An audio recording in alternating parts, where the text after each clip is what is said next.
Hello, friends. Welcome to Talking with Fast People. I'm going to ask the following poll question when I get around to it here.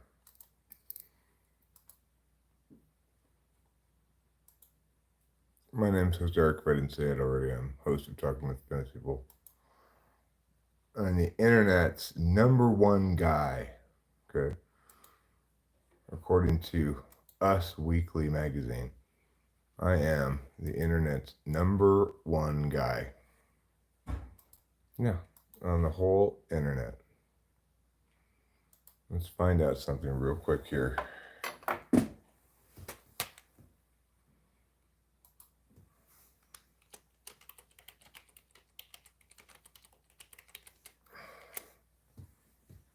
Is time travel possible? Yes or no? We will find out. Am I a time traveler from 2134? Well, if I were a time traveler from 2134, I would know many important secrets of the future. So, let's kind of start this conversation with, instead of am I a time traveler from 2034, rather, what important secrets in the future do I possess? Harry Potter, you were hereby shouted out. Thanks, Dead Boy Klaus. Thank you. They also do an excellent job of keeping up my pants from falling down, That's the primary reason I went with the overalls here is I determined in the last few days, Dead Boy Klaus, that I suffer from high hips syndrome. Possible at all. Might it happen sometime in the future, at all. Some people might argue that, thank you, that if time travel is possible at all, then it should be already extant in all possible times, because after all, if somebody invented it in the future, they'd travel back to now and maybe pre-invent it, you'd imagine, I'm really thrilled with these overalls in general, that Boy Klaus and everybody else, but they do have one problem. I just got them today in the mail.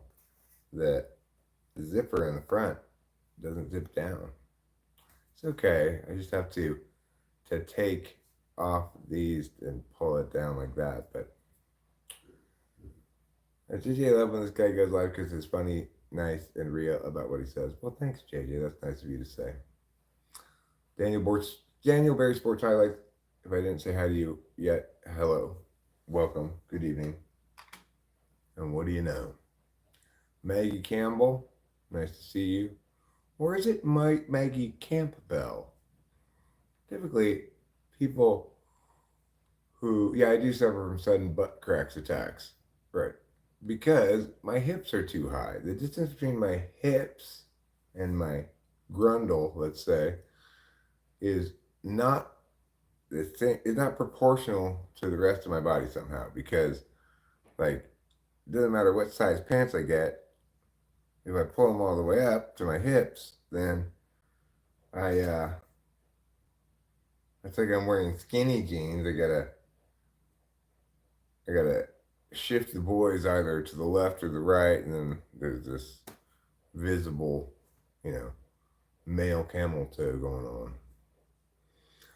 Minecraft Man asks me if I have taken my meds before bed. No, I do have some meds that I take before bed. Got these gabapentins that I take to help me sleep. And I had already indicated to Rachel that I would like to hit her up for half a Clonny. Just kind of make it an extra chill evening before I go to sleep. Finally, in my third reply to your question, Minecraft Moms, I would say that I am not your grandfather. So in order to both have my pants stay up and not suffer from male camel toe, I got these overalls. And in fact, they do solve my problem. Why don't I believe in aliens? Because I don't believe in faster than light travel. It's not that I don't believe in aliens. I think there very well might be aliens on other planets, maybe even intelligent life on other planets. But I just don't think that they can travel here. Have I seen the new Netflix show Three Body Problem? No, I have not. Jeremiah Twitch, hello. Blue Dragon 4888. You are back. You are back. You're blue, you're dragon, you're 4888, and we're glad to see you back. Not even heard of the new Netflix series, The Three Body Problem. I'm assuming it's about physics or what? Rob D'Angelo. Why? Well, because your mom called me earlier and asked me to. JJ says, thank you, darling. You're welcome. Y'all, he likes mac and cheese. You only spam mac and cheese in chat to make him happy.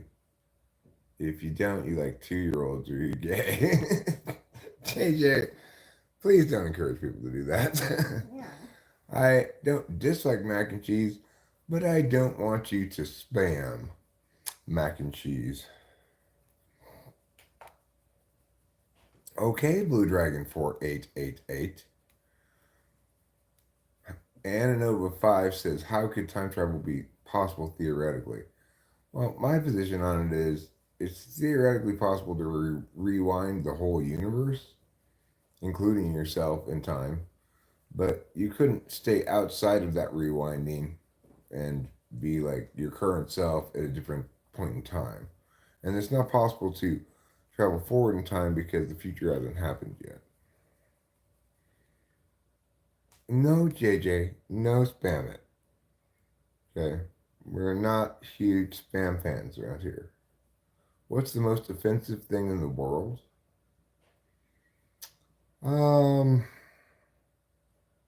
Using words wrong. Technically, you can go back in time because if you go to the other side of the earth, it might be earlier. You could travel earlier according to the clocks, but that's not really traveling back in time. Can you travel through your dreams? Maybe, but I'm not sure if that really qualifies as traveling, right? Mm. It is possible not in this dimension. Well, I mean, time is one of the 4 dimensions. Would you kill baby Hitler? No, because even though he's baby Hitler, I don't kill babies. I wouldn't want to kill any babies. No spam, JJ.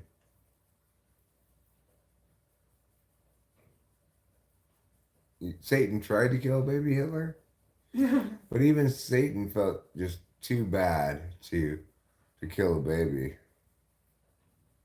Good morning, Mr. Kashif Ali. That's How are you today? Point, Acacia. Offense and sports positions, for sure. Like if you're a batter at the plate, you're playing offense. Good evening to you too, Acacia.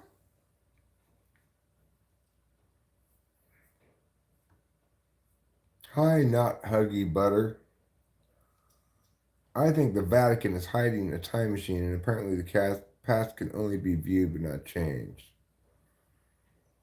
Well, I mean, I can view earlier today just by watching my earlier live stream. Anybody can view the past who has a camera, Yeah. You are very, very wonderful, sir. Where is your life? My life is here in Mariposa County, California, in the center of the state. Problem of evil? What is the problem of evil? Namely, if God is good, why does he allow evil? A very straightforward answer to that. Obviously, if we're going to have free will, that means we have to have the capacity to make wicked choices. And there's no virtue in doing what you have no choice but to do. There's only virtue in being good if it's possible for you to be bad. Jerome Killen says, how are you? I am well, thank you. How are you? Bob Smith said 100.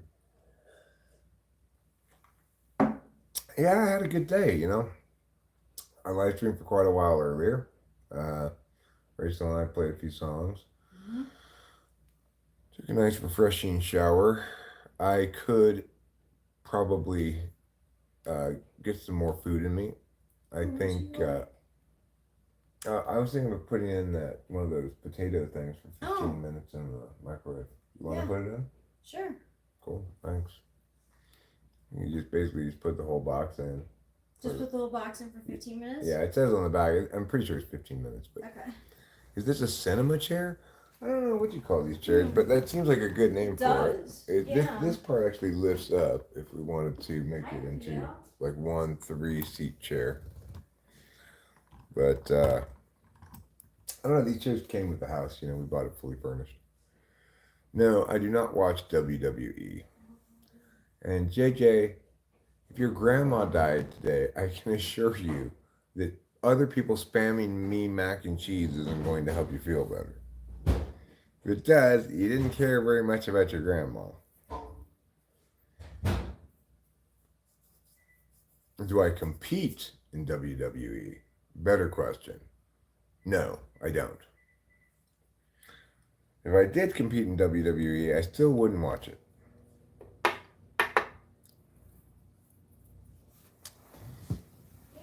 All right, let's do a little poking here, okay? Let's poke a little poke with me. We're just gonna give it a good poke, poke, poke. Try to get all the resin out of there to reduce the likelihood of it clogging right away again, you know, if possible. That'd be nice. Get rid of this resin there. That's good. All right, making some good progress on this stem. Noted the promise, and I did actually, me and my mom were just praying. Well, nevertheless, spamming me is not an acceptable way to grieve. How do you stay young? I am 52. I don't stay young. I continue to grow older, unfortunately. But how do I stay youthful in my disposition? The answer is it's not something I do on purpose. I just never figured out how to grow up. You know, I just like, ha! Oh, drugs? That's kind of like me in a nutshell right there. Free will theodicy was debunked. What's free will theodicy? I mean, free will isn't something that gets debunked, you know. The reason people have free will and determinism is wrong in part is that in order to negate free will, you'd have to provide some notion of what it would look like. In other words, if in fact we don't have free will, you have to say, well, what would it look like if we did have free will in a universe where time moves one direction?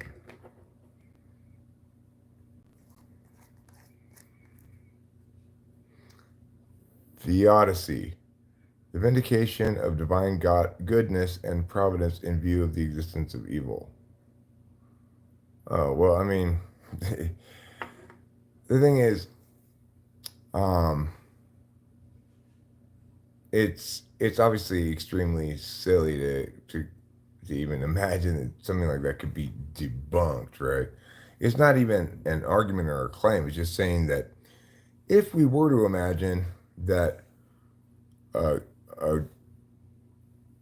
good omnipotent omniscient being existed, how could we explain evil? And that is the explanation. Yeah, that's the correct explanation. JJ, you're saying I tap danced wrong? But I spent decades learning how to tap dance.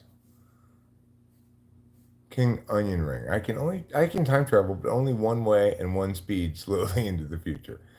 Good point, King Onion Ring. That does qualify as a sort of time travel, but it's more like, you know, time metabolism, I think.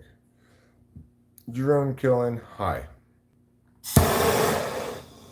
Obviously, JJ, you tap better than I do. I don't know how to tap dance at all. I was just joking around.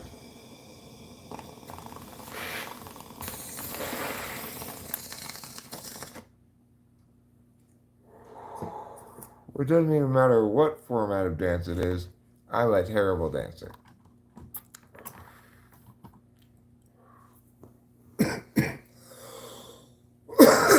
Well, I mean, literature persists beyond. I don't want to learn how to tap dance, JJ. Thank you, though. I appreciate the offer. What if you name a tunnel called time? Then you could travel through that tunnel, sure. But I am struck by the strangeness of Samba Ball's obviously false notion that something like that can be debunked. If free will was that valuable, God would give us much more free will, and we don't value the free will of murderers. No, I mean, free will is not a quantitative thing, right? It's a binary. Are we free to make both good and bad decisions or not? Or is it somehow predetermined? I don't understand why you use such a big lighter. Well, for a couple of reasons. One, this bong is kind of cloggy, and the torch reduces the amount of clogs. But number two, uh, it's not a lighter I ever put in my pocket and walk away with, so it's always right there, easy to find.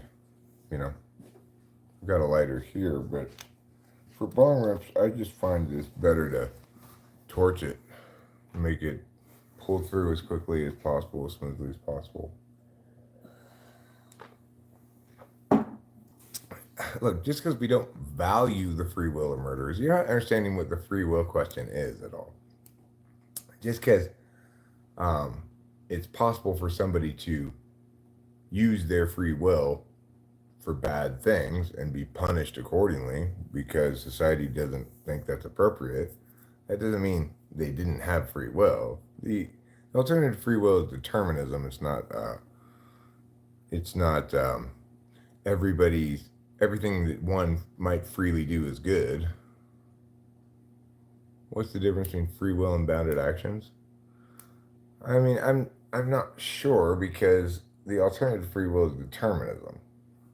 Uh, we can have free will without establishing, for example, that um,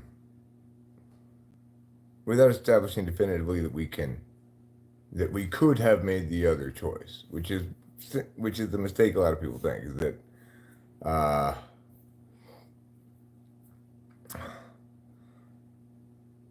uh, sure, money. A prisoner has as much free will as a free man. He just has less capacity.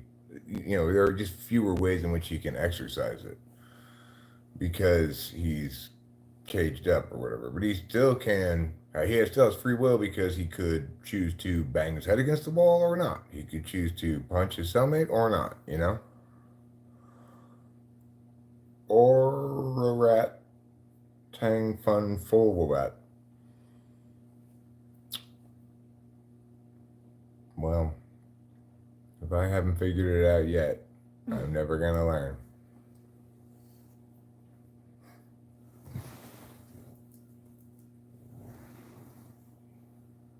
Regret is the saddest thing in life. Maybe it is. I'm not going to regret failing to listen to you regarding my usage of my bong. Yeah. This town ain't big enough for the both of us, partner. Ergo, I'm gonna go ahead and get out of town. I'll see you later. And You could just forget that this ever happened. yeah, prisoners have free will, same opportunity, just fewer options. Exactly. No more dead tyrants is correct there in his articulation of it. Jerome Killen says, "We are free. We are gods. Son, we are gods. People, But we still do stuff like kill each other, and if we don't kill each other, we still die. So we love God, and God is there for us in any way He is there. Okay. Uh yeah. Obviously, if people didn't have free will and God was good, then murder wouldn't ever happen because God wouldn't predetermine evil outcomes. It has to be people who determine those outcomes. If God is indeed all powerful and all good, then He's not going to be responsible for evil directly. So, anyway, the if you don't believe in free will, what you're really just saying is uh, everyone's acting out a script. Everything happens because people are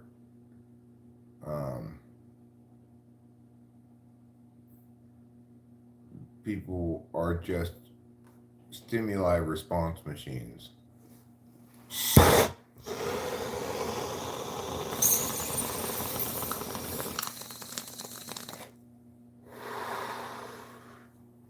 And then any capacity we appear to have to choose is just an illusion. Well, I mean, the thing is, money. The reason it's not even something exactly that's open for debate. I mean, is that in order to successfully argue that people didn't have free will, which we at least experience ourselves having in some capacity, right? And we certainly treat individuals as though they're exercising free will. In other words, we hold people culpable for their actions. So, in other words, if we didn't have free will, then the burden is on those who would negate it to provide a possible universe in which time still moves forward, people have free will, and how that would look different than the status quo. Because in the status quo, we have the ability to conditionally consider things, and we have the ability to select between options in a functional sense. We understand that sometimes we act more of our own agency and sometimes less. In other words, we, you might say that our choice to go to work is less an expression of our free will, in that simply because we don't want to, than our decision to watch this live stream or something. But the point is, given that things appear like that, given that we can distinguish between varying degrees of freedom of choice anyway, given that we can point to instances where we at least appear to have chosen between options, the burden is on the determinists to say that, to point, to create, to describe a universe in which people do have free will and to point to how it would look different than the status quo and still have time moving in one direction.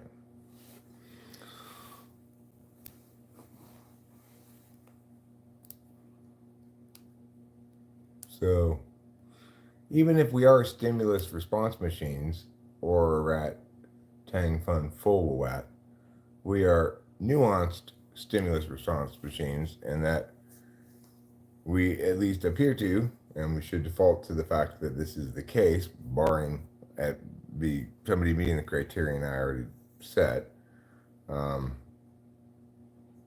We appear to have the capacity to consider options against multiple vectors and criteria and make a determination kind of holistically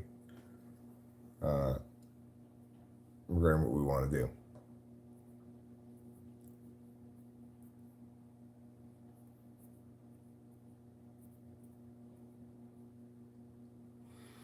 Well, that may be the case, Money, but again, what you need to do to meaningfully argue against free will is that you have to point to how reality would look different if we did have free will and time moved one direction. Because you can't make as a criterion for something qualifying as free will that we have the capacity to go back in time and make the other decision, because we live in a status quo reality in which time moves one direction. If you want to argue that um, that free will is an illusion, then you'd have to say um, if if the appearance of free will that we experience, namely the ability to select between choices after conditionally considering the various choices, and additionally the experience of enjoying varying degrees of freedom, uh, if you want to explain those things as something other than examples of free will, then the burden's on you to uh, to to describe the conditions under which something would qualify as free will, right?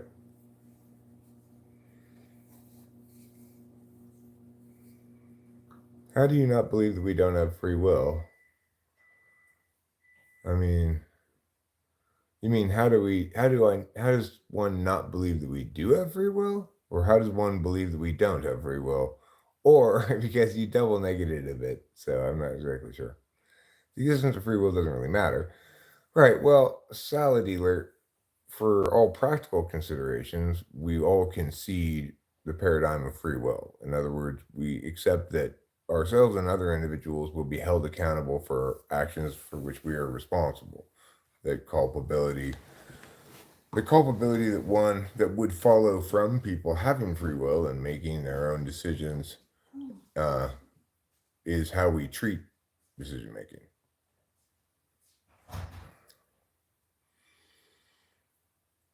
Well, I mean, the thing is, again, Money, it feels like slash appears to us in our experience. We make the distinction between things that we make a decision about and things that we don't make a decision about.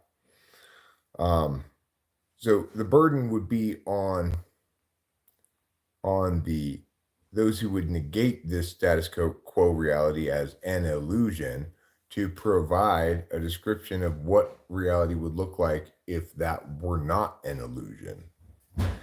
Failing the failing do in the failure to do that, we negate the status quo, which is the most sensible and reasonable understanding of the world, which is that what appears to be free will is free will. That when we appear to conditionally consider choices, that we actually have the possibility of that the possibility is not decided yet. That we might go this way, we might go that way. I mean, we couldn't even function as a society with laws and stuff. There's no way that individual rights could be protected if we operated from a determinist paradigm, because then nobody would be responsible for their actions.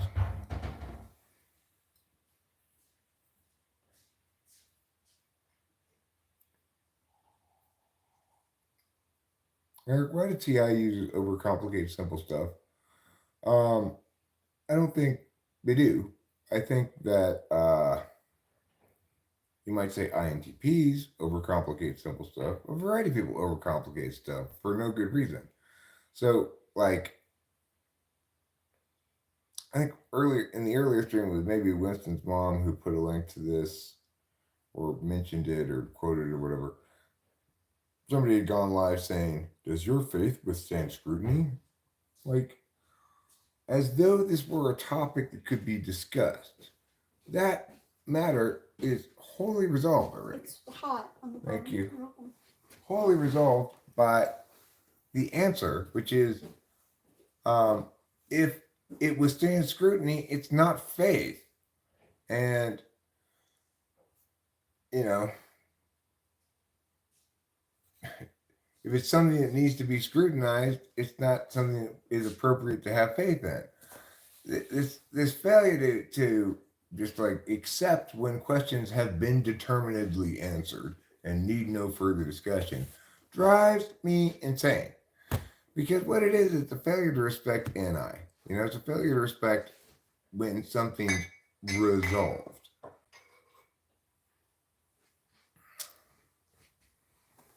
Some things need complex explanation.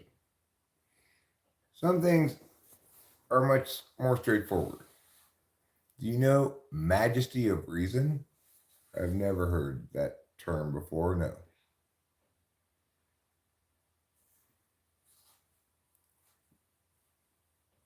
That's why they call it the hot spot. It's hot, that's why they call it the hot spot. When questioning your existence goes wrong, simulate to exist. Well, I mean, the thing is, simulation theory is all well and good, except that too runs afoul of some limitations based on what words mean and how words are used. Okay, so if we are simulating a system of something, right, then we're either observing the simulation,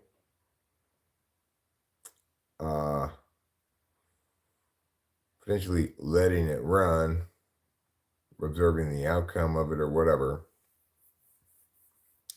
or we are engaging the simulation, like playing SimCity. In other words, we're doing things and then having those things simulated. So in this instance, there are two conceivable understandings of simulation. We are a simulation, or we are in a simulation. If we are in a simulation, then our bodies are somewhere outside of the simulation. In this understanding of the simulation theory, you've got potentially some people who are real people, their bodies are outside the simulation. Their virtual body inside is simulated. Maybe it looks nothing like their body outside or whatever, who knows. And then it's possible also that some people in the simulation they don't have actual bodies. They're just non-player characters, simulated beings entirely. So this is one understanding of simulation theory, right? The other understanding of simulation theory would be that, in fact, we all are simulated beings being observed by some other party, right? So the problem with that is that we can distinguish between ourselves and simulated beings in the status quo. So if in fact we ourselves are simulated beings, then we need to change our definition of simulation and or say they understand what a simulation is and how it's distinct from a biological being or an actual person, but we don't understand that distinction. When we use the term simulation, we're referring to, there's like more primitive non-actual beings called simulated beings, like in The Sims, right? Then there's us, which are also simulated beings that are less primitive. And then presumably there'd be actual beings that have some distinction from a simulated being. If the only distinction is the possession of a biological body, well, that's still a distinction. And to the extent that we can test whether we have biological bodies, we would appear to, it would be impossible for us to make that distinction within a simulation in theory. So, and that kind of line of reasoning just basically says, what you're saying is, basically like, maybe there's a kind of banana somewhere that we've never seen before that's different in some ways from a regular banana that we can't even imagine or describe. Well, then you're not really saying anything, right? You're just saying maybe, maybe, that doesn't mean anything, right? If you're talking about something that we can't conceive of, can't have observed, can't have any information about, and speculating that somehow it's an explanation for something, you are just saying maybe is an explanation for something, 15 people are watching me. Well, that's fairly low turnout for the evening, but so it goes. Sometimes you do a little better than others. Eric, what do you think of the Copenhagen interpretation of quantum mechanics? I abhor it, and Sean Carroll and William Lane Craig agree in their debate it's unintelligible. I don't know what the Copenhagen interpretation of quantum mechanics is, but I think that there are a lot of things about that are in physics that don't really withstand my scrutiny. Things like dark matter, dark energy,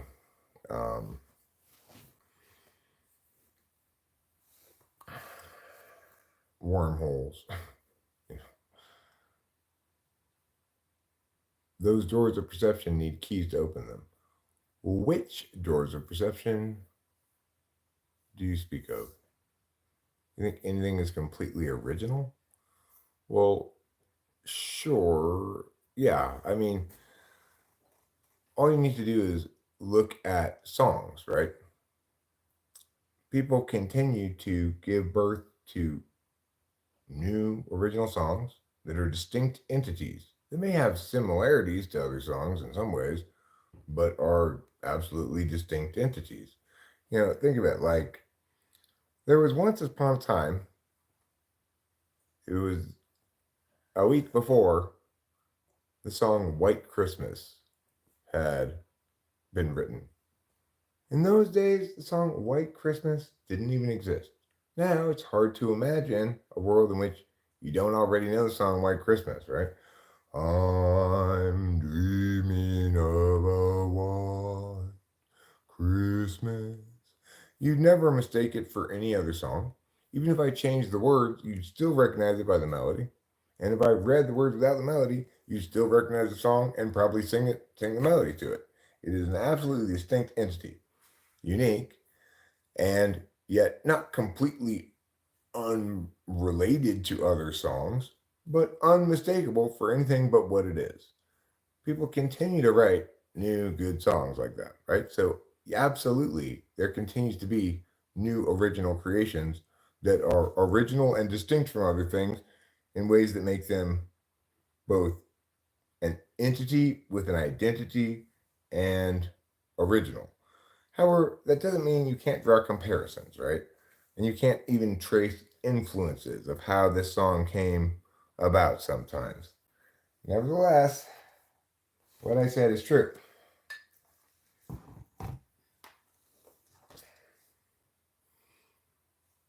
Bing Crosby, indeed. I don't know if Bing Crosby wrote it, but I think he is the one who popularized it with his version of it. I'm gonna look it up.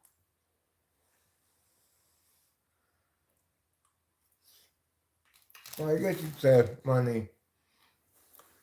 In the way I talked about there, yeah. Either something's derivative or original. But you could, if you wanted to understand the term original in a kind of a spectrum sense,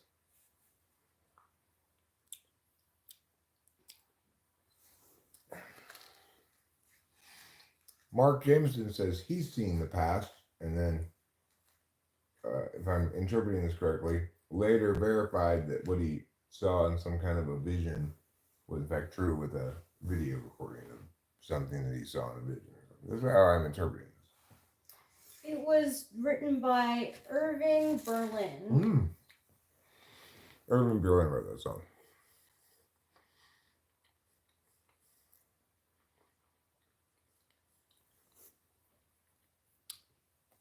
Hey, Big Joey. Can you imagine a color you never saw? No. You can't. That's actually this notion that I believe originated with Hume, the philosopher Hume, that you could conceive of a color between two other colors that you've not actually seen before. Well,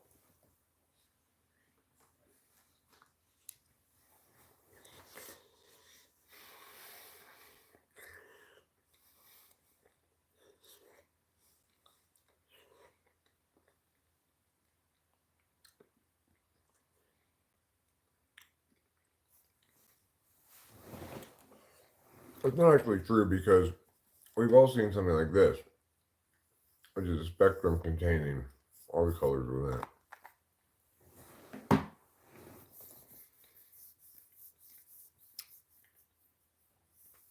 So,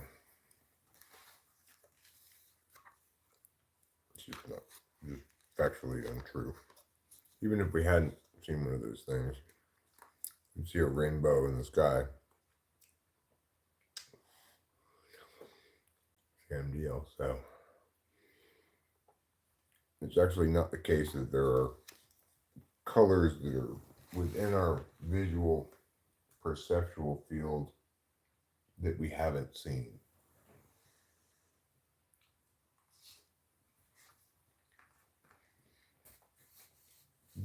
It's fine that you're back, Blue Dragon 4888. Welcome back. Bro, hello, bro. Hello, bro. And how are you? What do you say and what do you do?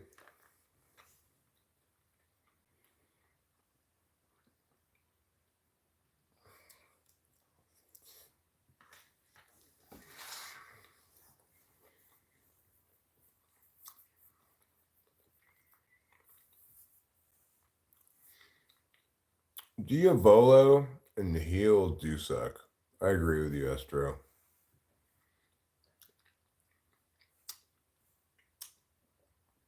I'm not sure I'm talking about the same Diavolo and Nihil as you're talking about, but it's possible. It's Leonard Nimoy. That is the first time I believe I've ever been compared to Leonard Nimoy. You have a lot of different people, a lot of different comparisons, which I kind of like suggest that there's no one predominant comparison to be made.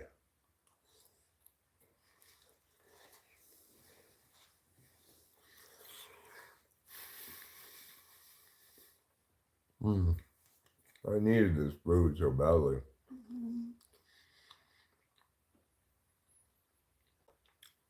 Sure, Derek Lyons.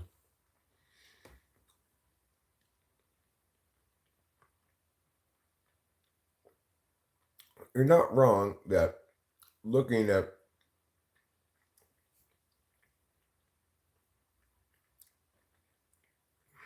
the light produced by things very far away means you're looking at old light, right? But I'm asking this question not in some sort of like, can we frame as time travel? I'm saying, will it ever be possible for a person to say, leave right now and arrive in this location, but in 1984?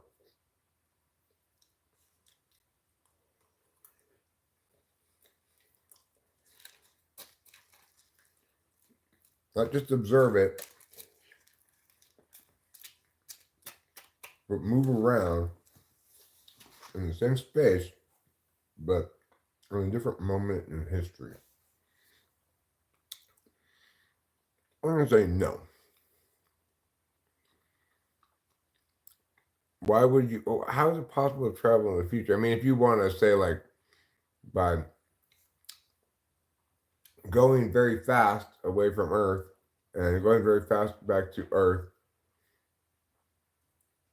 maybe like making a circle around and coming back like in a spiral, that when the time you get back, you experience 2 weeks of time passing, like say 4 weeks of time will have passed on Earth, right?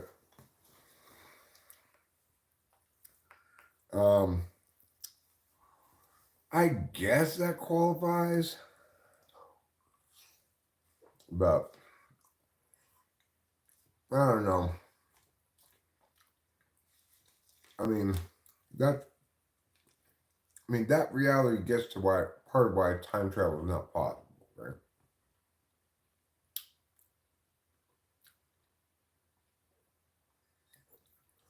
Yeah, well, don't worry, Panda Cake, don't worry, Mid Atlantic Expanse. I don't do tricks for money.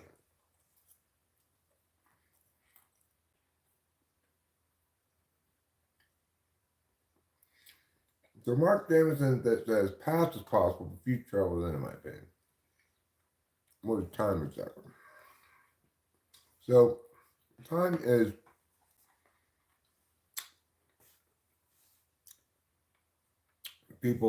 something people perceive uh, is passing.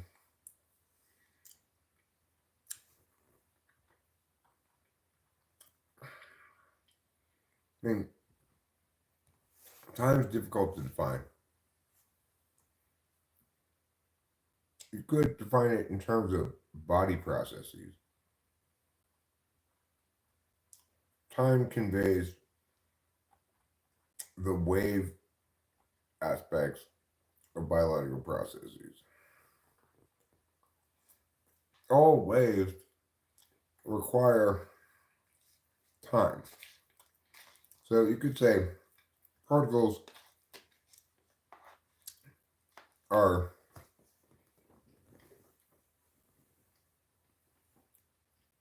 stuff in space. Waves are stuff in time. How about people that live in the past? Are they really time traveling? No, they're just remembering things.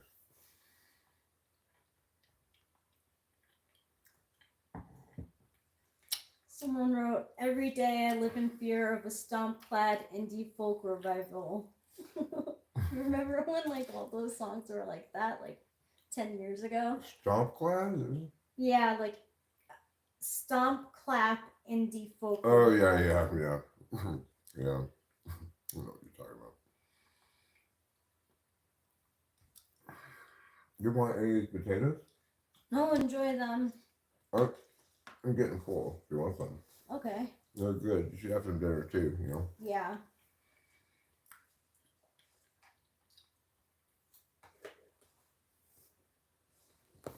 I mean,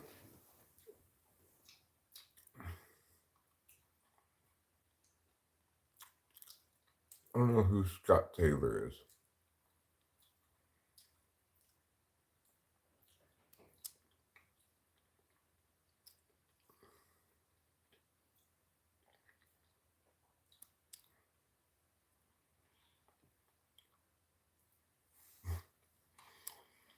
Okay.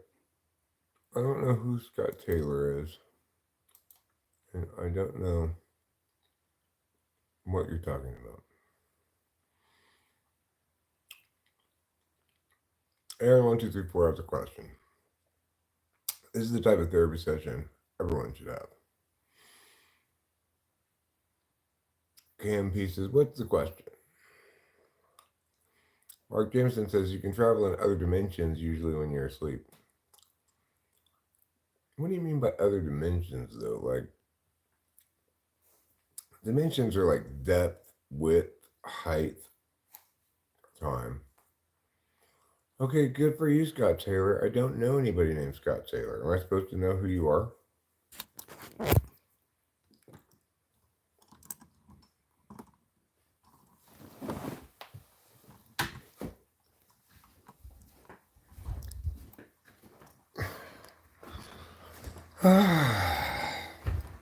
Good for you, Marie Duffy.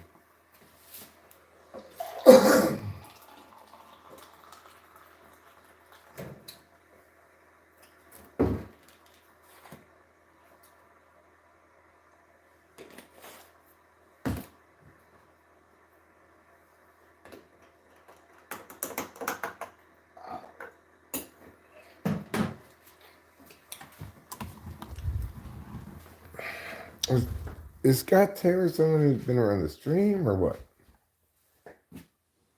Oh, it's huge erection. Okay, fine. You should have just said that. Then I would have known who you were. Hi, huge erection. How's it going? He's not trolling, actually, Mid-Atlantic Expanse. I think he forgot that I didn't know what his name was. I just knew him as Huge Erection. Huge Erection, you know? So, I don't think he actually, I don't think he was trolling. I think he just sort of forgot that I didn't know what his name was. I knew him as Hugh.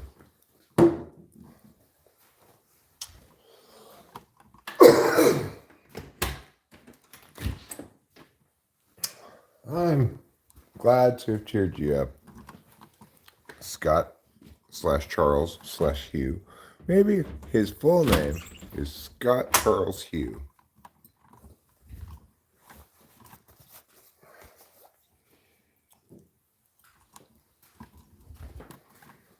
But I don't blame you for drawing that conclusion, because at first I was like, who is this person? I never heard of any Scott Taylor.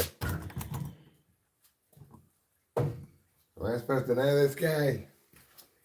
That's just because I knew him as Hugh G. Rection.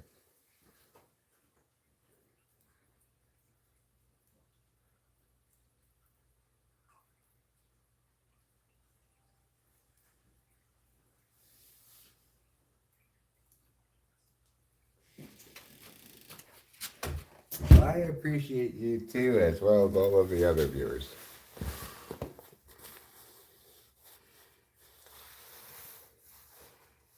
I don't do this for a living. I was a competition debate coach, John Hinchy. I don't make hardly any money at all with this. I make, that's a good idea, Charles slash. I'll call you Charles. I just call you by whatever name you have here. Okay, Charles the Gargantuan.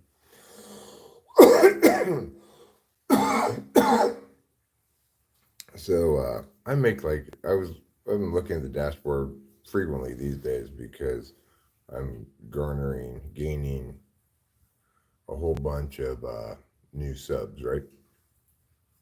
Like over 2,700 in the last 28 days, pushing up a little higher every day, getting closer to 3,000. So, well, thanks, Charles. Hi, Brazil. Bienvenidos. I don't know if that's the same word in Spanish as it is in Portuguese, but I'm going to go with it. It means welcome.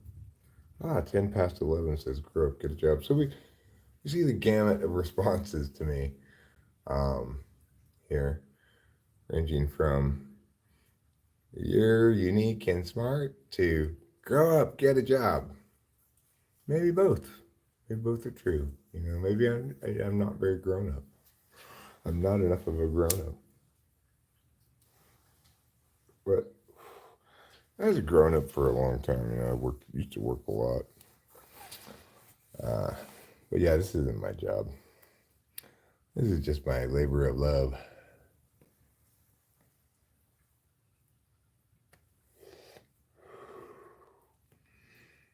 "9 miles away from anarchy" says, it's like putting DNA like a thumbnail on the ground. Are we forever? No matter if we were wiped out. Let's go fucking dark, bro. What does it mean to go fucking dark? I'm not sure what that means. I don't believe I'm forever. Is that Peter Pan syndrome? No, like I said, I spent most of my adult life being very adulty, working long hours every week, coaching debate, doing serious work, like putting together program architecture for that old business and opening branches in China and, I was obviously a very busy and focused professional, you know, for a lot of years. And I was a good father as well, though. Um, I was able to integrate my daughter for some of those years because she was attending the school that I taught at, which was nice. But anyway, no, I don't have menthols. I don't like menthols. Sean L, could you do a little moderation for me, please? Uh, can you get um could you remove a Miss Abyss's comment, please? Yes, I'm familiar with I Swallow, Miguel Batista. I've met I Swallow before, actually. Well, because it's a little too vulgar for my tastes, you know? No need to be quite that vulgar. Of course, 9 miles away from Anarchy, also getting a little unnecessarily vulgar. Uh, whatever. I didn't mean to burden Sean with tasks. I just can't really see my phone without my glasses. Yada yada yada. Well, thanks, Parser Stoll. I am. Some people say I am absolutely adorable. Well, I miss this. Like I said before, I don't perform tricks either for money or on demand. Do I like gay?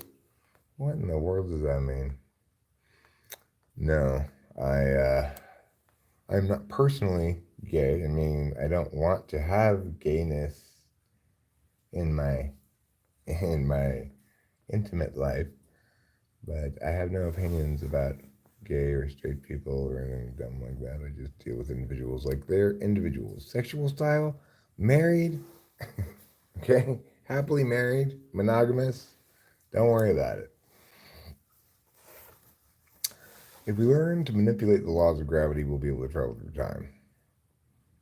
But the laws of gravity are very strict. Never had your beehole licked. No, I haven't. Nor do I want to, because why would I want somebody else to have to do that horrible, gross thing? All right, we got a chat full of uh, of characters tonight. A chat full of characters. Okay, I don't stand with Diddy. That's ridiculous, little legend.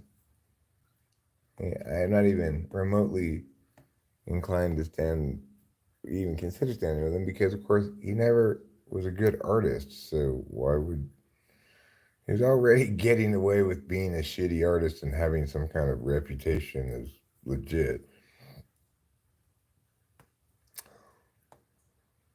So Quick 2B Silver says you can only travel into the future. And how would you travel into the future exactly? Do you know the mechanics of that?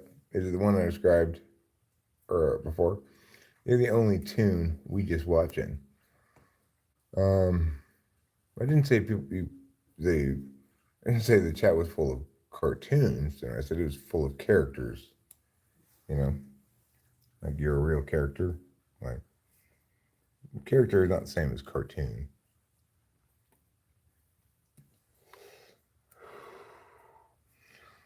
I'm traveling on an airplane. So, are you saying that's a possible way to travel in time? Same thing, just gaslight yourself. Um, I'm not sure how that works. I'm tuning in from Central Coast, California. Well, Charles, I'm tuning in from Mariposa, California, uh, where it is also 8:16. Probably I'm about 3 hours away from you, I guess. Henry Cormier. Yes, I've pulled plenty of bong rips today, of course. Bob UFO says time dilation. Well, I mean, like, how do you dilate time? It's not an eyeball.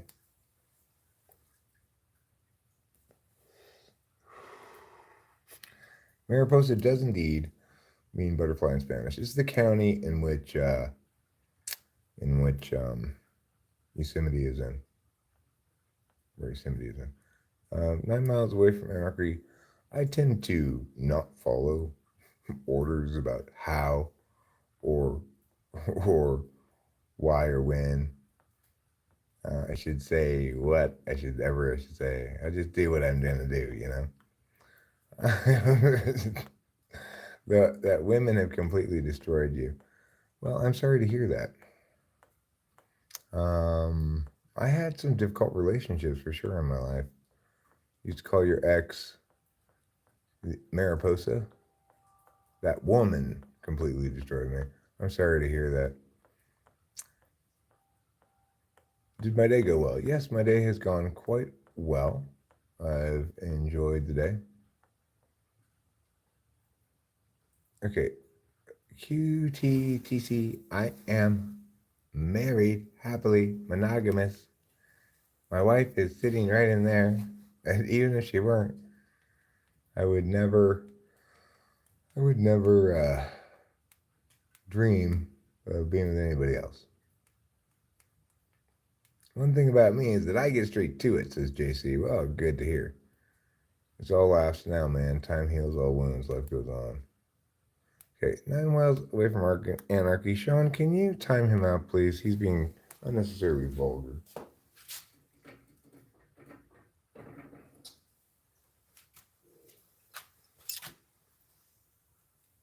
But, you know,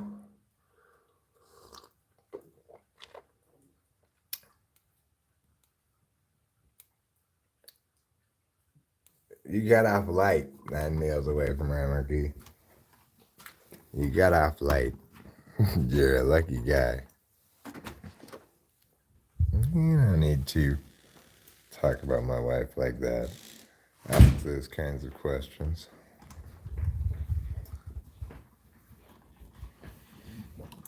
Reincarnation could be considered time travel. Yeah, could. It could be called like present reset.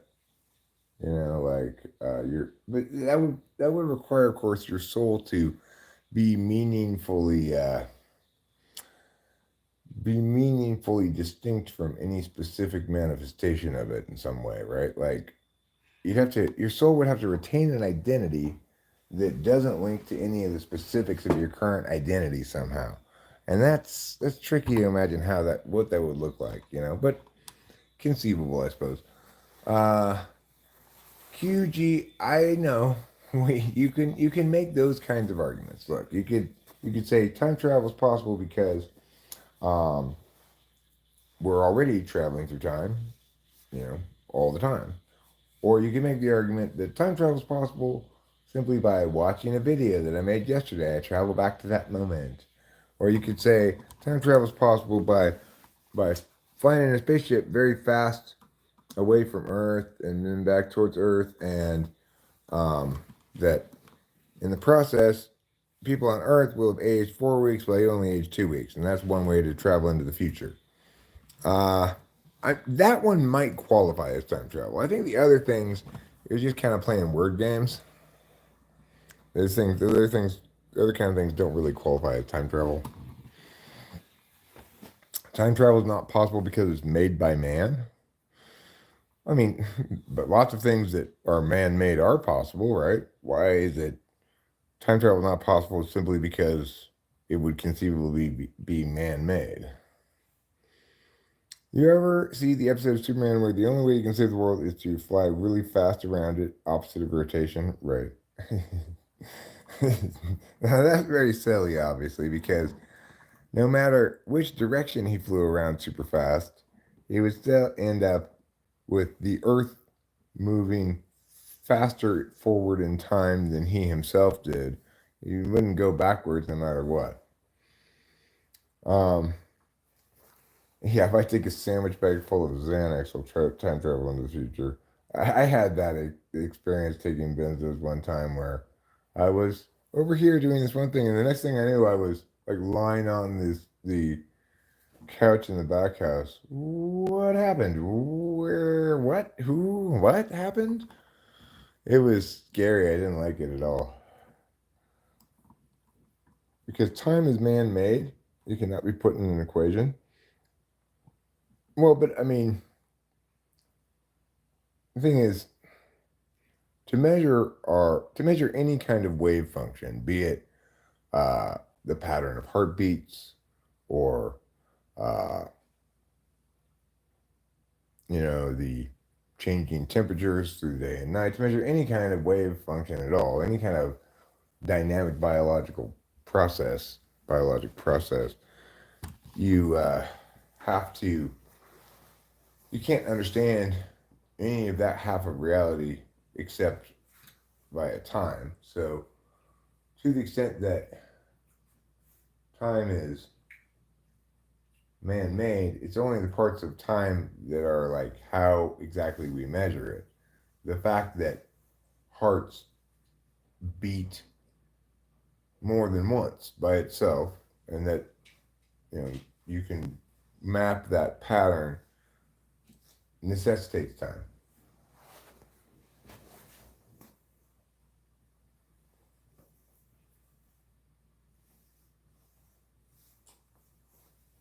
Bob UFO is a teetotaler, a sober soul. Ramnan to truth. When I drive, the clock on the radio is traveling. Time travel. That's good.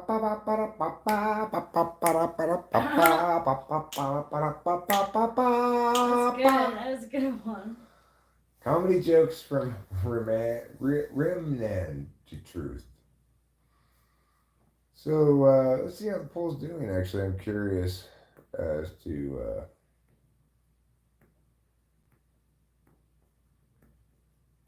I mean, yeah, you could view teleportation and time travel as two sides of the same coin, really. We will, I think, probably play a few songs here at some point this evening. It's not going to be a super long stream, but probably wait a bit before we play any music. Travis Scott, great song. 90210. I'm not familiar with that song. Me neither.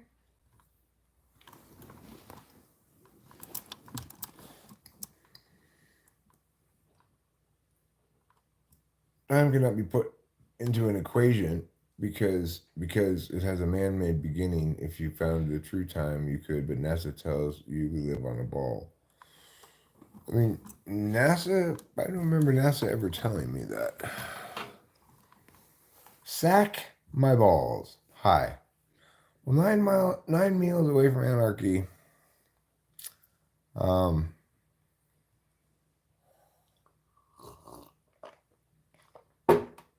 Time definitely can be put in an equation as per follows. If I make 5 pies per hour for 5 hours, how many pies have I made? That's putting time into an equation. Mm-hmm. Eric, hear me out. If time travel is invented in the future, wouldn't they just come back and tell us how? Then it would just keep alternating realities and create multiple timelines. Okay, well, let's answer the first question first. Yes, that would happen. So one argument against time travel is that if it existed ever in time, it would exist at all points in time. Now the second question presents this notion that every time anybody travels in time, that it creates a branching reality, a new branching reality that's an alternate timeline, right? But I don't see any reason why, if in fact, well,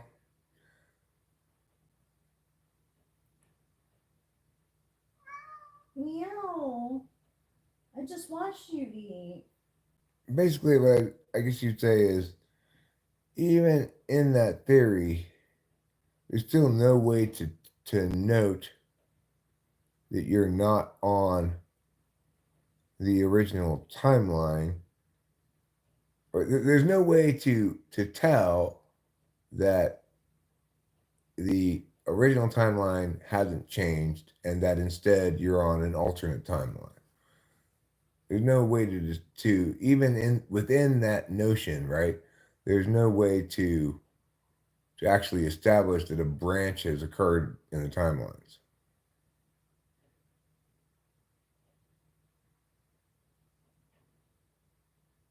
Well, I agree it's not a theory per se, but it's a thought experiment. Time travel is possible and impossible at the same time because to be able to time travel, you would have to be moving at the speed of light, but even then, you can't go back in time. Right, and you can't really go forward in time either. You just, when you return to where you left from, um, the, it appears to you as though they've, say, lived 4 weeks, whereas you've just lived 2 weeks, right? Or they've lived 4 years and you just lived two, or whatever. You would be able to establish that by, say, asking a child how old the child was. They were 4 when you left. When you come back, they're 6, but you've been gone just 1 year in terms of your experience, right?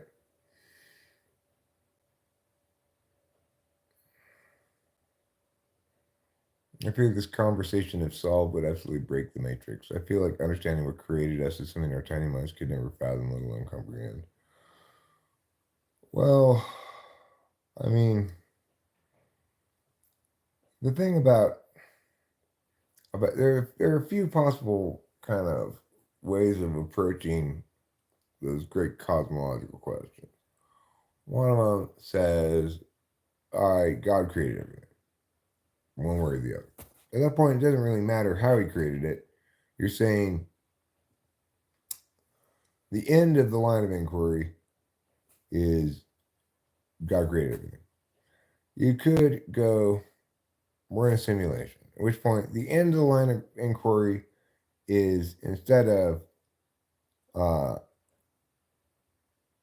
instead of being the final point of inquiry, is an intermediate point of inquiry. In other words, those who created the simulation created everything. Who created them? Impossible to speculate because we'd have to know more about their existence, right?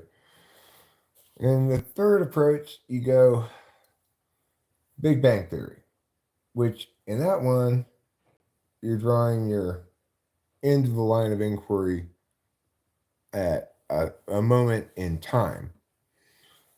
You're saying there was a Big Bang, prior to which there was time didn't move, and or you try to go expand, contract infinitely, right? But you still end up drawing the same line of inquiry in the same place in terms of time. What happened before that? There was no before that. Okay, well, that's where you're arbitrarily drawing the end of the line of inquiry. So no matter what kind of explanation we have, um, it comprises not an explanation, but an arbitrary drawing of the line regarding, an arbitrary uh, end point for lines of inquiry, that none of which are any more satisfying than any other, really, because none of which answer any question as an explanation, but just as an arbitrary drawing a line. Here's where inquiry ends. Oh my gosh, now I have that song stuck in my head. If I could turn back time, if I could find a way. I don't know that song. It's Cher. Well, I mean, I think that it's perfectly reasonable to conclude, based on astrophysics kind of evidence, that the universe is moving away in all directions from some point of origin, right? If that's what the data shows, that's what the evidence shows, then Fine. But the fact that that's all that then the evidence shows is that the universe appears to be moving away from a central point of origin. It still doesn't answer any fundamental cosmological questions because it's still arbitrarily drawing a line beyond which no further inquiry is possible. I do have a daughter. She lives in Los Angeles. I don't know if you got a daughter. Hi, KBC fan. How are you? Good to see you. Tahara, WTW, little bro. Yes, I do have a daughter, and she lives in Los Angeles. Okay, IDK.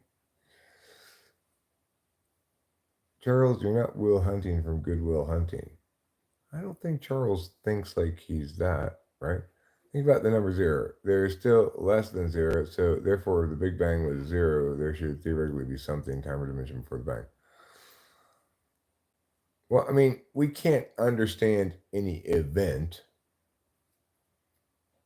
that time doesn't stretch from in both directions. In other words, my daughter is not here. This is my wife, okay? Yes. No, Leon Hawkins, you cannot. No.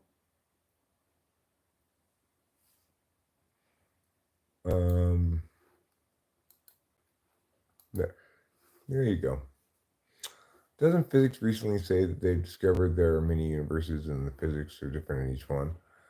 I don't know how they could even conceivably establish such a thing because my daughter does not live with me. She's 25 years old. She lives in Los Angeles. KBFC fan. Okay? And she has a boyfriend. And she has a boyfriend. If you're talking about Rachel here, she is not my daughter. She is my wife. Yes, I watch a movie and I see time travel. I know it's real. I saw it with my own eyes in that movie. Okay, thank you, IDK. Can you please not spam? Thank you. What's that movie that Christopher Nolan made?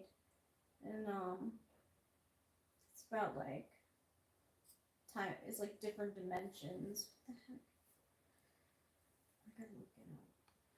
So this idea that physics could discover there are many universes is insane because the universe is defined as the totality of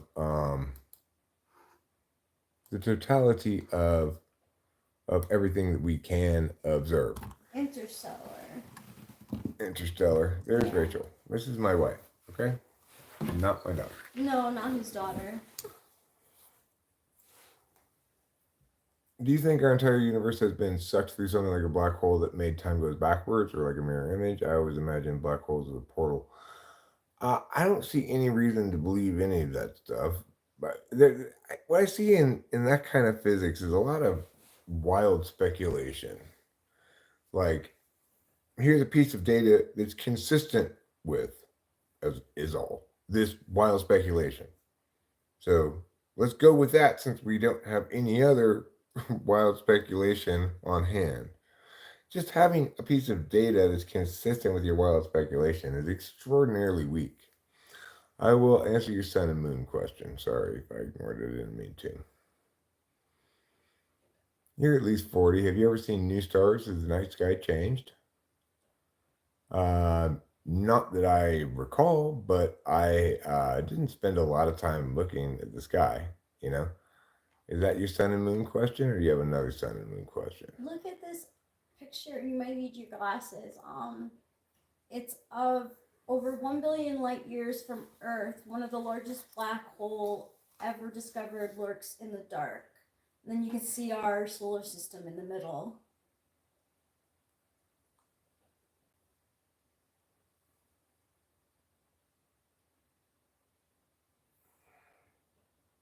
Huh.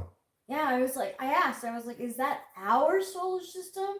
They were like, yes, it is. Where's the black hole? All the thing around it? Yeah. That's not correct.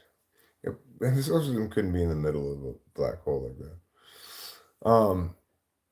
So okay, to reply to you say, do you believe in God? I self-identify as a Christian, and I pray. Do you believe in a round globe?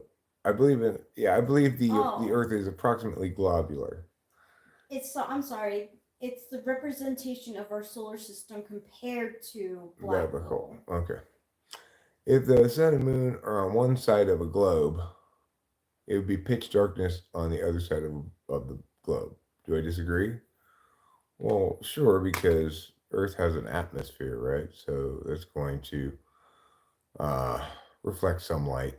And additionally, there'll be light from stars. And if there's a moon out, light from moon. Obviously, some nights are a lot darker than others.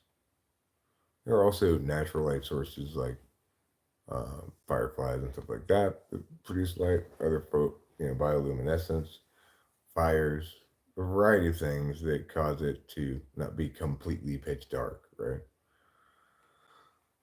Um,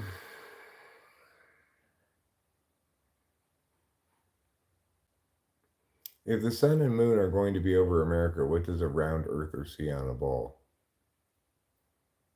I mean,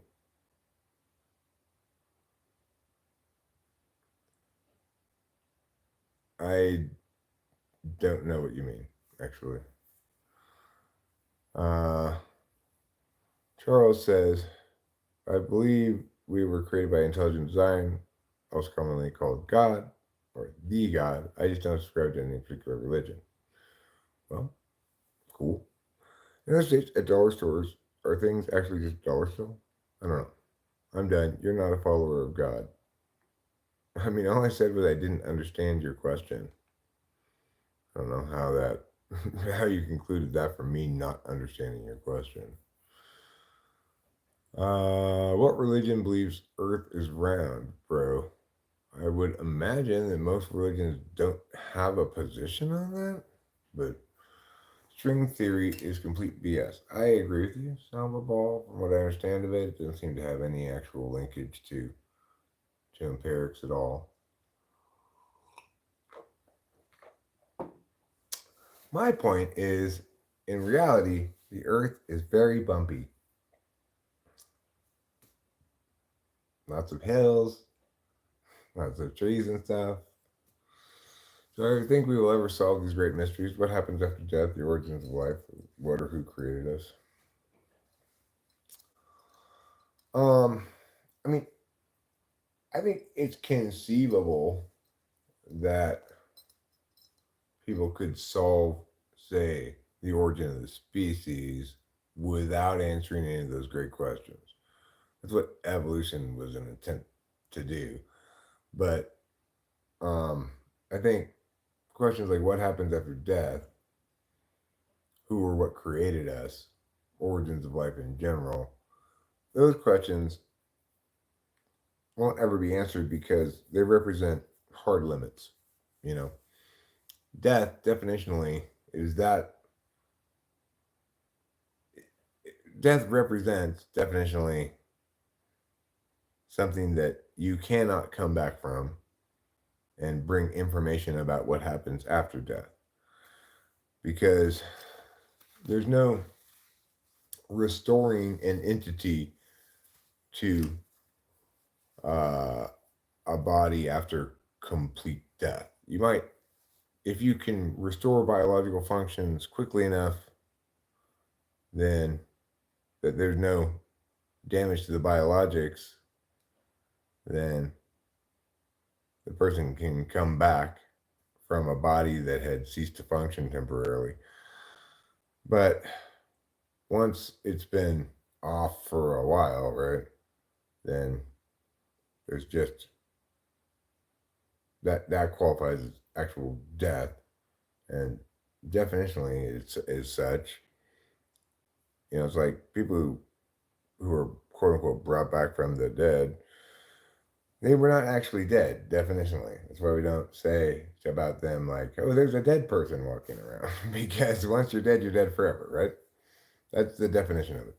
Do you know the Littlewoods Law? I do not know the Littlewoods Law. I could Google it.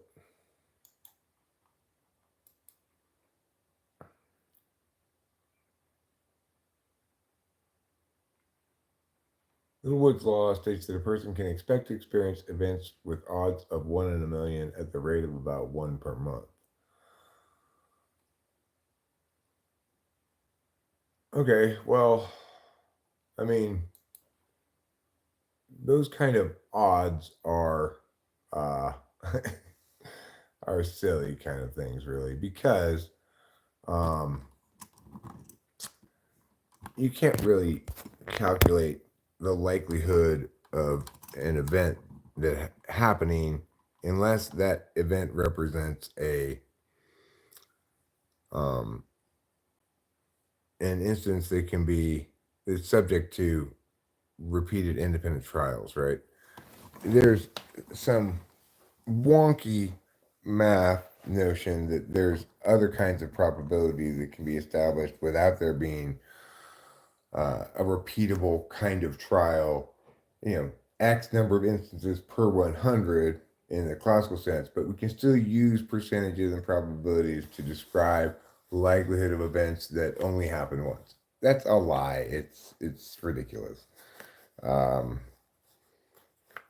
you can you can accomplish some utility with that ridiculous notion when dealing with large numbers of in population calculations in terms of anticipating what sort of things, but even then you're talking about really something that has that quality of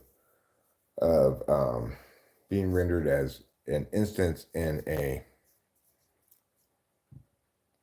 something that has repeatable independent trials, because the repeatable independent trial part is each individual person represents a different instance or trial of the same possible thing. There are only a few kinds of things that render like that, but by and large, people vastly misunderstand and misapply probability terminology, and includes even mathematicians and stuff, because there's no meow percent chance of rain. Okay, if they want to say meow percent chance, they might say meow percent chance that we're right, right? It's always either 100% raining, it did rain, or 0% it did rain.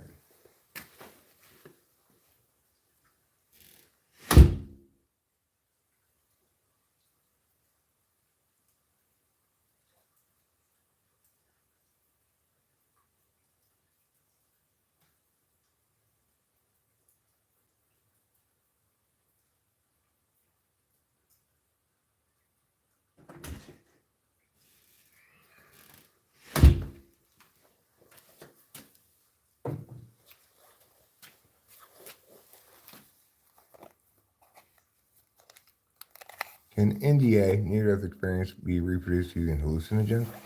I don't think so. I had a near-death experience when I smoked salvia. Um, I completely had a blackout experience where I smoked a bunch of salvia, and then I was blinking my eyes, and it was, some minutes later, I had apparently gotten up and gone inside this guy's house, whatever, you know.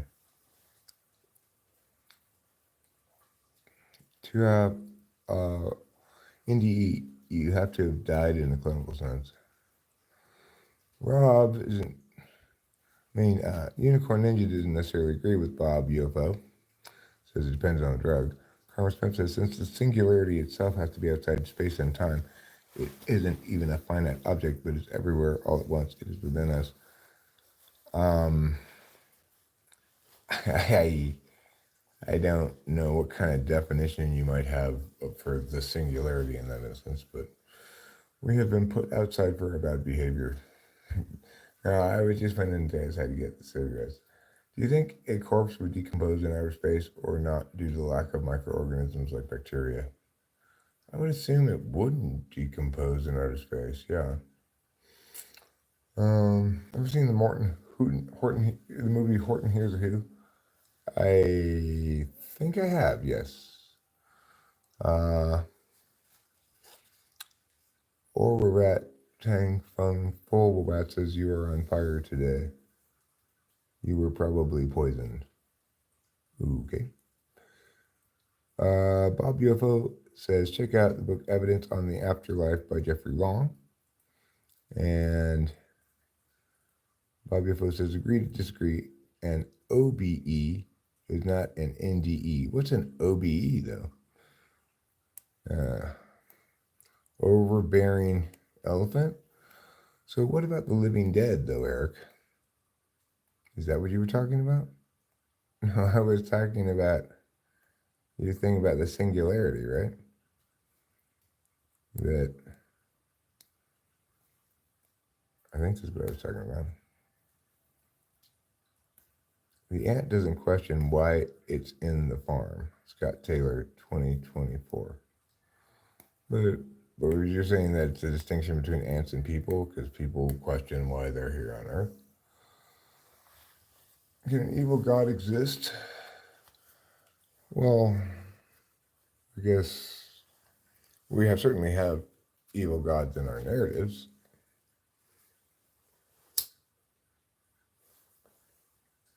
You might call Satan an evil god, right? Oh no, he's not a god, he's an angel. Okay, well, there's God little g and God big G, right?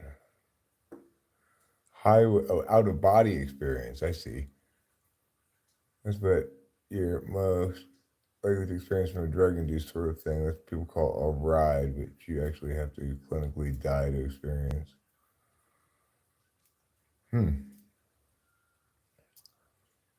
I guess what I was saying is that people aren't really dead unless they stay dead. you know, they might clinically die, but they don't ever get dead, because if they were dead, there's no coming back from that.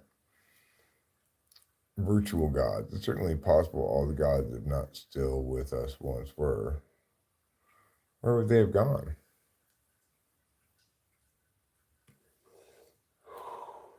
Would they have decided to focus on another planet because, like, monotheistic God claimed a monopoly over this planet or something? You hear a bat. Nice to hear that, actually. I don't hear any bat around here. Maybe you're hearing it where you are. It is raining right now, though, which is nice. Nice to get a little rain. Feel it falling on me. You guys can't probably see it, but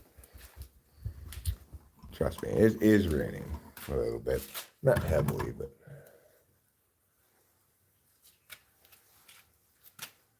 they got strong-armed by a jealous God.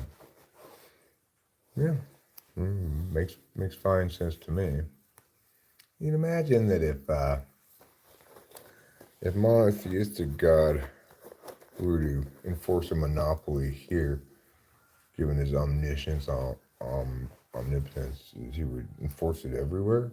But maybe he carved out a little sub-universe for the previous, pre-monotheism gods to hang out at.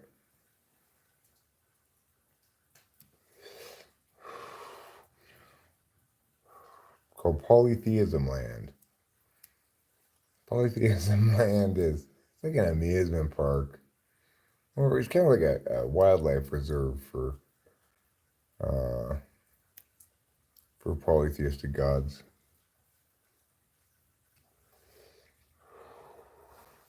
Clinical death is the medical term for cessation of blood circulation and breathing, the two criteria necessary to sustain the lives of human beings and many other organisms. All right, well, fine.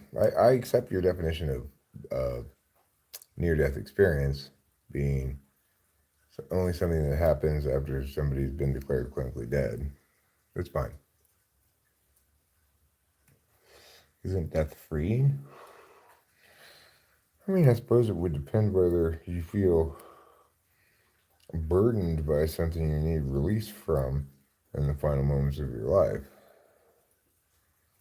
If so, then perhaps you'd find it freeing, but if not, then presumably you wouldn't. String theory is a totally unsubstantiated understanding of subatomic particles.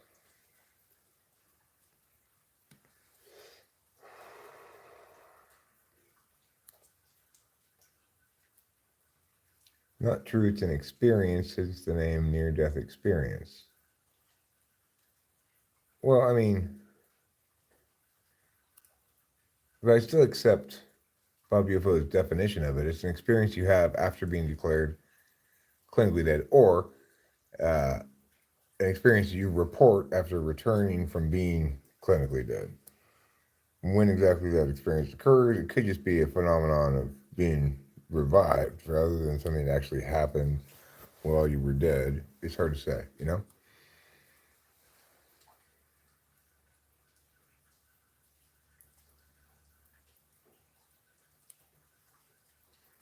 I was recently reading an article about how they found life in volcanic vents at the bottom of the ocean. Well, because you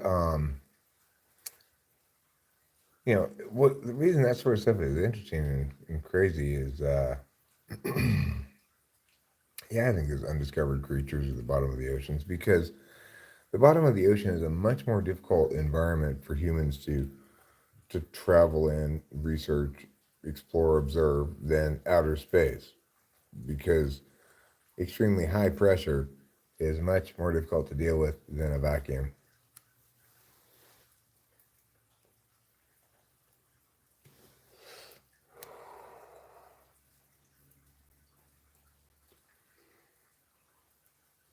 Okay, well, I'm not saying you can't have the experience of death or believe you had that experience in regardless via means other than being declared clinically dead. I'm saying if we want to draw a distinction between experiences that one reports after being declared clinically dead and other kinds of experiences, then it's perfectly okay to draw that distinction. And um, having been declared clinically dead is a good way to operationalize that definition. That would eliminate those kinds of self-reported death experiences that don't link to actual clinical death as being classified as something else. Out-of-body experiences, for example, those out-of-body experiences can manifest as um, perceived near-death experiences, but they wouldn't qualify as NDEs under this definition.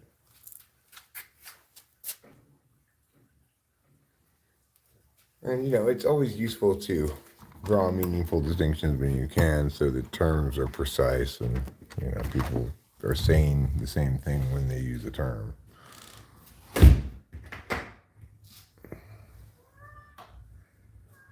Like we could come up with a subcategory of OBE called OBD, you know, OBDE, out of body death experiences.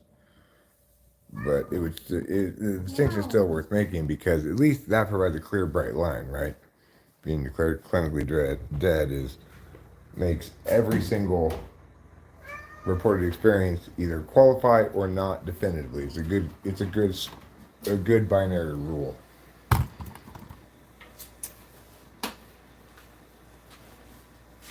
Okay, difficult cat.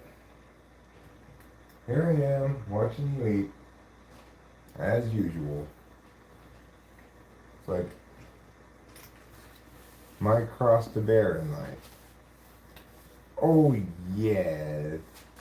Oh yes. Every time I watch you eat, it's like an out of body death experience. Because every time I watch you eat, I more or less die of boredom. Yes, I do. I'm dying of boredom. Yes, I am. Oh yes. What a silly boy. What a very silly boy you are. Mm-hmm. I'm right here. You can just chillax, bro. You can just take it down a notch and chillax. So Muhammad asked me, and I never answered this question, does streaming like this, does it improve my views or improve whatever in terms of YouTube results? Well, I kind of always stream like this. Maybe not as many hours as I do now, but I've always been more or less a daily streamer for years. It just never had any results before, really. Um, so, yes, I'm motivated to stream even more than I used to by the success that I'm encountering now, but I'm not streaming this way because I think it's a good strategy. I'm streaming this way because this is how I live my life, and it's turned into all of a sudden a good strategy. However, if I were doing it for strategic reasons, I wouldn't be able to persist in the long term. I can't. I don't have any stick-to-itiveness when it comes to like turning YouTube into some kind of, you know, business plan or something. It was never that for me, and it never will be. But that doesn't mean it can't be lucrative, and it might be at some point. It's hard to say, but I'm not gonna change how I roll regardless. I just not because maybe I should change how I roll, but I know from a lot of years that I cannot sustainably change how I roll. I just end up doing what I feel like. I have some concentrates here that sometimes I put on bong rips.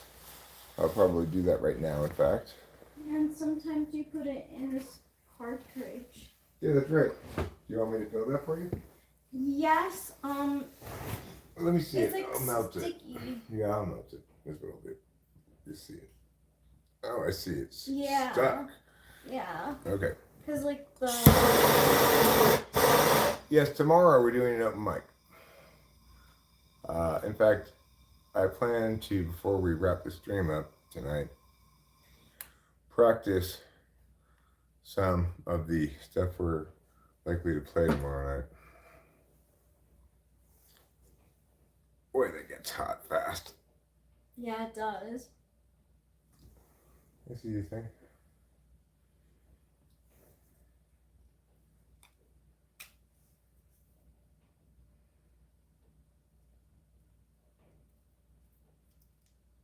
Tea is good. I had tea before. It's like special tea to, like, for your poops. Poop making tea. Making poop with your knee. I had a really bad experience in a hospital once. They woke me up in the middle of the night and, a little hot. Yeah, that's a warm one. They woke me up in the middle of the night to draw blood, and, like, I went blind. I had to tell them, like, I can't see anything. You went blind? Yeah. Everything went black. Why do you think that happened? I wasn't eating because it was the middle of the night, so my blood pressure was low, and they shouldn't have taken my blood at that time. You definitely don't want that experience. I was like, oh my god, thinking to myself, I'm like, I have to tell them this, because if they continue, like, this could mean something permanent. How long have we been married? We've been married about 6 or 7 months.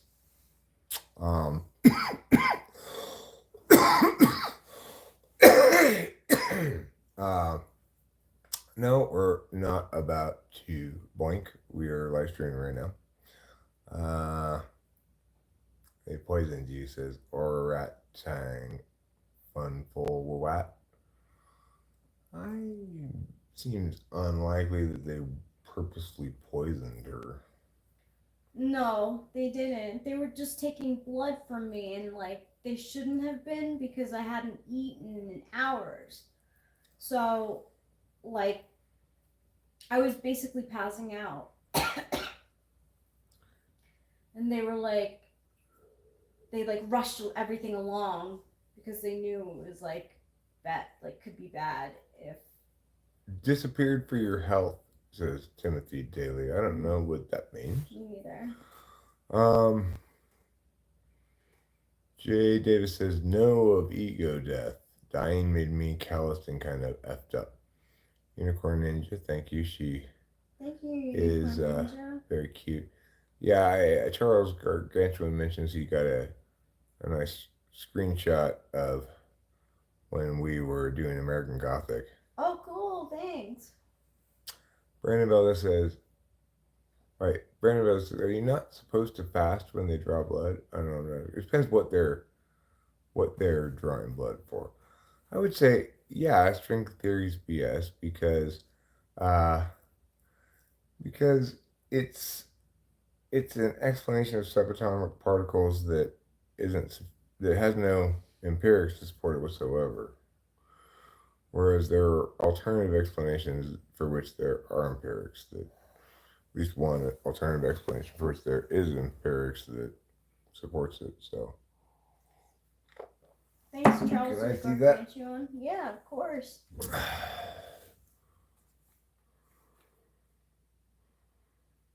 String theory, string theory, string theory is BS.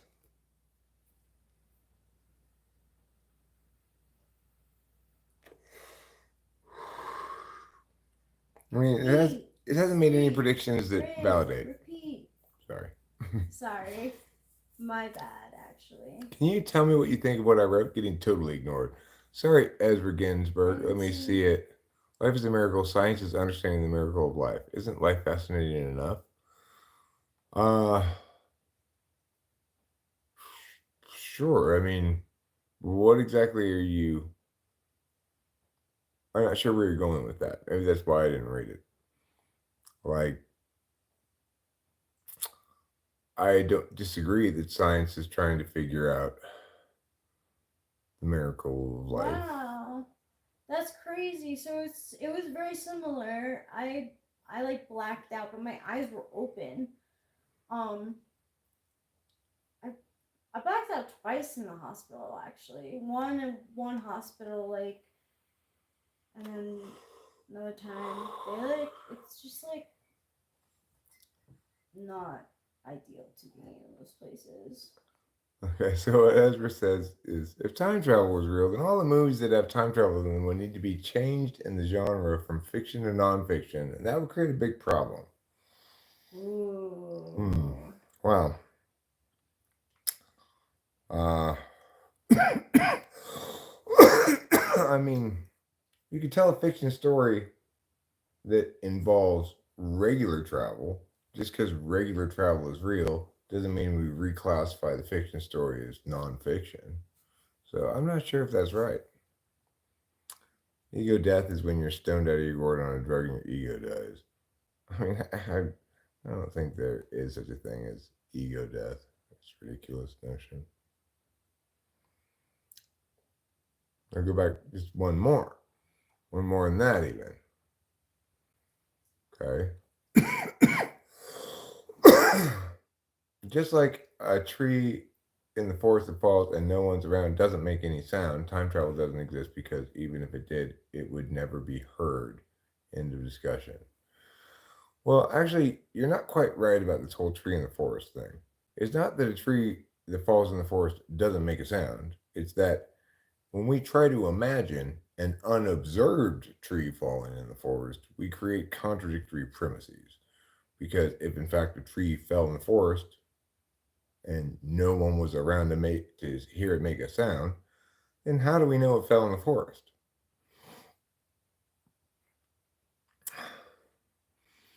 So that's why, that question, if a tree falls in the forest, does it make a sound? What it really reveals is that there's nothing in the universe that can be unobserved. That's the takeaway from that. That we can't even conceive of an unobserved reality without immediately creating contradictory premises, which renders any conclusions drawn from those premises unsound. Always valid, never sound. I mean, assuming you do the logic right, it's valid.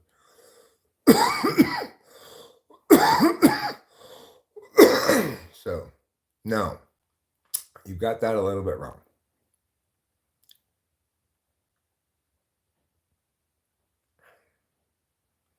But I appreciate you causing me to go. I appreciate you causing me to go back and read the one that you wanted me to read, because I agree that's an interesting concept. Yeah. And I agree with you that time travel is impossible. And it's not possible, really, for actually, like you say, the same reason it's not possible for a tree to fall in the forest unobserved.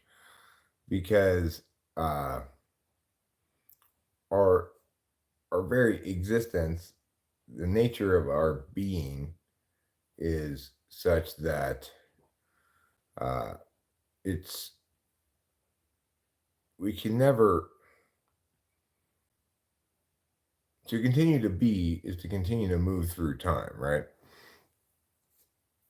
The idea of time travel suggests that somehow we therefore continue to move through time forward while we're traveling in time, right? Because otherwise we'd be dead. Our biologic processes would no longer be representing a wave pattern.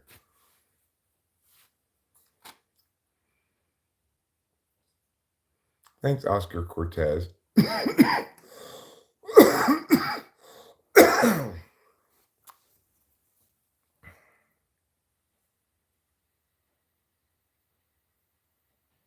Prometheus was a pretty good movie. I don't think I've seen it. It's like, I don't know. I don't think I would recommend it. Honestly, I mean, like it was good, but like it's long. Thanks, Charles. So Seems like a very solipsistic frame of reference. Let's see. Bob says the ego death is something that never happened to me. It's certainly something others have claimed to experience. I, it just means like, what does ego death mean? It's like, did they literally forget their own identity?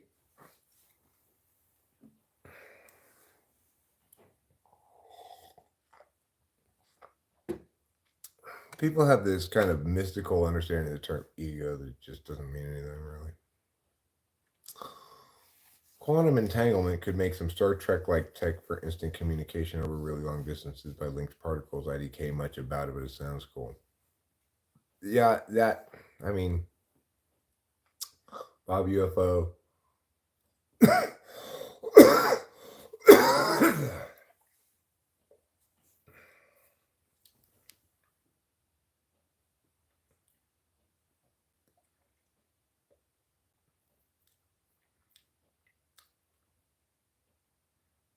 I guess the problem is, how do you get the particles far apart? You have to travel them there somehow.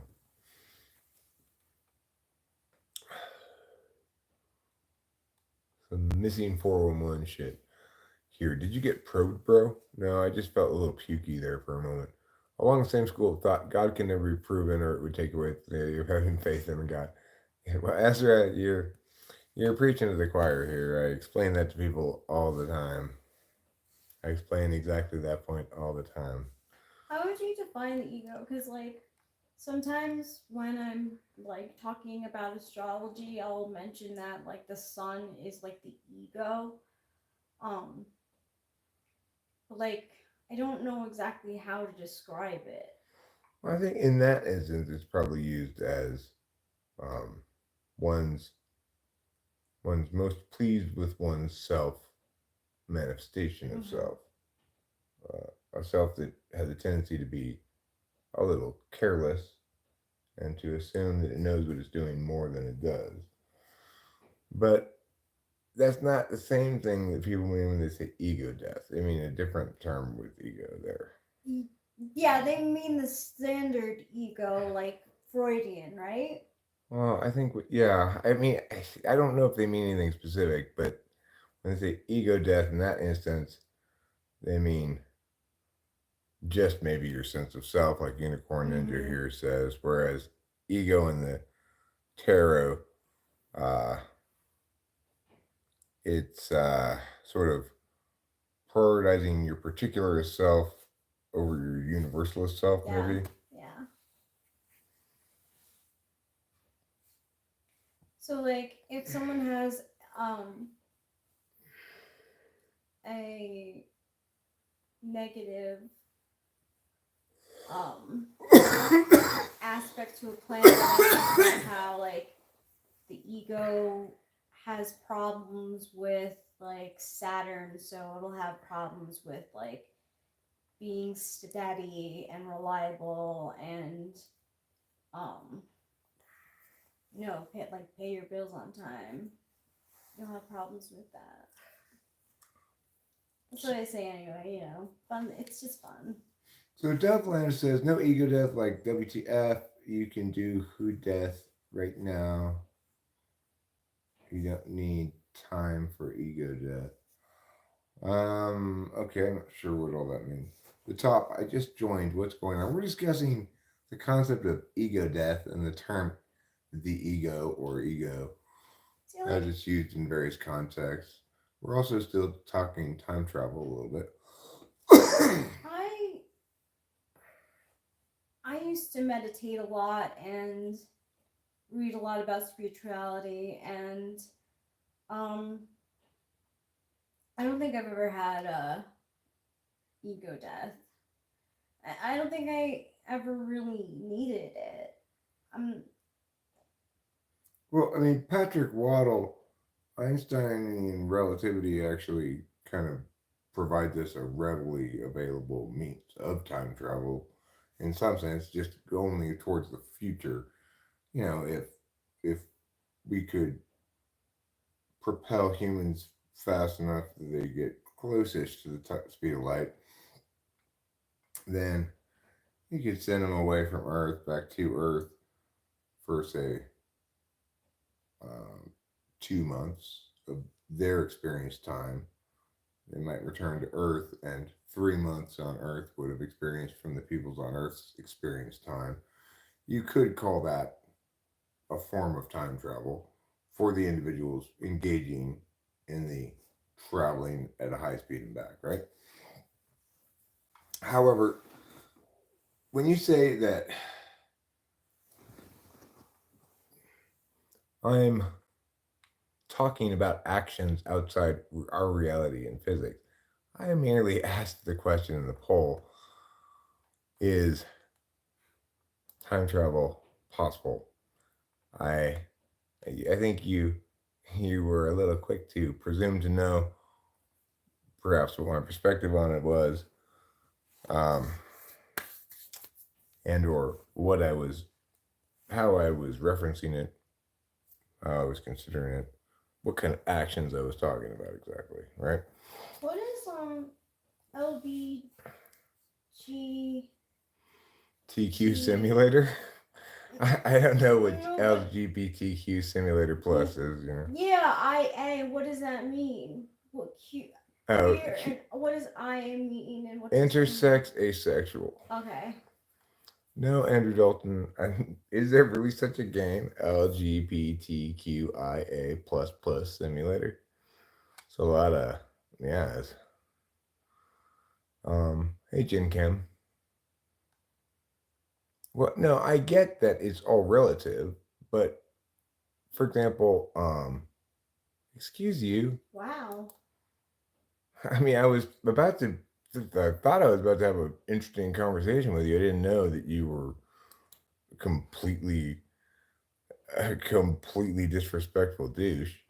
I'm not gonna quite put you on timeout yet. She's not Thai, obviously. No. Not from Thailand. And Okay. I just had a question, and I knew that Eric could answer it for me.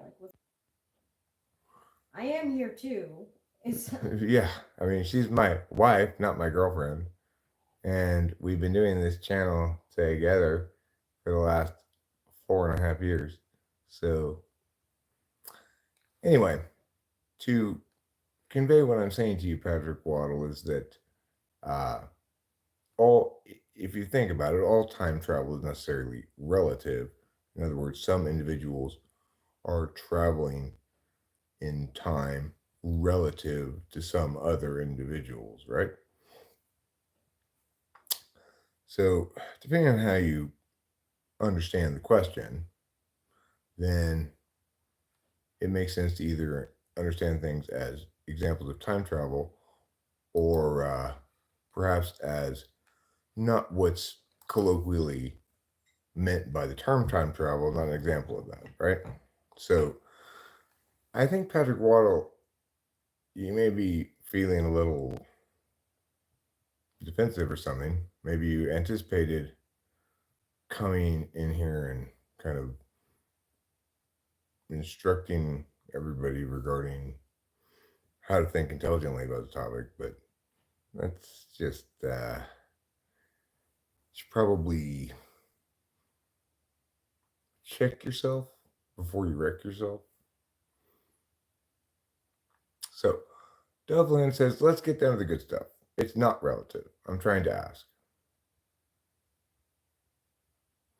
Time's not relative? I mean, we experience it relative to something, right?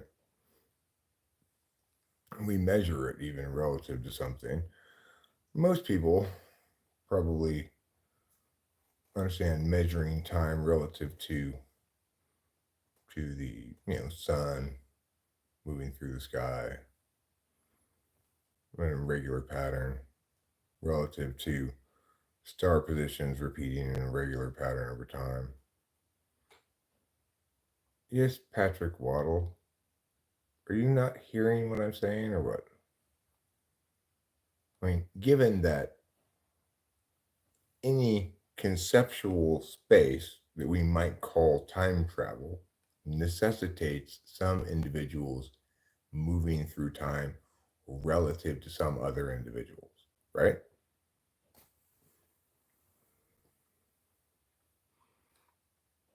Marissa, hashtag Trump 2024. Guess who's back? Thanks, Richard Thompson. Shady's back. Why do we call it traveling through time? In reality, we are time. Earth turning isn't traveling. We aren't.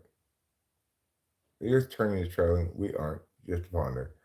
No, I agree with you in some sense, Ezra, that the reason it's a faulty notion is that we are time is the most correct way to put it. That a human being is uh, a combination of physical and metaphysical aspects. In other words, of being an object in space that's distinct as a particle is distinct, and being an identity moving through time that's distinct as a wave function is distinct. Yes, you're back, Evan Robe. You are back. So, um, there is no understanding of time passing that isn't predicated upon human observation first, uh, excluding like possibly animal observation, right? Well, you're gonna have to be on timer for 5 minutes since you said it's spam. If I could do it again, I'd just give you 1 minute, but enough. Ever stop streaming? Yeah, I just stopped streaming for a few hours there, and I'm not gonna stay up forever tonight either. There were times when we did whippets where like time was different for me. Yeah. Yeah. I like aimed for that kind of moment every time I did a whippet. And I like huffing. Yeah. Who doesn't?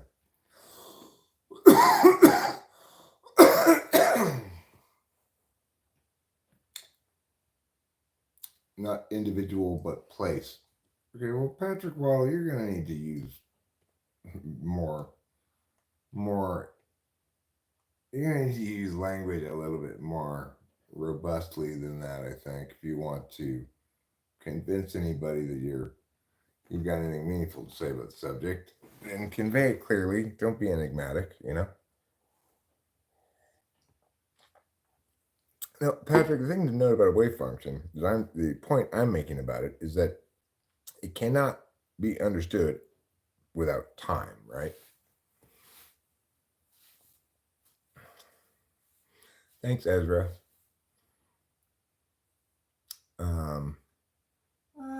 It is the case that energy moving through some medium is the typical manifestation of a wave function. But the idea of a wave is frequency, right? So that's myan number of times across mya, right? Which is your time vector, right? Don't overdo them, Charles, because you could get neuropathy from it.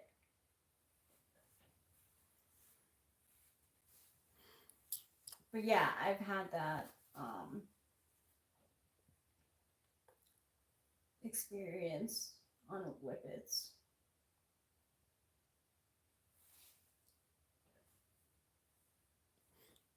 Brenda Kriat says, you don't know anything about physics, so stop pretending you do. Yeah, I'm no physicist, I'm a philosopher, you know. Fortunately, philosophy is the first science, and actually, it's the science upon which all other science is predicated. In other words, every notion, every conceptual space, every explanation, if it doesn't pass, it must first pass philosophy's muster. In other words, it first needs to, or you could say better, it first needs to pass debate's muster. Debate checks to see if it's done its work. Has it established its own framework? What are the criterion by which I can successfully claim to have explained? Yeah, what am I explaining? What are my definitions? Blah, blah, blah. Do the case level arguments actually link to the framework? Etc. So, as a professional debate coach, I spent a lot of time constructing cases both about public policy and about philosophy because Lincoln Douglas's values debate, which has both a value is to be upheld and a value criterion. Well, Patrick Waddle, like I said, it's not so much that we're not so much talking about philosophy as we are um,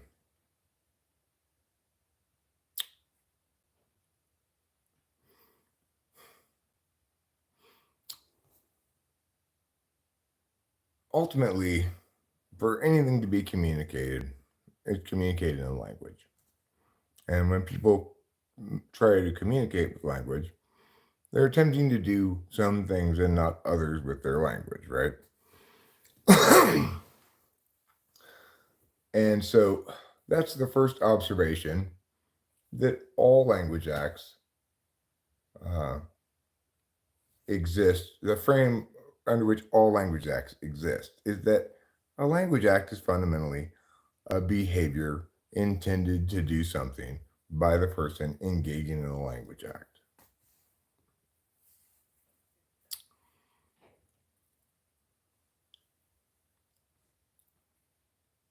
Patrick Waddell, tread carefully. I'll tread however the fuck I want, moron. What in the world are you thinking? Like, how could you possibly feel as though your interests are well served by trying to intimidate me or by being overtly disrespectful? They're not well served. You're not going to fool me into thinking you are more intellectually rigorous because you've chosen to attempt to provoke emotionally, you know? I don't know what you think you're doing there, but, you know. I mean, he is talking about the subject, Unicorn Ninja. He may be trolling. If he is trolling, he's doing a pretty poor job of it because it's like to troll, you need to do something like more than just say, tread carefully. And you just sound like, you know, you're making sort of implied threats that obviously you couldn't even conceivably back up because it's like this isn't a physical environment, you know. Well, I am focused on him. That's okay. You may waddle over to me for about a fisticuffs. I know. All right, well, that's fine. I mean, this is kind of how the game is played, Unicorn Ninja, right? I don't mind this occurring because it gives me an opportunity to demonstrate how to deal with people at face value, right? That if in fact he's just sneak trolling or whatever, then he'll get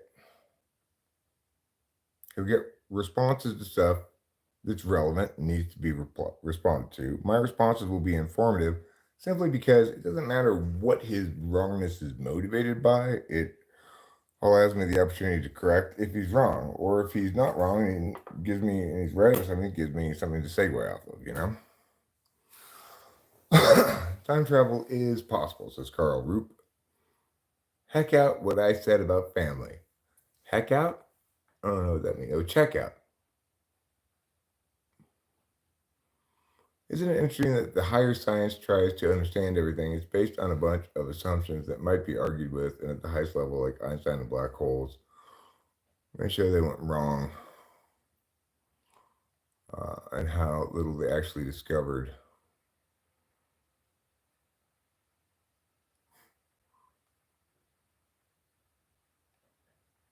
Traveling to the past, as Brenda creates, is not possible. Travel to the future is possible. You can solve the course of your life.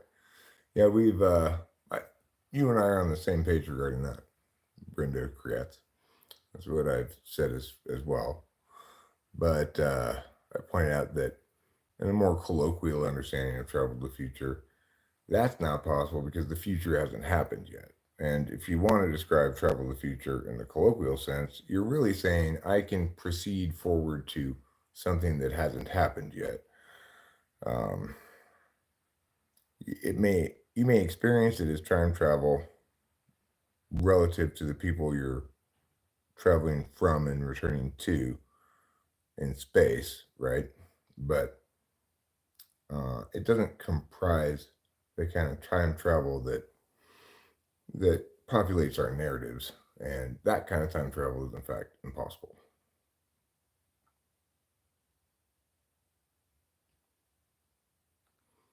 I mean, Patrick Waddell, you can test all you want.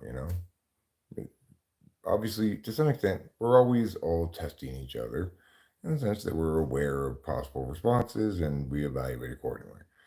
To kind of explicitly position yourself as being the tester, however, is more a social positioning thing, I think, than anything else.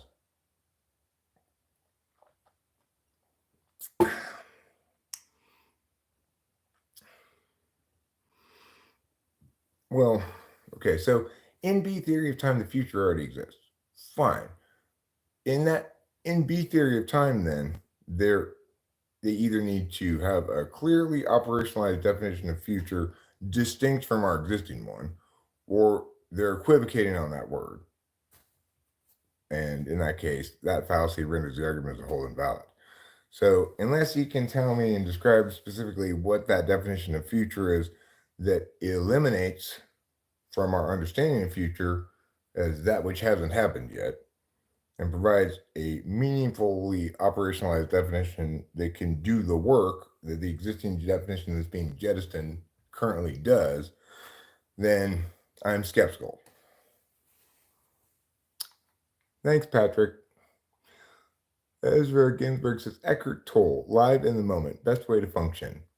Hey, you would love my custom license plate, ETA 0. That definition is general relativity. The definition of the future, that's not a definition of the future, right? Creams suck. All right. General relativity does establish an explanation of things, right? But does not comprise a definition of the future. See you, Sean. Have a great evening. ETA 0. Eckhart Tolle. Eckhart Tolle is a smeckert bowl. Okay, well, it may be the case that general relativity defines the future, but it is not the case that general relativity is a definition of the future. So if you want to provide the definition of the future, you need to say how general relativity defines it, not say that general relativity is a definition of the future. You might say that a definition of the future is implicit to general relativity. Regardless, you need to provide the definition as distinct from the concept of general relativity, which is an explanation, not a definition.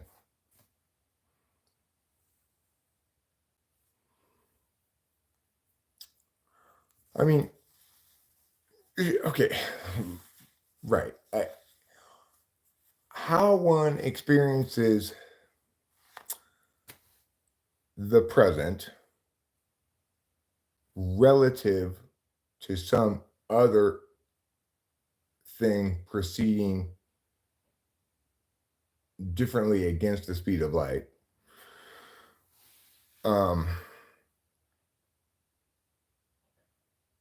It is the case that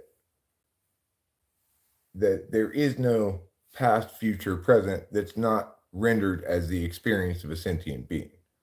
So, in that regard, time travel, in the sense that we typically understand it, in the colloquial sense, is meaningless. And you might say that any notion of there being a timeline at all, independent of individuals experiencing it in a shared universe, is inherently nonsensical. And I'm not going to disagree with that. So if you want to say that there is no future except as understood relative to the experience of an individual person, I agree with you. Okay. And that's why I'm saying trying to define, say, time travel uh, as moving fast through space relative to other people's experience of passage of time here, so you can compare the two when you return and say, okay, for us, this much time has passed. For you, this much time has passed. To define time travel as that is to try to sidestep the question, because the answer to the question, is time travel possible, is actually no, because time isn't independent of individual entities expressing their agency. It is a function of life expressing agency. So I'm not even sure we disagree on this, but I wouldn't say that that to answer the question, how are you going to define the future? Um, to answer that question with Einstein's relativity is not to answer the question, how do you define the future? Because that's not a definition of the future, right?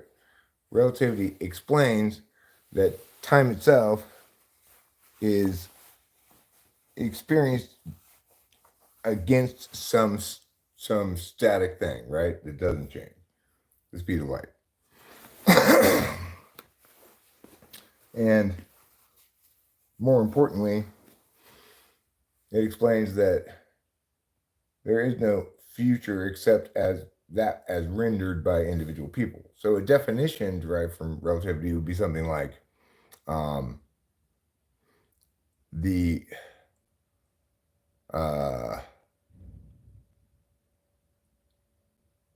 awareness of experiences yet to be had. That would be really the best definition of the future. If you wanted to say instead, I mean, there's no other good definition of the future I can think of. The awareness a sentient being has of experiences yet to be had that are possible but not certain. Right? That's an actual definition of the future, right? So rather than simply ascribing qualities to it. So yeah, sure, you might say one's understanding of the future is subjective, but that's not a definition of the future. That's simply describing one's understanding of the future.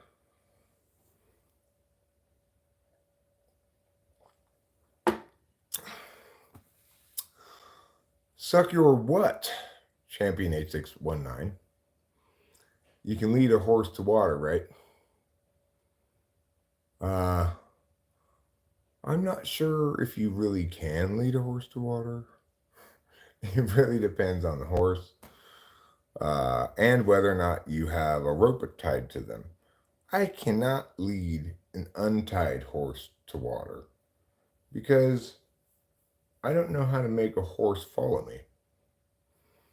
How do you do your hair? Hmm. Uh, I push it with my hand like this. I push the sides. I push the top, little bits of hair that I have here. How do you do your hair? No, I only support humility, champion 8619. I think pride cometh before the fall. And I see we have a great example of that right here. You come in bearing pride, calling yourself champion, and yet so far things aren't playing out so well for you.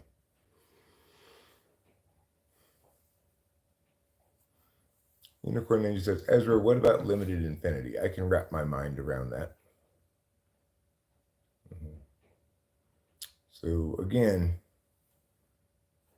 I think it's interesting that you mention pride and declare yourself champion, but have already devolved to just, I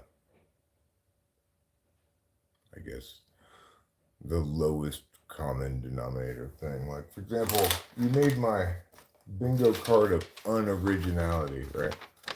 Number 2, like the second least original thing people say after meth and old grandpa. You want to see how many of the bingo card squares you can hit, champion? Because so far, you can't really be a champion if a million people before you have said exactly the same thing. You're just a scrub, right? So, and I get that this is going to be a frustrating engagement for you. Possibly you're used to provoking some kind of emotional response, but in this instance, you'll leave here frustrated. My voice is sexy, Boomer Jilston. That's because it's full of sex.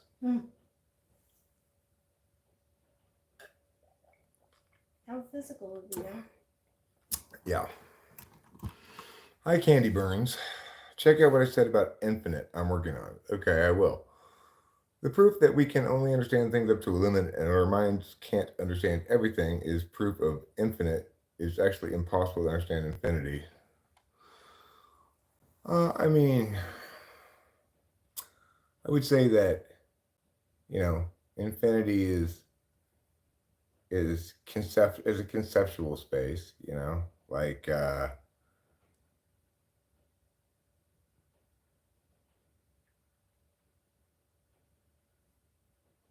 because of the way numbers work, for example,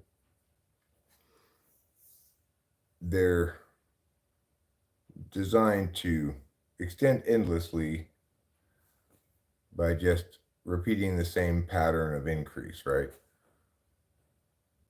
So implicit to that means there's no hard limit at all. In fact, conceptually, it's unlimited. We have a term for that conceptual space, but that conceptual space doesn't actually meaningfully link to any corporeal reality.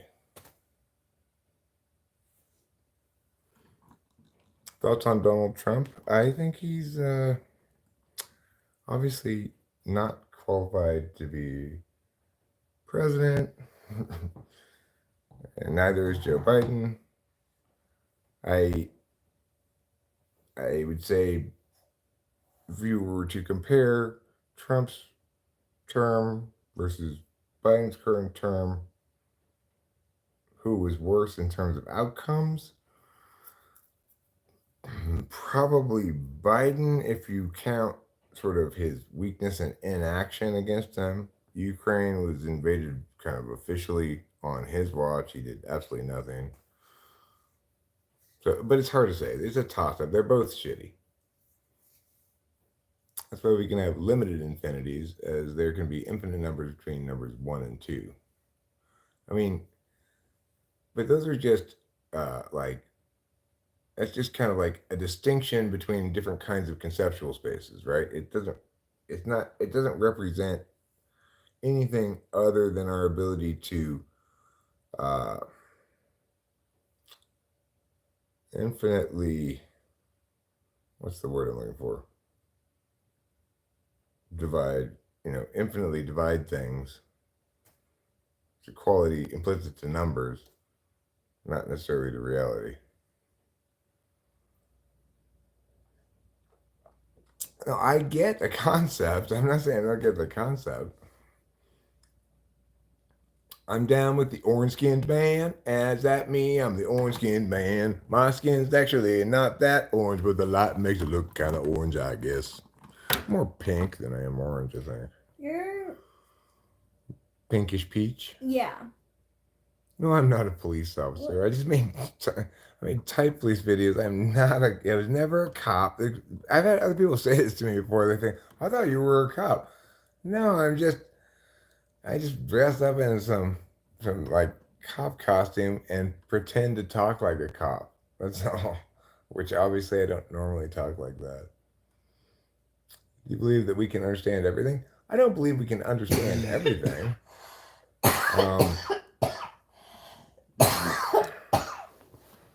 I mean, it's indisputably the case that we don't understand everything now. And there's no particular reason to believe we can. However, I don't think that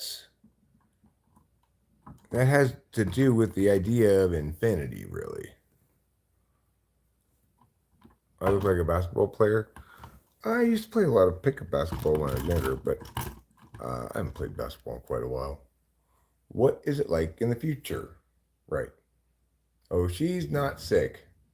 She's vaping. So much better reason to cough than being sick. What's the strangest dream or nightmare you've ever had? Rachel had a dream last night about a wedding dress. Yeah, wedding dresses. They were trying on wedding dresses. Why were you doing that? That's totally unclear. There was no mention of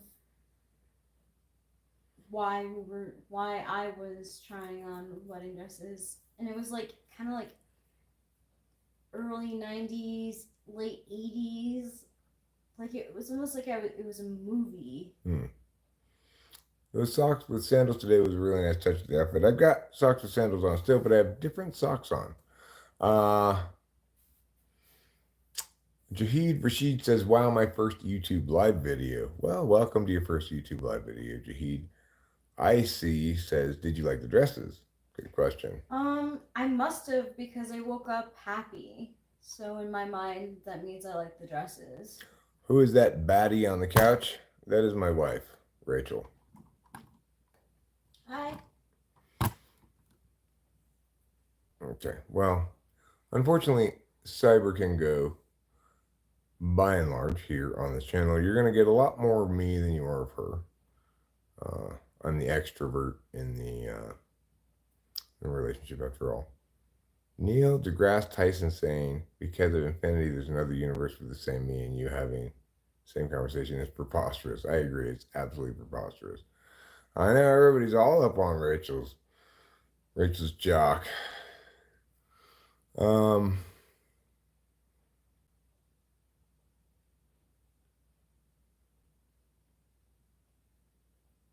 What's the strangest dream or nightmare I've ever had? That's an interesting question. I had some strange dreams, like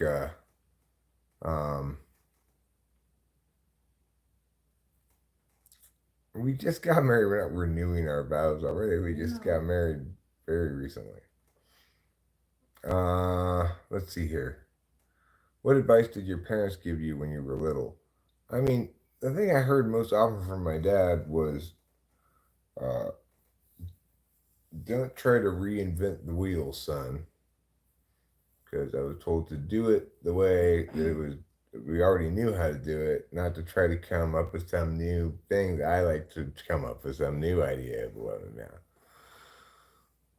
So we've been married about 7 months, and um, accordingly, it's a little early to renew our vows.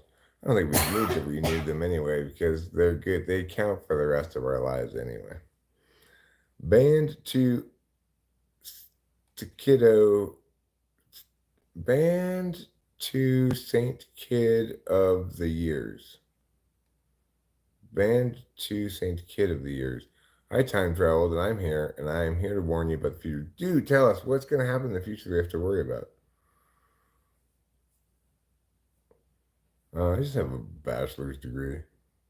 I'm not some kind of fancy doctor or nothing. You know some of Diddy's secrets? Well, am I a monkey?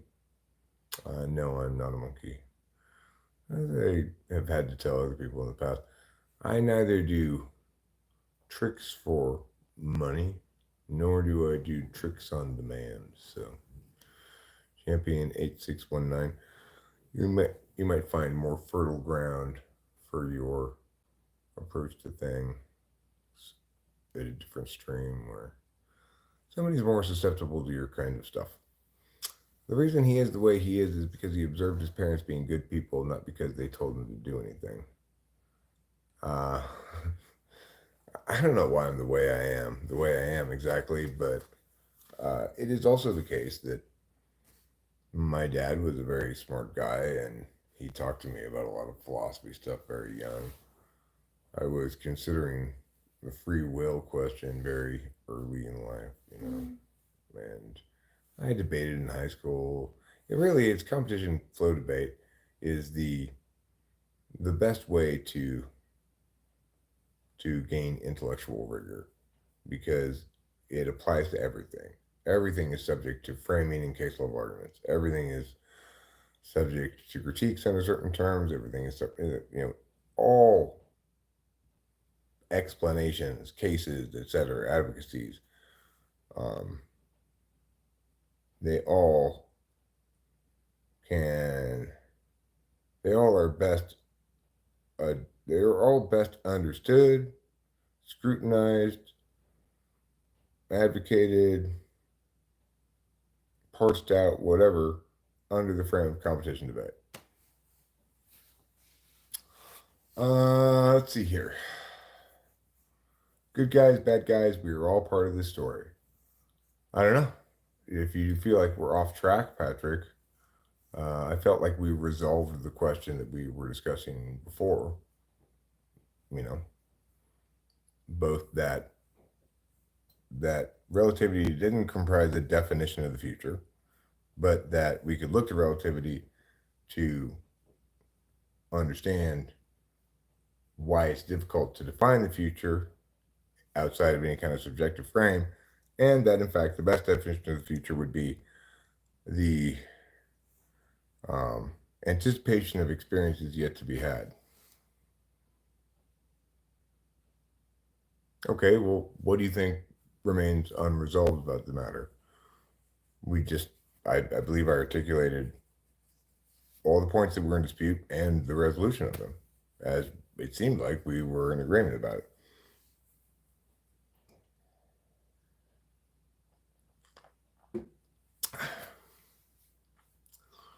Do you get jealous when people talk about Rachel? I don't really get jealous because I don't feel threatened, but I get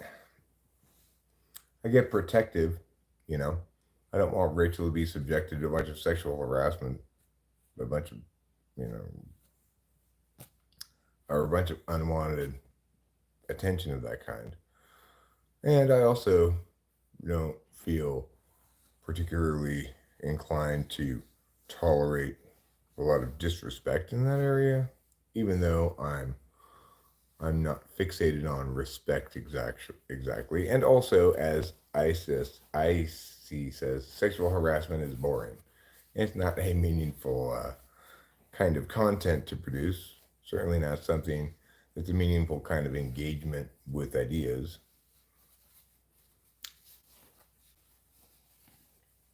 Thanks, Crystal Miller. Charles the Gargantuan says, it's crazy how many people vote on the polls, yet not so many take time to like, oh, that's fine. I mean, I never like videos I watch on YouTube.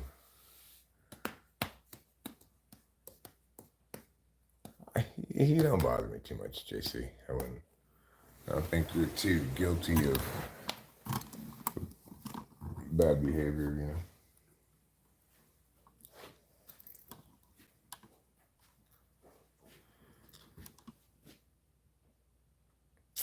One thing that I hear people say, and I heard tonight, in fact, was something along the lines of, I don't remember exactly who said it, is that you're being sneak trolled or whatever. Here's the deal.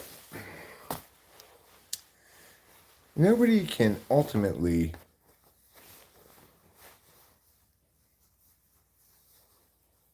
literally, reality is defined, if not produced, relativity.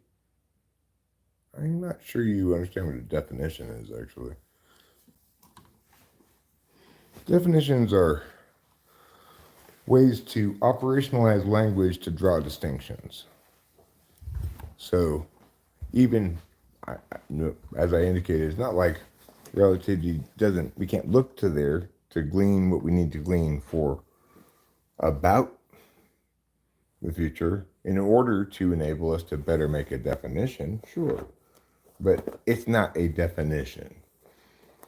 And if you don't understand that, then you don't understand what definitions are. And that's fine. You don't need to understand what definitions are. Well, most people don't.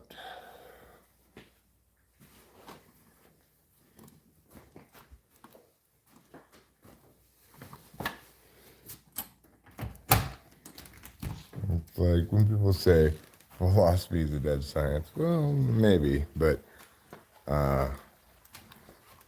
applied philosophy, namely the engineering side of philosophy, competition, debate, in other words, dialectic, rigorous dialectic,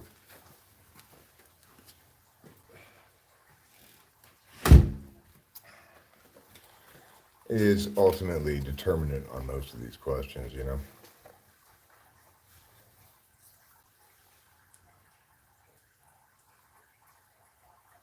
Amazing how creators of AI don't really understand how it works.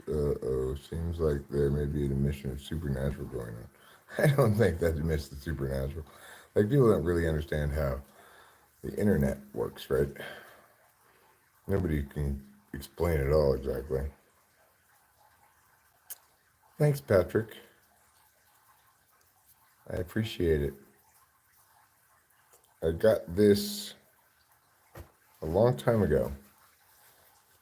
My second wife bought this for me.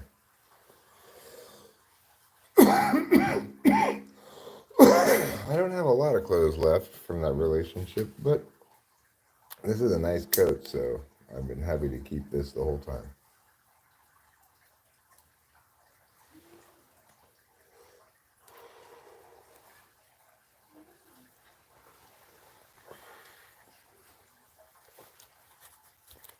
You're a Navy veteran, huh? I am not any kind of veteran. I've never been in the military. Mostly because I'm far too pussified to handle the military. Philosophy allows us to think of us and spinning it, or at least free. I don't know what that means.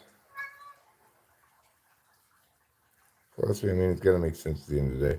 Well, it's just, forget about philosophy, really. It's just about what you might call dialectic. Using language carefully and rigorously to make sure that whatever other symbolic work we're doing, be it in math or music or any other symbolic language, that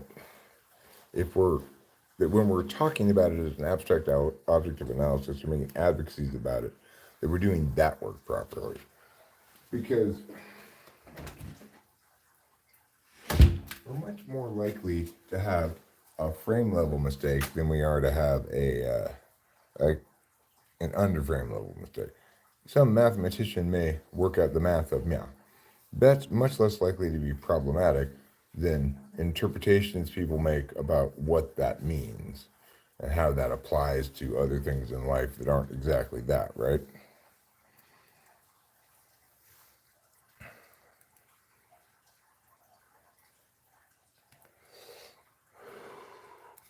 You can give smoking advice.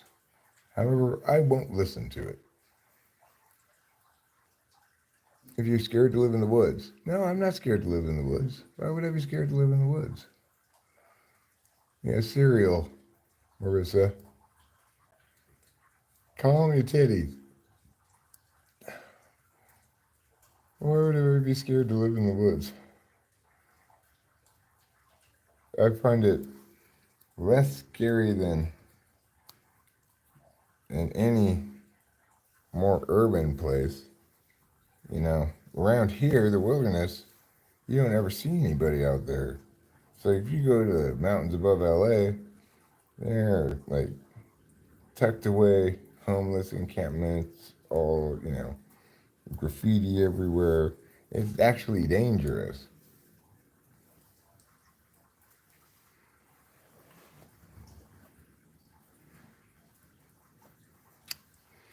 There we go. That's kind of what I meant. But spell check corrected me. For some reason, it allows us to rethink along with a line to follow.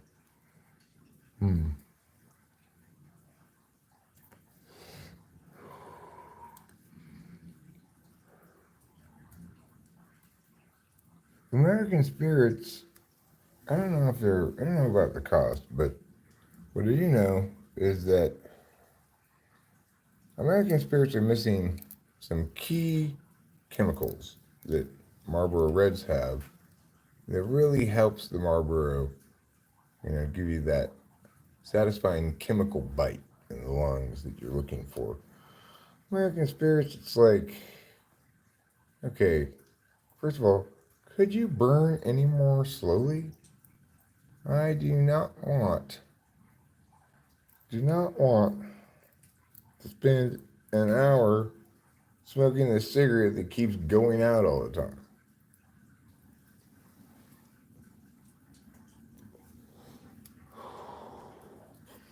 Second of all, if you get the right kind of cigarette, namely the American Marlboro Red, history's greatest cigarette, then you don't need to smoke a shit ton of it to get satisfied. You get that clear snap from it, that nice bite to the lungs. It's missing in more pussified cigarettes. I'm not coming in. You can meow at the door to have me let you out. You cannot meow at the door to tell me to come in. It's ridiculous. Oh, those chemicals aren't nasty. They're the real payoff from a true American masterpiece. Philip Morris's finest work, the Marlboro Red Short. They do last longer, and I don't think that's a good thing. That's why I don't get hundreds either. A certain duration I want a cigarette to be. I don't want it longer, I don't want it shorter. You thought, got my cat meowing, was your cat meowing? Yeah, well, but you get what I'm saying? This cat is so presumptuous. He doesn't just meow to have me let him out the door, which is already ridiculous since they have cat doors to let themselves in and out of the house. But they don't use those anymore because, I don't know, it's easier to bother me.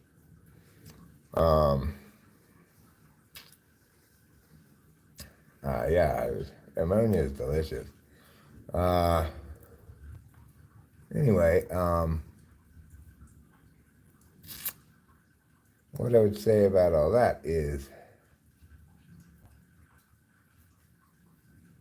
I don't care what they put in these things, whatever it is. It could be rat shit for all I care. It gives them a uniquely fantastic quality.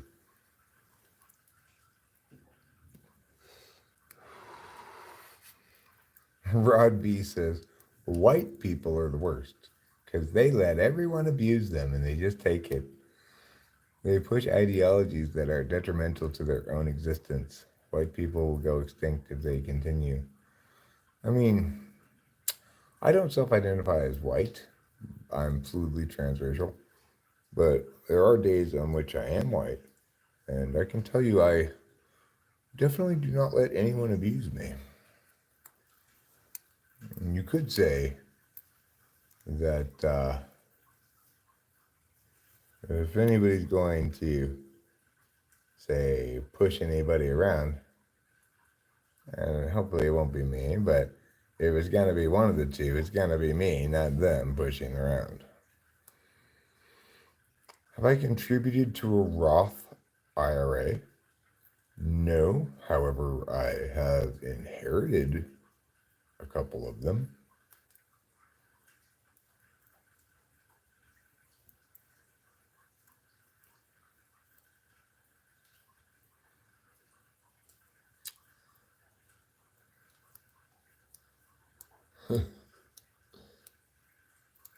Yeah, I do own a gun, Patrick Waddle.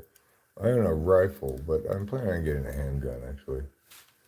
Because I don't feel like the rifle is particularly well suited for home protection, and that's the primary reason I want to have a gun. You know, Patrick, you can always ask questions. You don't have to take wild shots in the dark.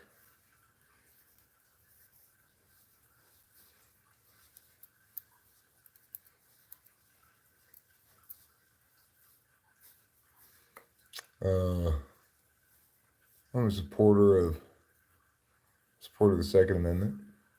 At the same time, I'm not a gun guy. I don't really like guns or not into them or anything. But I definitely believe in arming myself because, after all, I'm not necessarily going to win some sort of physical conflict with somebody if we're relying on our respective strength.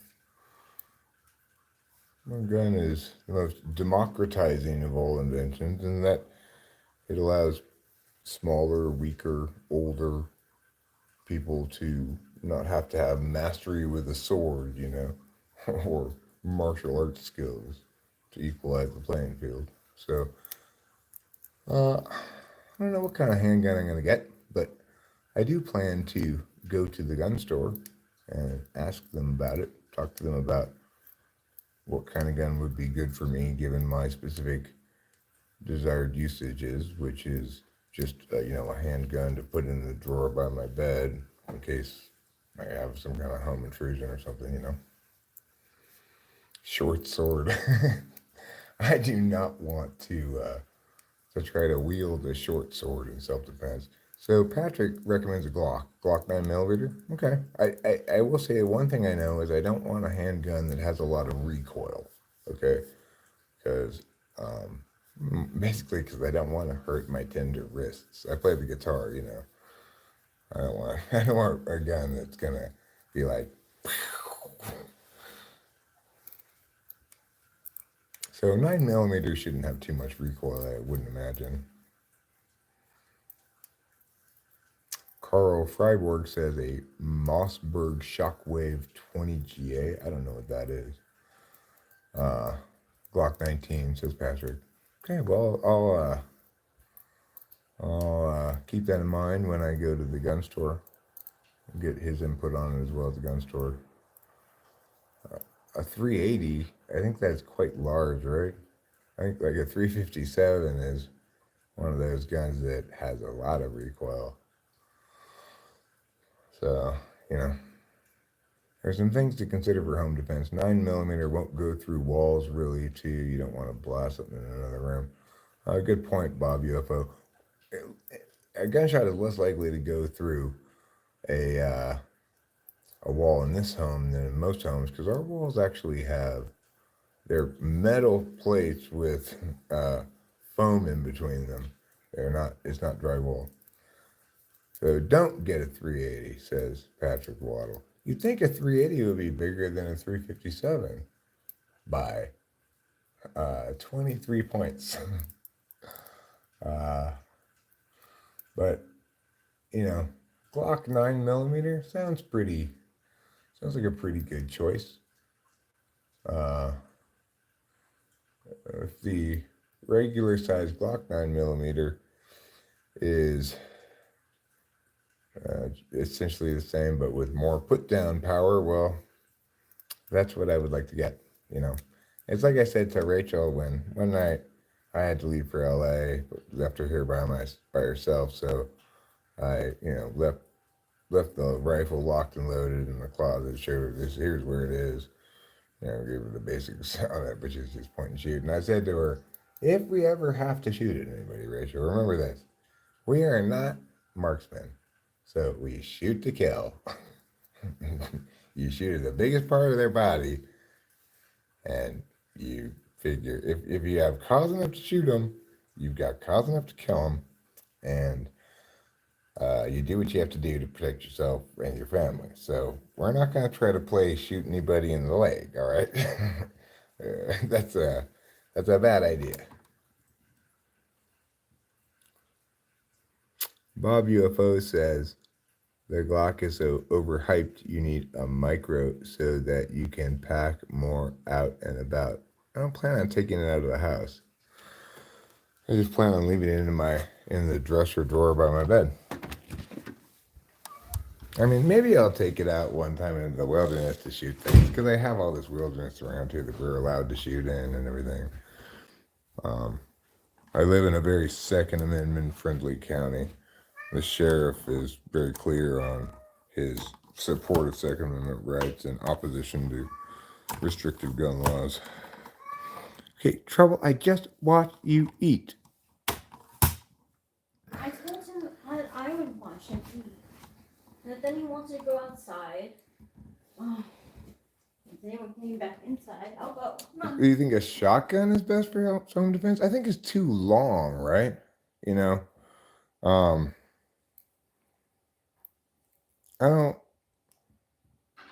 don't want to have to get this big long thing out. Yeah. I just want to be able to grab and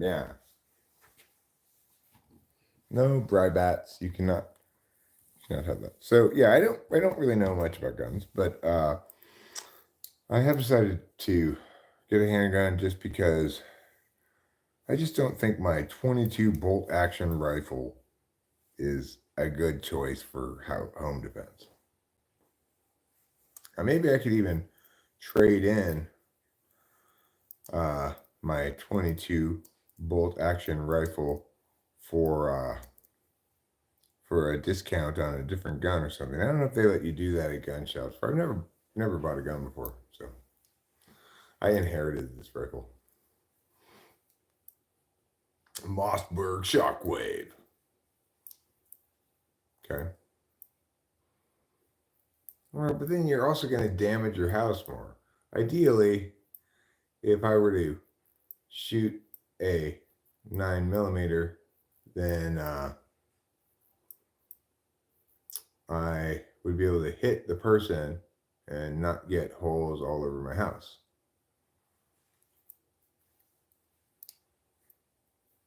Charles says he suggests a Sig Sauer P365. I'm never going to remember all these gun names.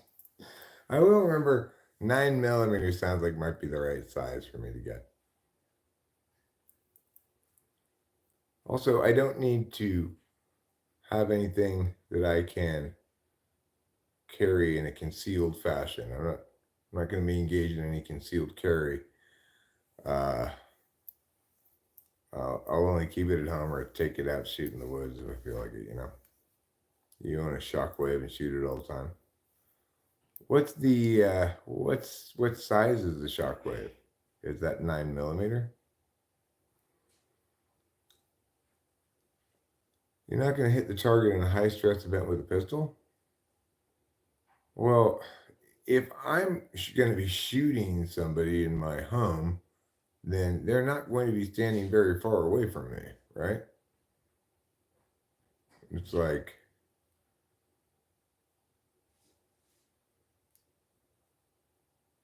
Springfield XD is pretty comparable to the Glock 19.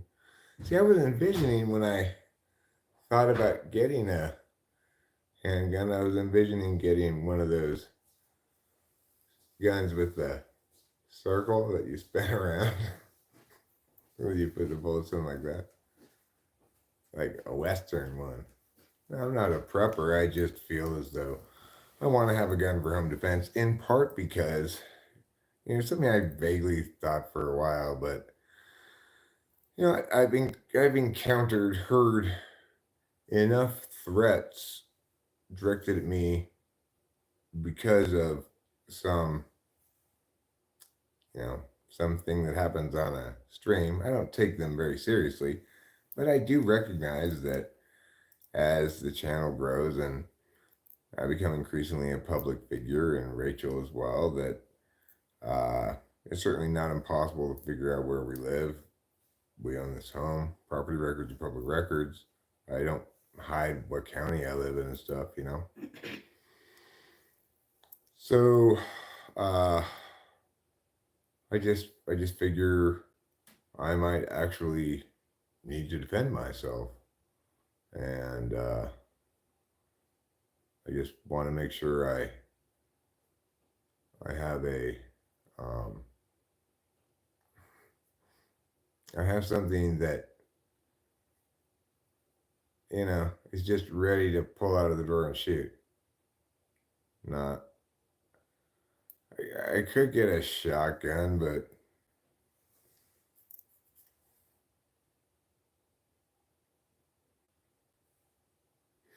I don't know. I'm getting a lot of mixed opinions here. I think I'll talk to the guy at the gun store and see what he says. Bro, I came on here trolling and he really is talking about guns. What WTF? Well, people ask me, the subject came up when somebody said, I bet this guy, meaning me, doesn't own a gun. And I said, actually, I do own a gun. It's a 22 bolt action rifle that I inherited. And I'm planning on getting a handgun. I don't know if you can do a trade in where I could get a discount on a handgun if I trade in the rifle. Because I don't really want the rifle. Some people here saying I shouldn't get a rifle, I should get a shotgun.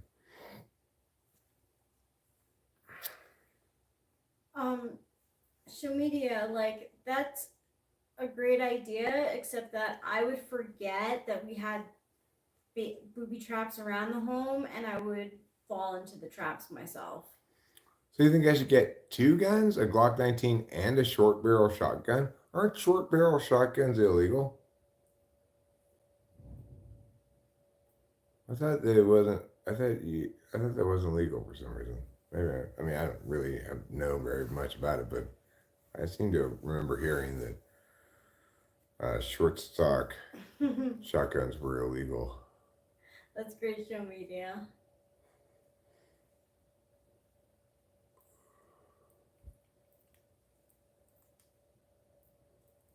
You get a nice pump action for $300. The Glock cost you $700.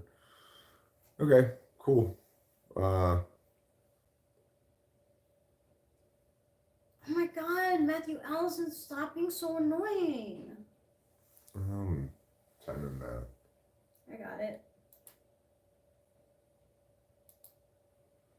I beat you to it. Ooh woo. Oh no, show media beat me to it.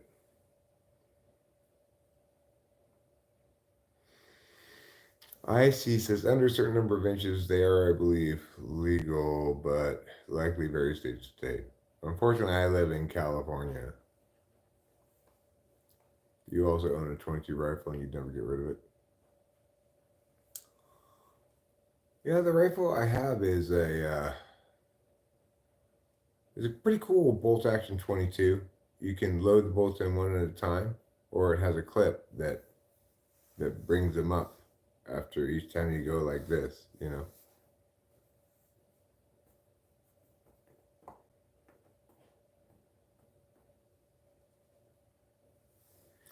RR says not only is time travel real, but that he can take me to a portal. Well, that sounds great. That's why I wanted to keep it at all, is because I have history with that bolt action rifle. When I was a little boy, it was leaning in my dad's bedroom closet with all the ammunition stacked up next to it. No gun safe or anything, you know. It was the olden days. My dad just said, "Don't play with it." But I always kind of wanted to play with it. I never really got a chance to play with it.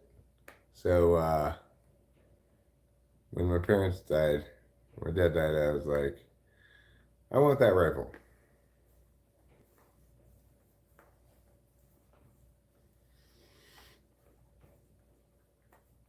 And I have shot it multiple times. When I moved in here, we found some targets that somebody else had, I guess, had for shooting at 50-yard targets, 100-yard targets. And I actually successfully hit it at about the target distance on a couple of occasions with the rifle. It seems to like aim well, you know. That's Seems good. to shoot where you're aiming if you do it right. You don't. If we really are gonna figure out this time travel thing, let's get it done. Because I need to turn around and give my younger self a hug and say it's gonna be okay, kiddo. You should put that in your diary. Porthole possible, manhole possible.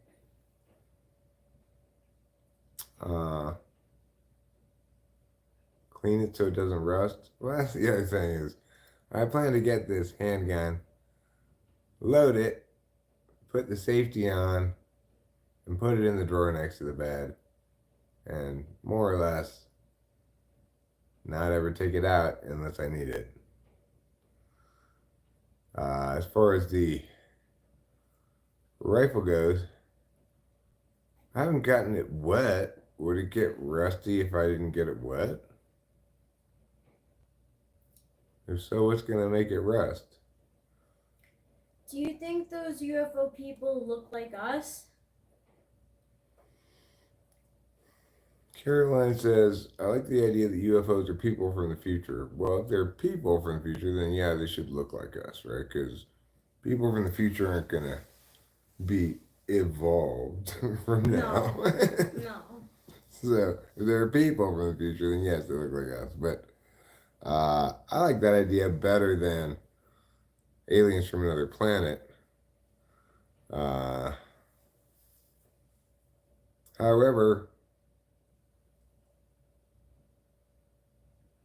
I'm not sure, as discussed already, that people can travel from the future, rather only to the future. And in that regard, I mean, I guess the people who traveled to the future from their perspective, the other people would have traveled to the past from the other party's perspectives. So it's the same either way. But the point is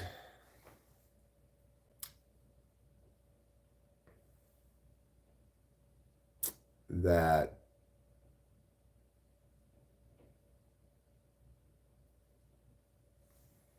I don't think so. But that'd be nice. That'd be a good, neat explanation. Thoughts on David Grush, UAP whistleblower? I think that whole thing was a bunch of garbage. Maybe, it's a pretty funny joke, that's right.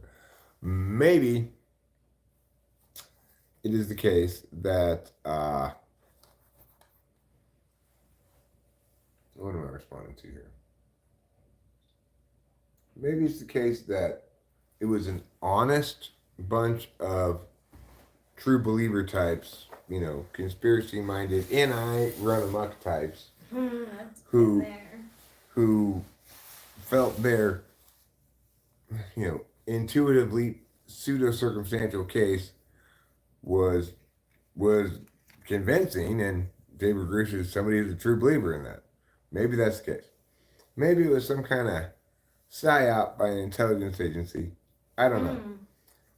I don't know. I think probably the former, not the latter, because there's been a report released on this whole David Grush line of reasoning and the stuff he was referencing, and the report's been completely dismissive of saying it is, in fact, this group of like UFO true believers who keep like circularly referencing the same things from different angles and different sources, but it's really the same non-determinate stuff.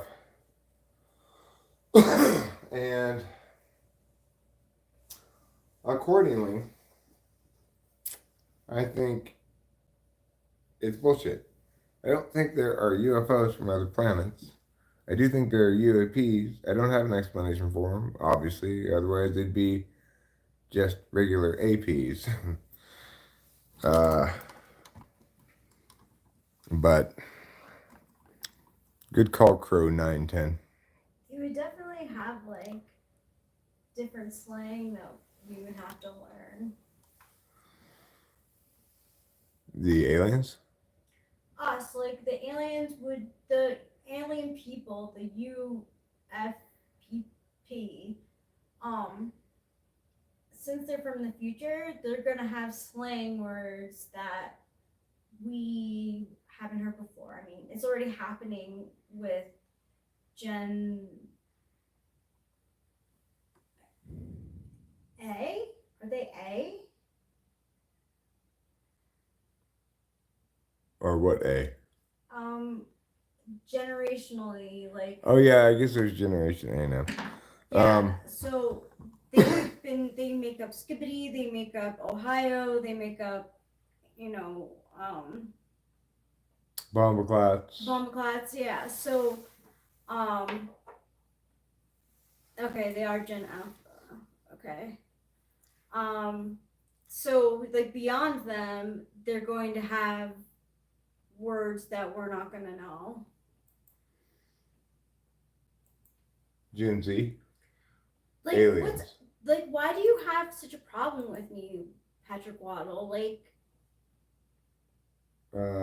Because presumably he only sees value on a single metric. If you're not speaking with the same kind of intellectual kind of TI sharpness that I am, then according to him, you don't deserve respect and or someone to be embarrassed about or something. Different people have different areas of strength, and if you want to be happy, you want complementary areas of strength. You don't want overlapping areas of strength. I don't want to marry another debate coach. And you shouldn't feel as though because my wife isn't a hyper articulate competition debate coach that she's an embarrassment in any sense. What she's talking about is perfectly interesting, normal stuff. If you find it causes you to cringe, well, you're behaving much more cringily than she, for sure. And maybe you're just projecting. I don't know. Anyway, I went out for a cigarello. I'm sorry, Rachel, you have to endure this ridiculousness. It's okay. She's got a pretty tough skin, too. I've been called, Yeah. People have gone after her in every conceivable, worst imaginable way. Because usually they do it, though, because they're trying to get at me and can't get at me. I don't think that's why you're doing it, Patrick. I think you're just kind of snobby about like intellectual stuff. Not everything worthwhile is intellectual.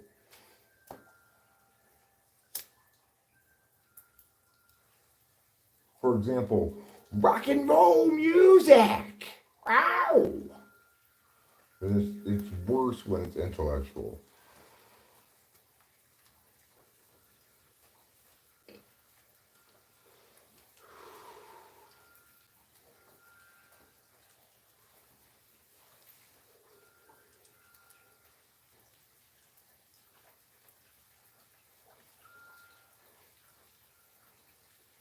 Or, food. The last thing you want to do is eat food prepared by some sort of intellectualizing chef that wants to fuse different things and wild techniques and stuff. And you're like, this isn't good. I don't feel full. What is this guy doing? Well, he's applying intellectualism to the wrong sphere.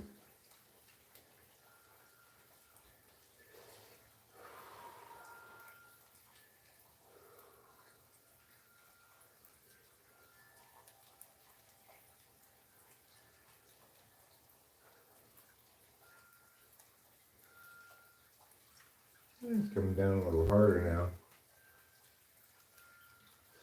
Always happy to get some more rain.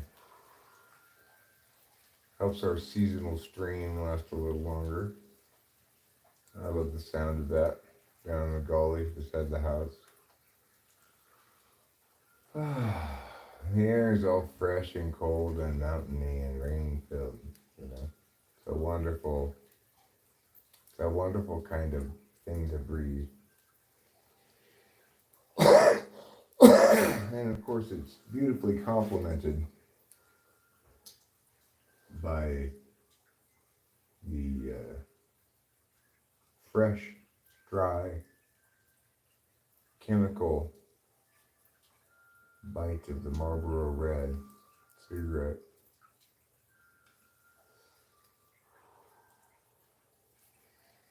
Smoking's always best when it's cold outside, Smoking when it's hot outside, rather less appealing endeavor.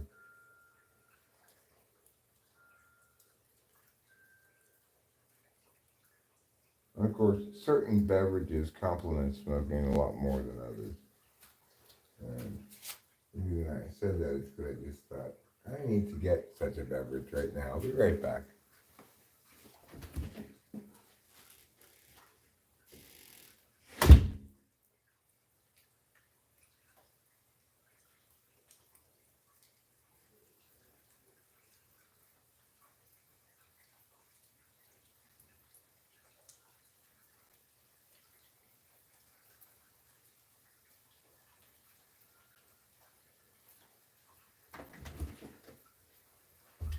Okay, I'm back with my complimentary beverage.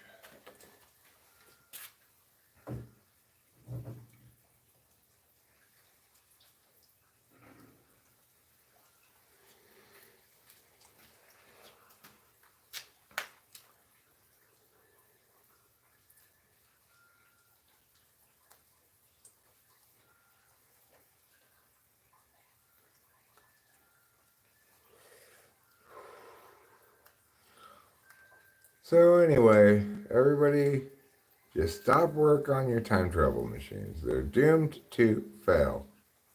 Okay? Especially if you're trying to make a time travel machine that stays in one spot in space, but only travels in time. Doubly so if you're trying to make a time travel machine that can go both directions. Just give it up, everybody. You're never going to make one.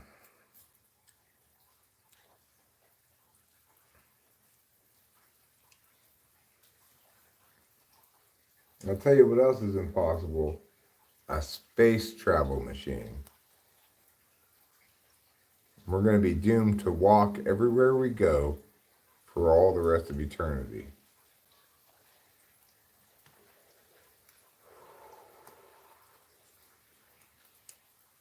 Even more impossible than a space travel machine would be some sort of way to travel across water. I mean, obviously, stuff on top of water sinks, and even if it doesn't, it gets all wet. So that's never going to happen.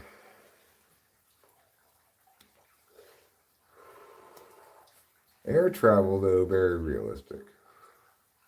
Very realistic. We have perfect examples of time. We just have to work harder on flapping our arms.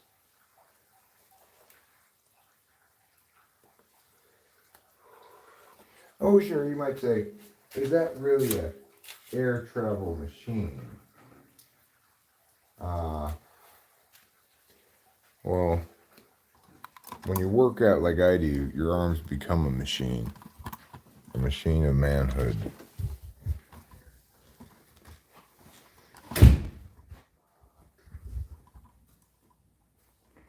I have not quit smoking the higher. Oh no, my psoas muscles. What are your psoas muscles? Psoas muscles. It's like they get really tight and sore when you walk a lot. They're attached from like your hip to the back of your spine. CG says time travel ain't possible, complete fools. I asked the question if it's possible. I didn't make the assertion that it was. What do I do for work? I used to be a competition flow debate coach. Now I'm not working. We're setting up a income property down the street. We're going to rent that month to month. A few things I have to do before we can get that actually rented, which include getting a septic tank fixed. I was supposed to call the plumber today, but didn't. Well, the higher, it's likely to have the opposite effect on me. I am vaguely considering. I've made a firm decision to quit smoking before my 54th birthday, but I'm considering the possibility of maybe trying to pull it off before my 53rd, which is at the end of April. However, people telling me what to do has almost unavoidably an effect of me doing the opposite or not doing what they tell me to do, one of the two. I try not to be manipulatable by that tendency, but I really don't like being told what to do. And you're not putting it in my subconscious, you're making me overtly consciously aware.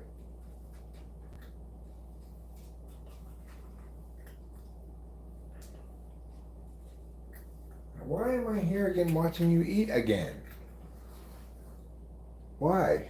I went in before trying to tell him to eat, but he wouldn't be waiting for you. Yeah, because he knows he can push me around more than he can push you around. Yeah.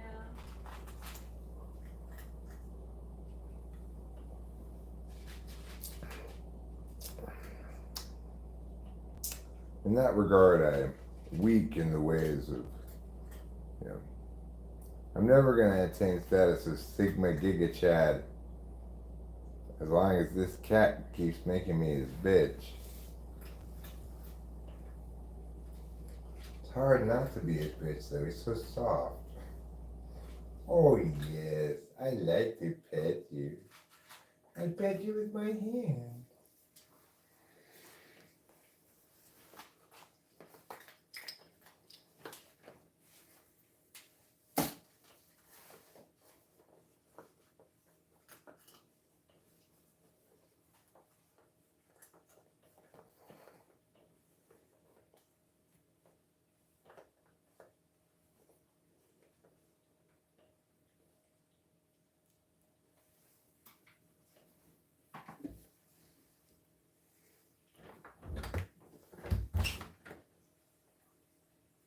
Okay.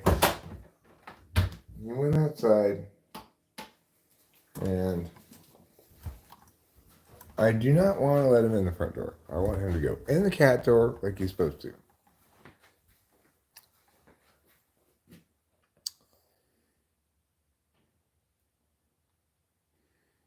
Well, the higher, believe me, I know for a fact that I have plenty of experience, knowledge, understanding of smoking, quitting smoking, how I'm likely to quit, how I'm likely to fail to quit, etc. I have quit smoking before. I quit last year for like a week, and I quit for longer periods of time than that before. I have experienced abstaining completely from alcohol, so I understand the process of all or nothing being a necessary component of it.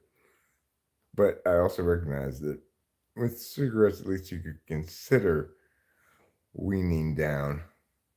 Not likely to be a strategy that's going to work for me, but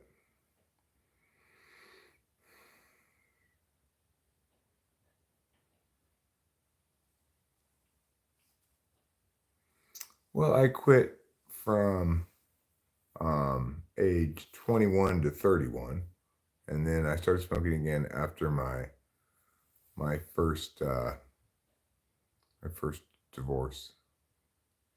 I just randomly saw this. What is happening? We are talking about things. The kiss. Longer than you've been alive. A cat at a cat door. Cat longer than you've been alive.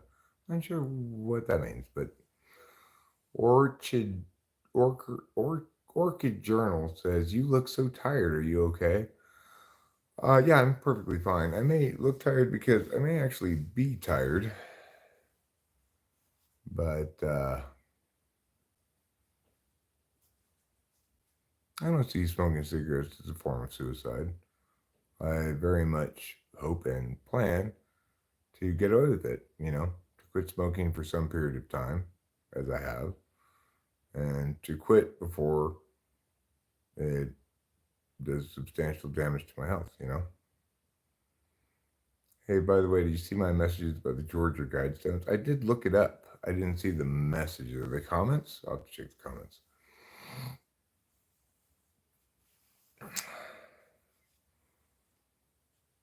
Oh, no, I'm not having a rough day. I'm having quite a good day, actually. For example, I haven't done anything today really except some few chores and hang out here and live stream, and I've gotten pretty wonderful results from that actually. In the earlier stream, I had 8,000 views. On this one, I'm already pushing up towards 2,000, a little over 1,500. So I should pull down a solid 10,000 views for the day. And that's great. Hopefully, additionally added good number of subs. I'm not sure. I'm currently showing plus 2,796 subs for the last 28 days. So I can't help but feel like just doing what I'd be doing for kicks anyway is a productive endeavor at this moment.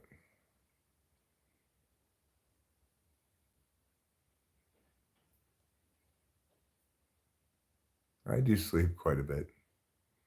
No, I'm not going to let a migrant live in my house. He says Biden 2024. Okay. I don't hear that a whole lot. I'm more likely to hear Trump 2024, but thanks for sharing. Who built the Georgia Guidestones and why? Who blew up the Georgia Guidestones and why? Well, who built it, I think, is some, like idealist community of artists / idealists who did it in anonymity. That's my best guess. Who blew them up? Probably people who have strong feelings about like one world government and stuff. Kylie Cupcake, hello, good day, how are you? Levi Shepard says 2395 Wagner Houses, apartment 2C 124 and First Avenue, East Harlem. I'm home here now. Try it out. That's very, very far away from us, Levi. We live in California.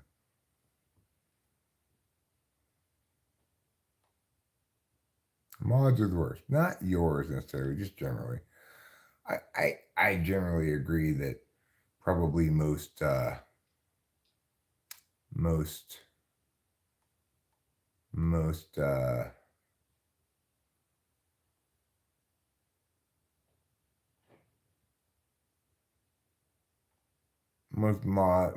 most lives probably have overly active mods and probably do excessive astro streaming into the chat.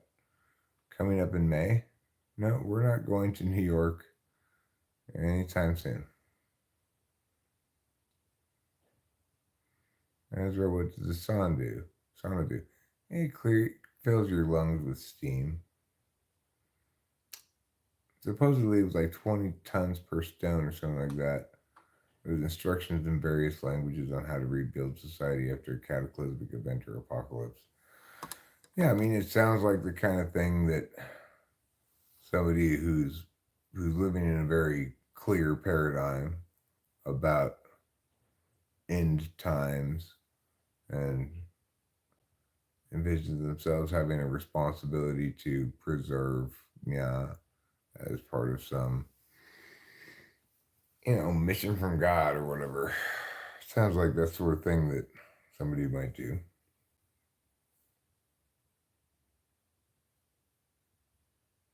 Is it possible to find a field of rare flowers?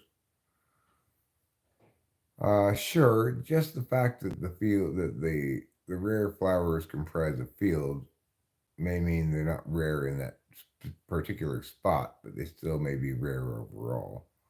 Later, Patrick. Have a good evening. What's up with MFs voting for these two dumbasses? You mean Biden and Trump? All right. Have a nice night's sleep, Ezra. Thanks for being here. I appreciate it. Kisses. Please shut down poll.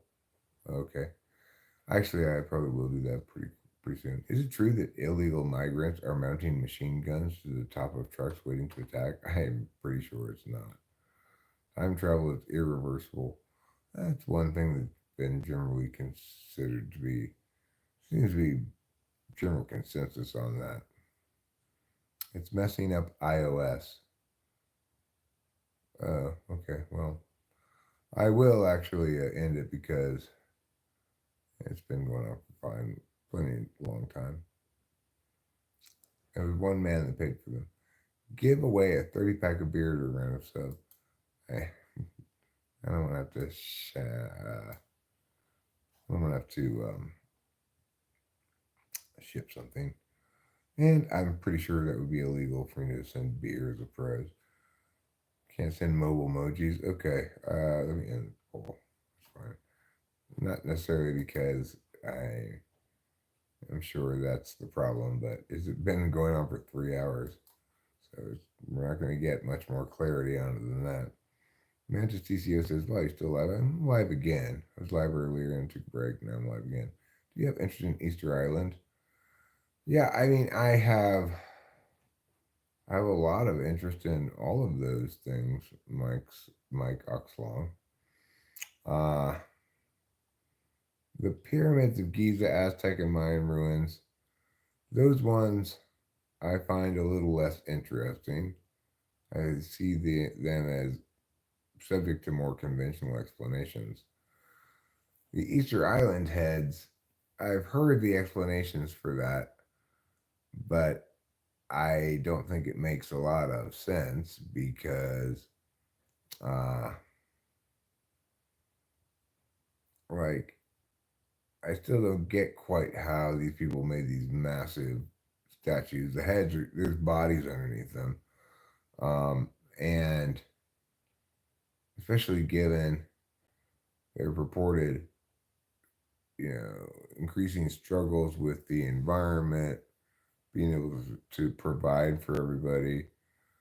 Like, how are you going to, how are you going to spend all that time and energy making these big ass things? It just doesn't make sense. Hi, Scott Taylor. You've got multiple names. Yes, they predicted the 2024 election and the 2020 election and the both those elections. When I die, can I see where I go? I don't know. Like I told plenty of people here before the hire, I don't do tricks for money.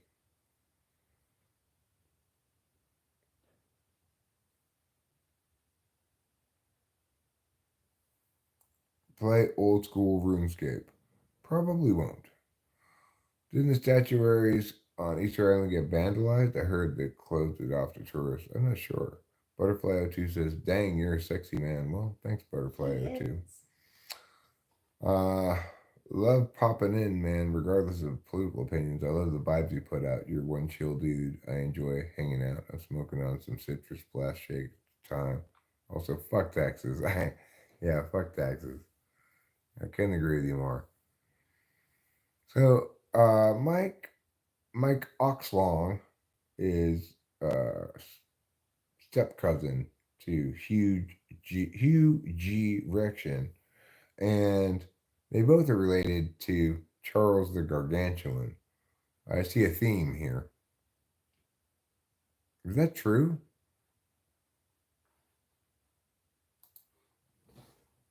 If that's true, that's absolutely mind-blowingly shocking news.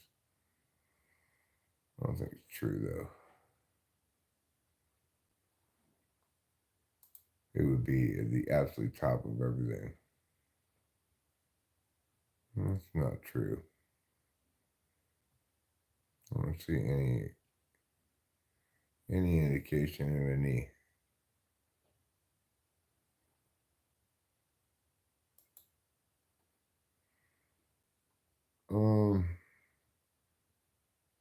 These a new kind of guided bomb, but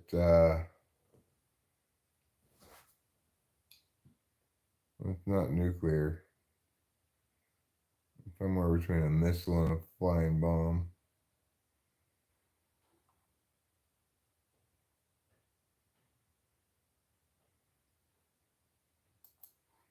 So no, that's not true.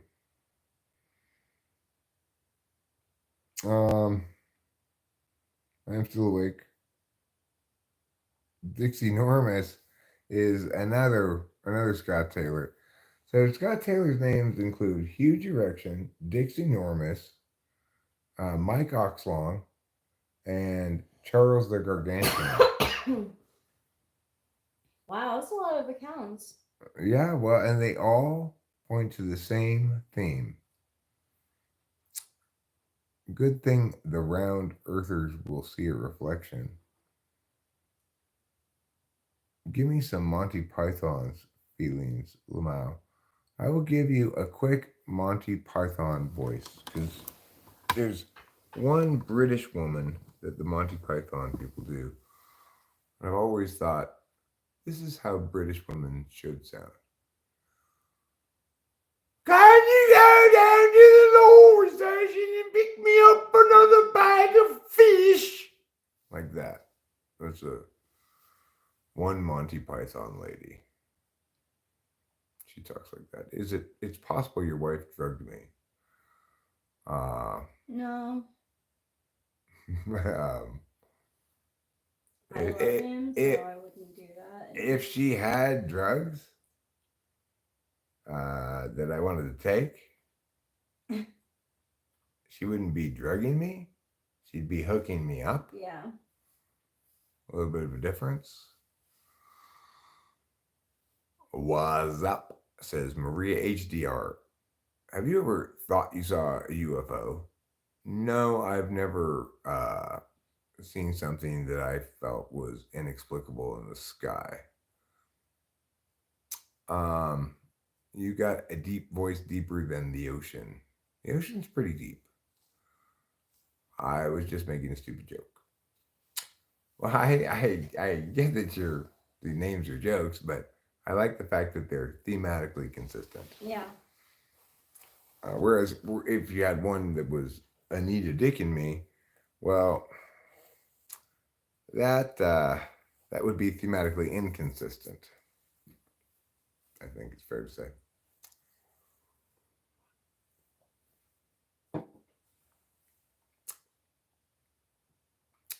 Biggie killed Tupac. Well, then who killed Biggie?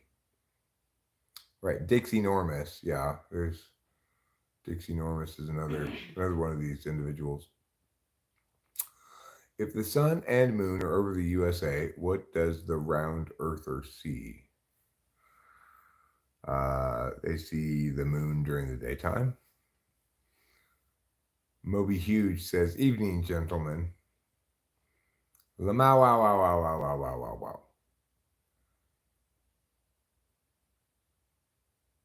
In his capacity as a woman, Boba Fett voices an opinion. Moby Huge says, "Smokes an old wooden pipe." I'm here for it, my man. Man, Python sucks.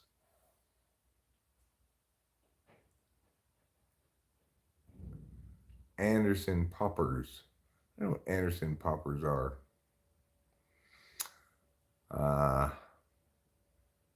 JC offers some laughing emojis. 9 miles away from anarchy on the other side of the ball. You see Knight? Your British impression, jump scared. Sorry about that. Crackhead, says Ansel. Here you go. Let's find it on the bingo card of unoriginality. Crack. There it is. Congratulations. You know, it's funny because, like, they say everyone loves an accent, but there are some tarot readers that have, like, such a, like, that kind of English accent where I'm like, I can't listen. Fair enough. Not sure what you're saying there. The kiss. Charles the Deceitful. No, I'm Scott Taylor. I'm the real Scott Taylor. No, I'm Well, Scott you've Taylor. got a lot of accounts, Scott Taylor. How old am I? I'm 52. Am I ready to repent? Repent what? I mean, are you sure I haven't already repented for my sins? Are you sure I haven't already asked forgiveness for them? And continue to do so regularly? If so, what do I need to repent from? Let's freaking go, boys. Hype in the chat. The real Scott Taylor's here. Sound is very less. Is the sound messed up? Zach Rocks one. I'm smoking shit ton of weed. JC, I'm the first one. They called you Walter White. That's not true, JC. I've been called that many times. Cat Sasole. This shit is crazy. Doesn't matter. What's up? What's happening? Says your trash kid. What the fuck is this live about? Says Zach Rocks one. What's God's word? Round or flat? I don't know. God hasn't told me about the shape of the earth. It sounds okay, says the kiss. 9 meals away from anarchy, says, bro, just what? I don't understand why you're so convinced that I need to repent, or what I need to repent. Yeah, I mean, I read and respond to the chat. Sometimes if a certain chat question were to provoke a more extensive response, I may monologue on that response for some time before addressing the next thing in the chat. It depends how engaging a given chat instance is, whether it asks a question, whether it makes a statement, how much response I have to it, etc. Well, obviously, Zach Rocks won. Oh, God. Trouble's got a mouse. Trouble's got a mouse. Really? Yeah. Obviously, I say ne'er-do-well all the time when I'm talking about people who are, wicked or up to no good. God says clearly what? No, what I'm saying is, I've not heard God tell me anything. You may say that God has clearly told you that, but he's not told me any information one way or the other about the subject. What did you do with it? Okay. I just don't even want to deal with this mouse. There have been other people who might claim that God tells them things like, Jesus' dumbass friends. But, I told my dad how, like, I think the book of Revelation is ridiculous. And he's like, it's all metaphor. It all, like, means other things. I'm like, I just... well, I mean, here's the good news. 9 meters away from anarchy. If God wanted to tell me specific things, he would just tell me. And Zach Rock's God may have told Jesus that, but, the Bible was not written by either God or Jesus. It was written by Jesus' dumbass friends. I obviously have better clarity about what's correct regarding Christianity than those morons. So that seems very self-evident to me. Obviously, I'm not going to purposefully, uh, blaspheme God by believing the Bible when it's so obviously full of nonsense. That's just having faith in Jesus' dumbass friends rather than in God or Jesus, So try to remember that. If you want to believe so hardcore in the Bible, why don't you believe in the Quran?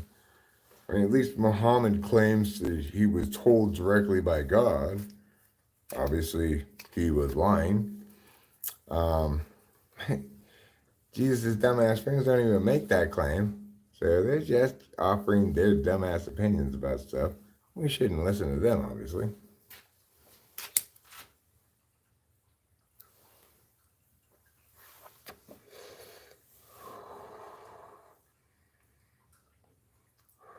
Uh, sure, I have sung along with hip hop songs plenty of times in my life. And my position on song lyrics is if an artist doesn't want me to sing along with their song, then they're completely fucking insane. They don't get to determine if I sing along with their song. If they don't want audience members saying a certain word, they shouldn't include it in their song.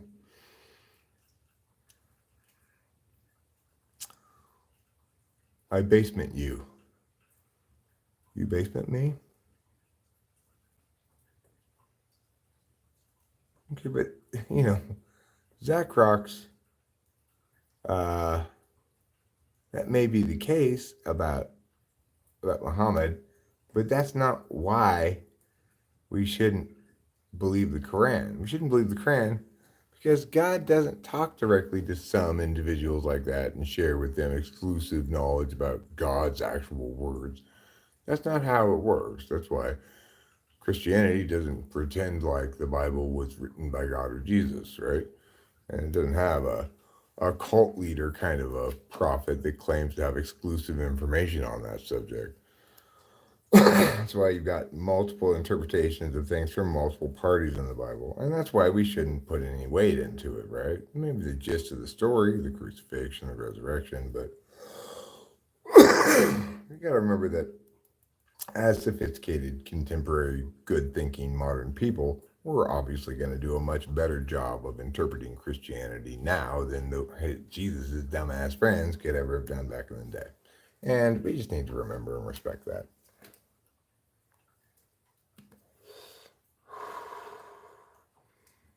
All religions are led by pedophiles? I'm pretty sure that's not true, okay? I'm not being nice or mean. I'm just articulating what's correct about things. If anytime a faith-based behavior is executed properly, it's executed as an individual relationship with God, not through some filter or a bunch of arbitrary rituals declared as God's express will by some dude who was clearly pulling some cult leader shit, Same with Joseph Smith.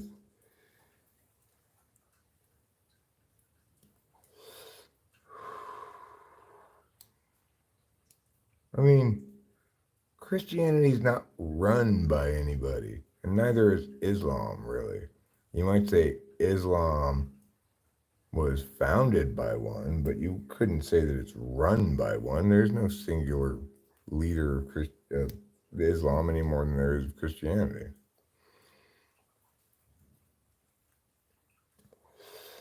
I don't drink beer. This is non-alcoholic. Heineken Zero.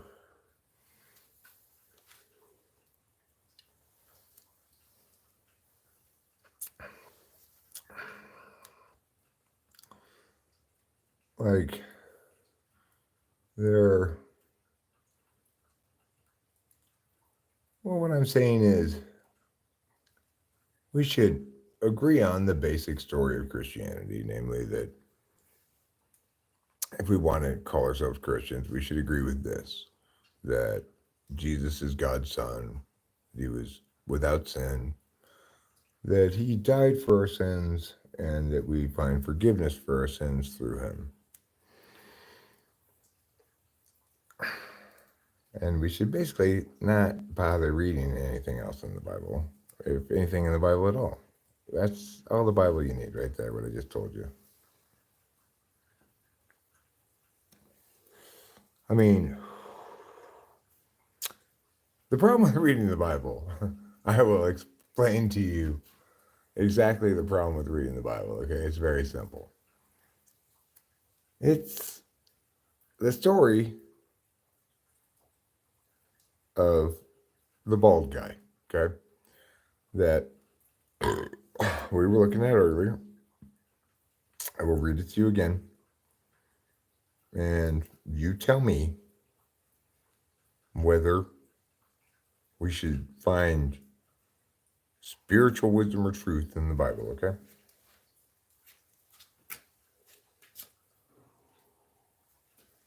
If you don't think the following was written by a complete tard, then you need to rethink your evaluation metrics, okay?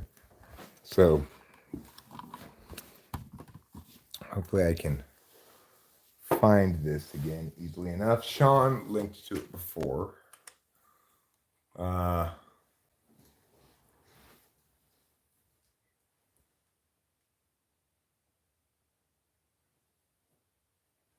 Let's see.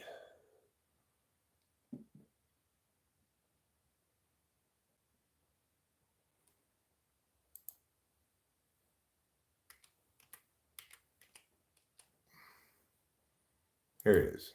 So, this is Kings 2, 223 to 225.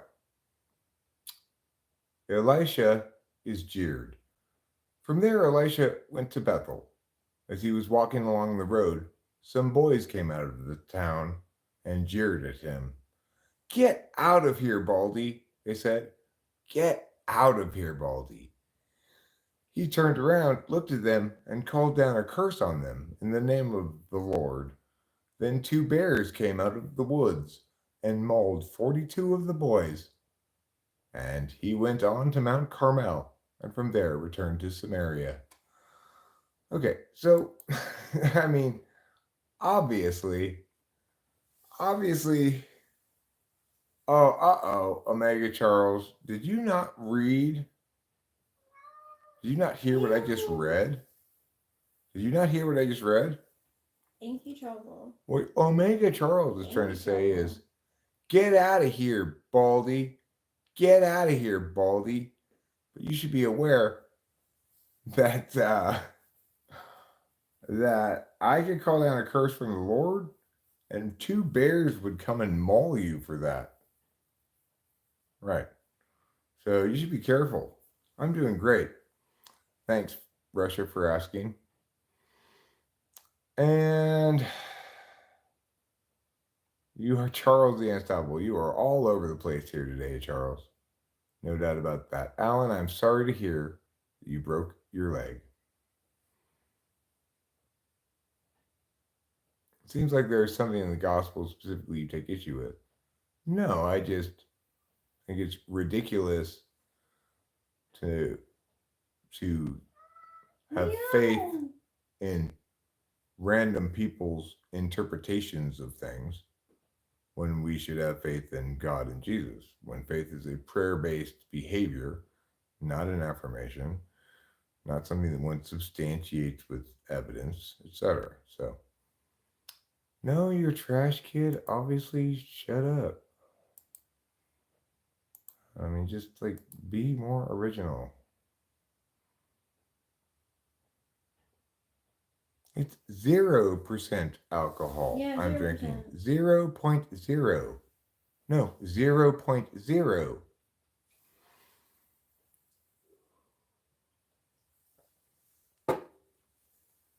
That's why it's called Heineken Zero.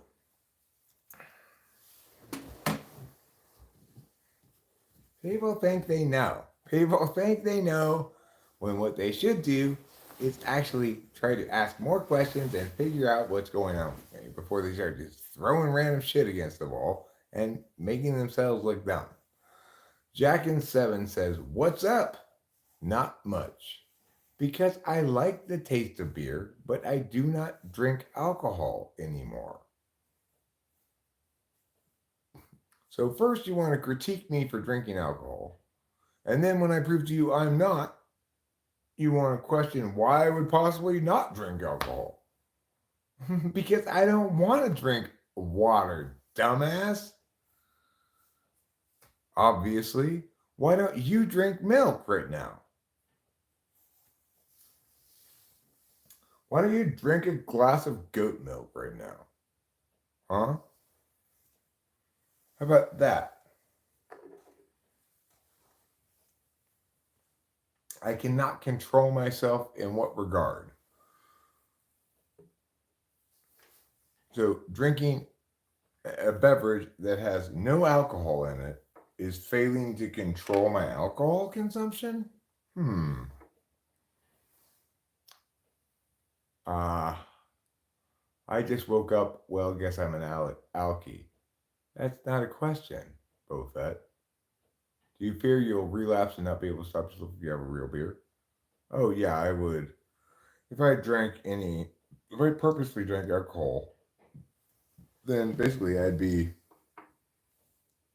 unlocking the reality that there's not any particularly good reason to not drink alcohol again. After all, might as well, while I'm drinking, might as well drink for a while. It doesn't work that way for me. I have to not drink at all or drink.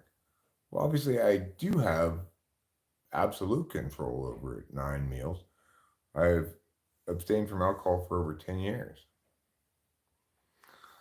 Listen, Boba Fett, I know from my own personal experience that one of the impacts of the drug called alcohol is that it tends to make me make poor decisions about the drug called alcohol.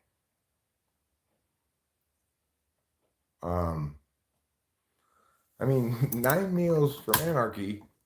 If I was drinking, believe me, it would be abundantly obvious to everybody that I was not sober. Okay? Now, you might claim that because I smoke weed and do other intoxicants, that I don't count as sober, but I didn't have a problem with these drugs. I had a problem with alcohol. So, like any sane person, I stopped doing the drug that I had a problem with, not everything. And 9 meals was more important. You seem to be trying to holistically judge somebody on things that are not informative to you about the nature of their character or the quality of their person. So hopefully you can take away from this lesson. No, 9 meals. I do not smoke crack, okay? So again, remember, you can choose to ask questions of me. I will give you honest answers, and then you won't sound so dumb just throwing counterfactuals against the wall.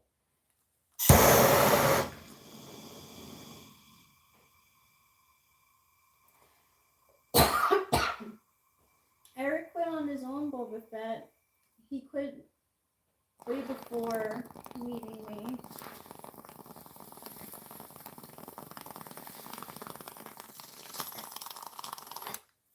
Party rocking in the house tonight.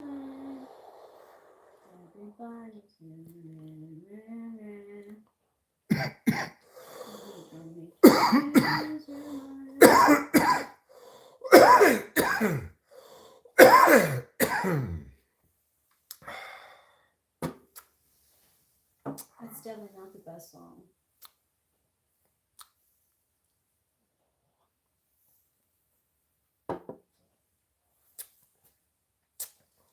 I think that one thing that happens around here sometimes is, well, what I'm most likely to run afoul of in terms of pushback in general is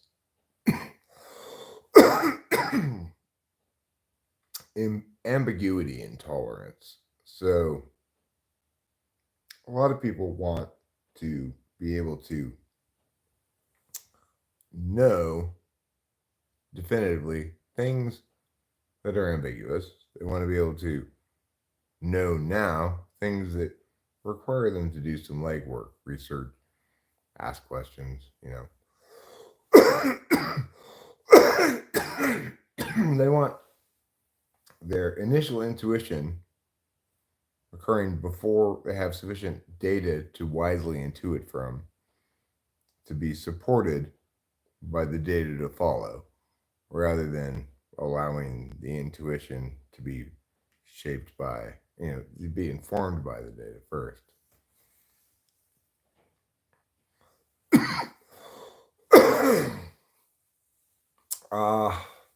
I don't usually like to have background music going. There are some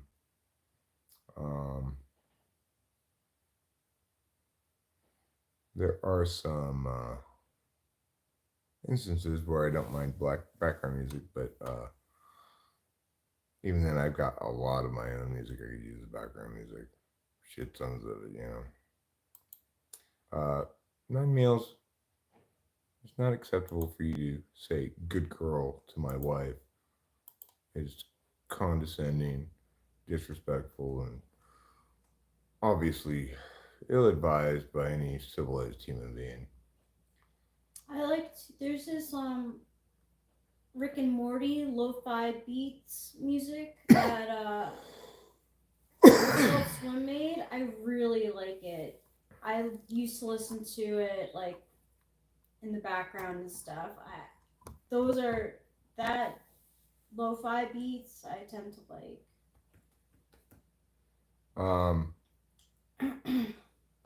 Do I like anime?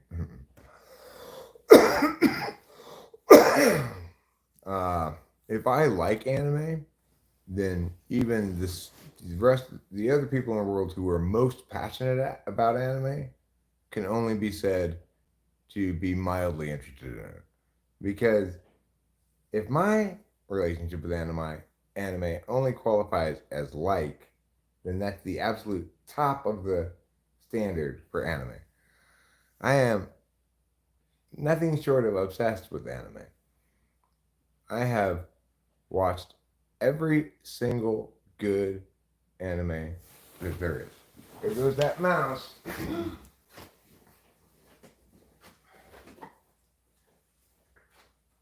Alright, I think I'm going to be able to maybe get it outside, actually. Don't run that way. Run this way. Hold on. No. Don't run that way. Run this way. That way you can get outside.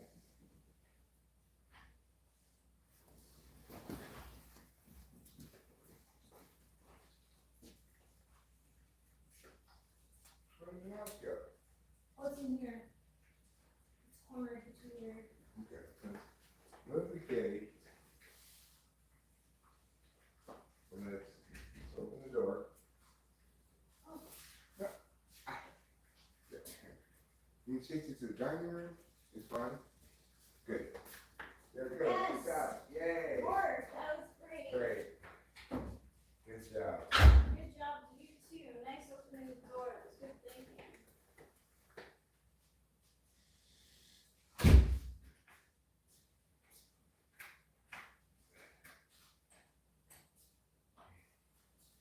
There you go, Pio. Phew. Yeah. Wow, that's always nice when we save the mouse. Yeah. We saved the mouse. mouse. We successfully got it to go outside. Cats are not going to kill this mouse. It was moving well. It seemed to be more or less uninjured, you know.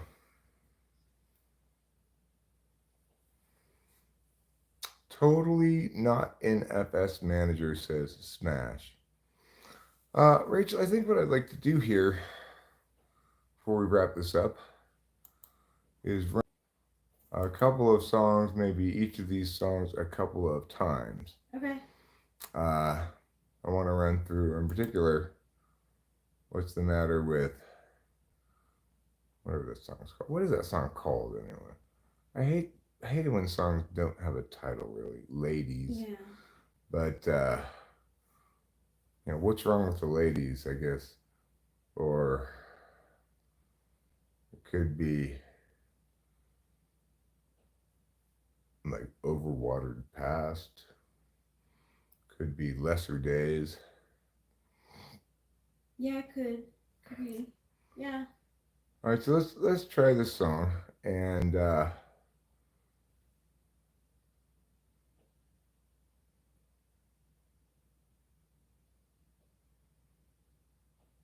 right, so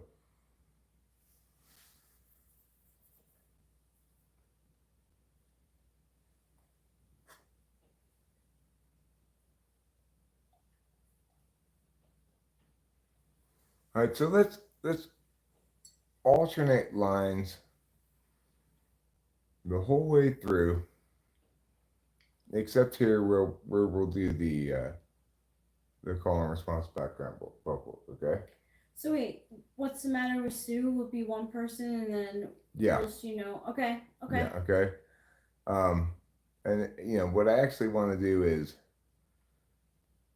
is have us sing these last two lines of this together.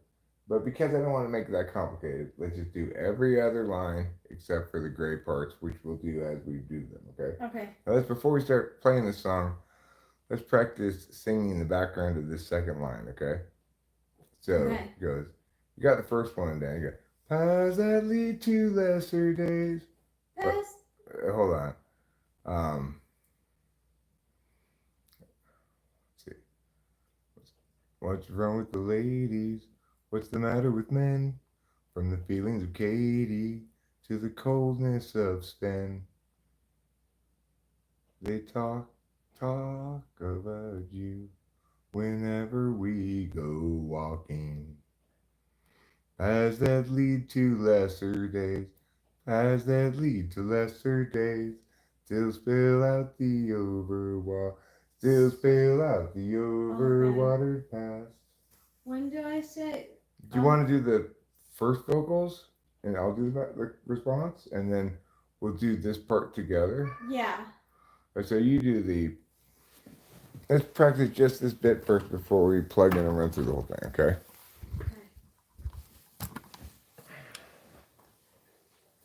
So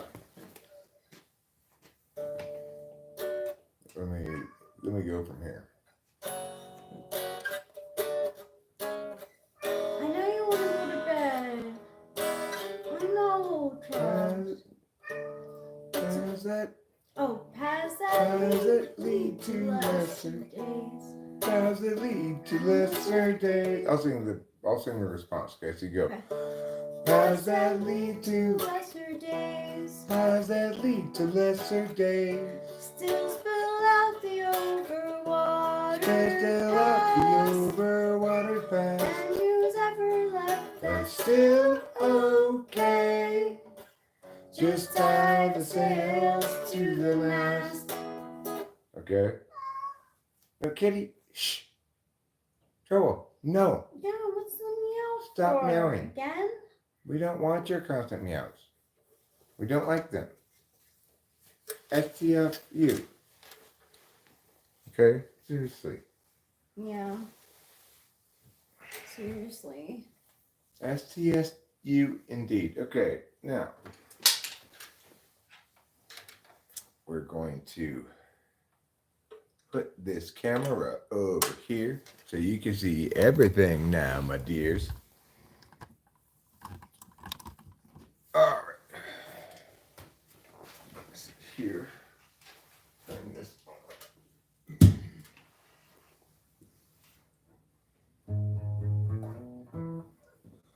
Okay. Go ahead and sing. What's the matter with Chad? Is he there? Sorry, say it again. What's the matter with Chad? Hey, one more time. What's the matter with Chad? Again. What's the matter with Chad? Is he terribly bad? Is he very like Dan? Who's a terrible man? Is he sort of like Jill? Who can't pay her bill? Is he rather like Jack? Too stuck on the facts. What's the matter with Sue? Will she know what to do? If they bring attitude, When she show ingenuity? she talks about you. Whenever we go walking, What's the matter with Bryn? she's living in sin. She's been hanging with Jim. She's looking terribly thin. What's the deal with Frank? Leaving fish from my tank. He's colluding with And you. they're talking to Lou. What's wrong with the ladies? What's the matter with men? From the feeling of Katie. The coldness of Sven. They talk about you whenever we go walking. Paths that lead to lesser days. Paths that lead to lesser days. Still out the open water. Spill out the underwater And paths. whoever's left that's Still okay. just Tie the sails to the mast. Are you angry at Ken? Or at Neville again. Don't bother with Kev. He's practically dead. Focus on Bert. He's medium hurt. What's the quandary for Liz? She failed a quiz. What's the matter with Drew? You know what to do. If they bring attitude, Will she show ingenuity? She talks about you whenever we go walking.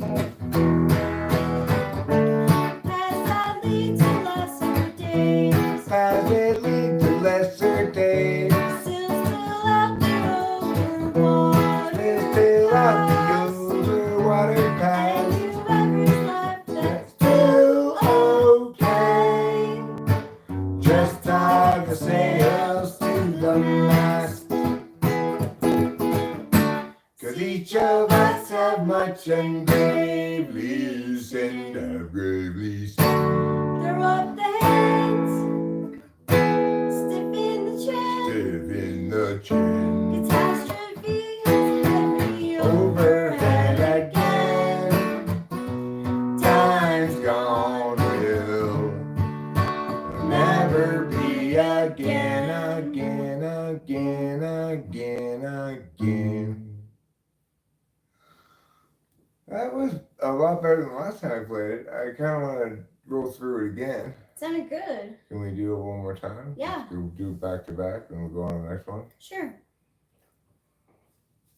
Just maybe do it a little faster, but not a lot faster. Sure. So we're like, what's the matter with Chad? Is he terribly bad? Is he very like Dan? Okay. Okay. What Matter with Chad? is he terribly bad? Is he very like Dan? Who's a terrible man? Is he sort of like Jill? Who can't pay your bill? Is he rather like Jack? Too stuck on the facts. What's the matter with Sue? Will she know what to do? If they bring attitude, Will she show ingenuity? She talks about you whenever we go walking. what's the matter with Bryn? She's been living in sin. She's been hanging with Jim. She's looking terribly thin. What's the deal with Frank? Stealing fish from my tank. He's colluding with you. They're talking to Lou. What's wrong with the ladies? What's the matter with men? From the feelings of Katie. coldness of spin. They talk about you whenever we go walking. Paths that lead to lesser days. Paths that lead to lesser days. Still spill out the overwater. Still out the overwater path. And whoever's left, that's Still okay. Just tie the sails to the mast. Are you entering a can? Or a devil again. Don't bother with Kev. He's practically dead. Focus on Bert. He's medium hurt. What's the quandary for Liz? She failed a quiz. What's the matter with Drew? Will she know what to do? Dick can't bring attitude. Will she show ingenuity? She talks about you whenever we go walking. Paths that lead to lesser days. Paths that lead to lesser days. Still spill out the overwater. Still out the overwater And path. whoever's left, that's Still okay. Just tie the sails to the mast. 'Cause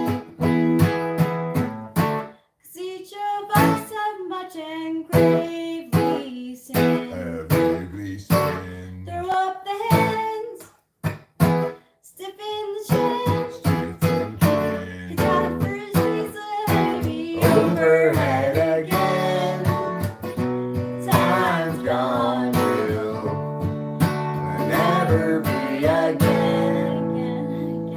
It's getting there. We'll practice some more tomorrow. Okay, Let's do now Wonderful, Wonderful Kitty. okay.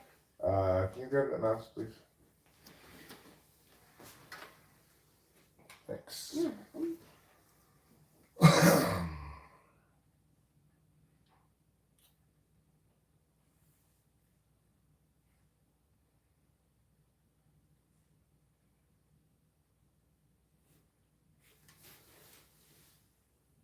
Pew. Pew. Pew. Pew. Pew. Okay, so the thing to remember here is when you get down to the bottom there, it's just the chorus again. The just let me part. Once we get to, and I want to be, Let my kitty some more. It's just one more time through the just let me let you. That's the wrong place actually. I'm playing in the wrong place. No, I'm not. Anyway, it just goes back to here, right? okay. It's petting time and hooray. It just goes right back to here. Okay. You'll know where it goes when you hear it. When you get down to here, I want to pet my kitty some more. It goes, just let you just go back there. Okay. And that's the end of it, right? So That's the end of it? yeah, after that, Okay. yeah. You'll see what happens. You'll figure it out. It's not complicated. All right.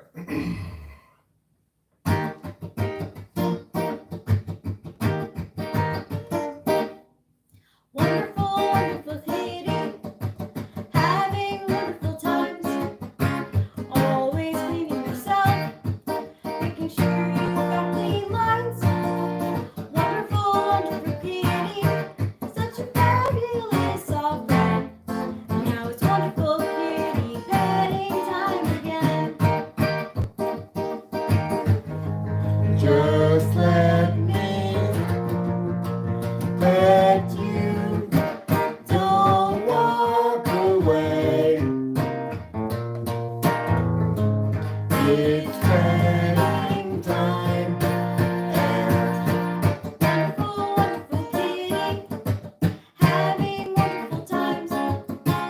Always cleaning yourself, making sure you've got clean lines.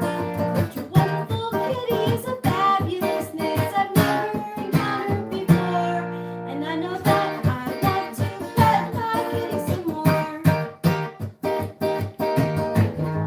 Just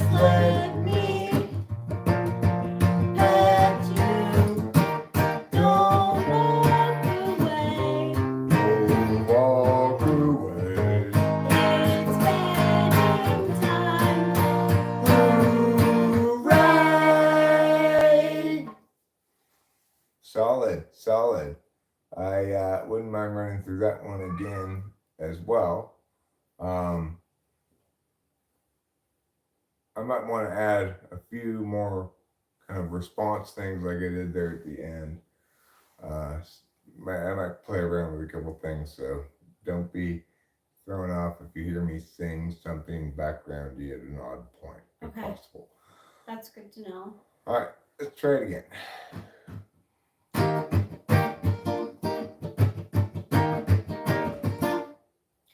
Wonderful, wonderful kitty, having wonderful times. Always clean yourself, making sure you've got clean lines. Wonderful, wonderful kitty, such a fabulous soft friend. Now it's wonderful kitty, petting time again. Just let me pet you. Don't walk away. Don't walk away. It's petting time. Wonderful, wonderful kitty, having wonderful times. Always clean yourself, making sure you've got clean lines. But your wonderful kitty is a fabulousness I've never encountered before. And I know that I want to pet my kitty some more. Just let me pet you. Don't walk away. Don't walk away. It's petting time. Spending time today. That's got a lot of promise too. It's like so much better after just a couple practices, right? Yeah, And It You're is. sounding great. You're You also did sounding. too. You're sounding increasingly confident with the song. You know, yeah. it's good. Excellent job. Thank you. Let's try the Jesus People song. This is a register thing, right? So let's kind of figure out what register you're gonna be in. Like, I think this you should be in. If Jesus were people, but absent of sin. Yeah. You must have then struggled with regular men. Well, yeah. Okay. So, well, let's play through it, and we might stop if we hit spots where I need to say like, okay, here's clarity about where register should go. Okay. But right now, let's just start like that. Yeah, up there. Jeez, Like that. If Jesus was people. but absent of sin. Okay, ready?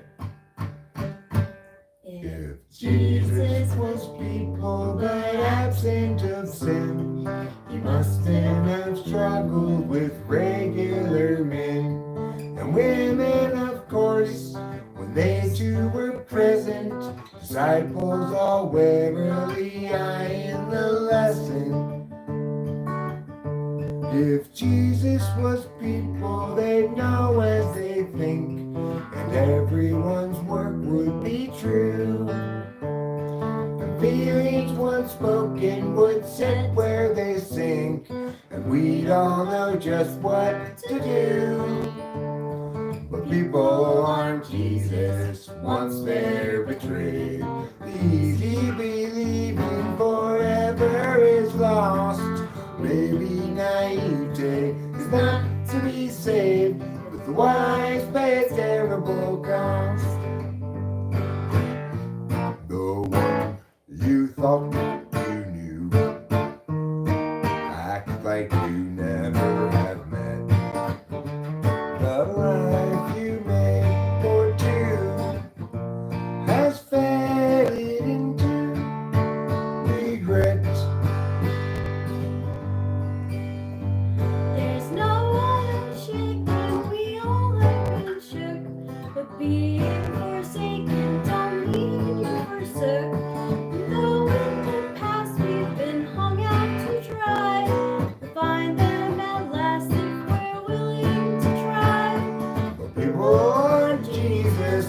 once they're betrayed. Easy believing forever is lost.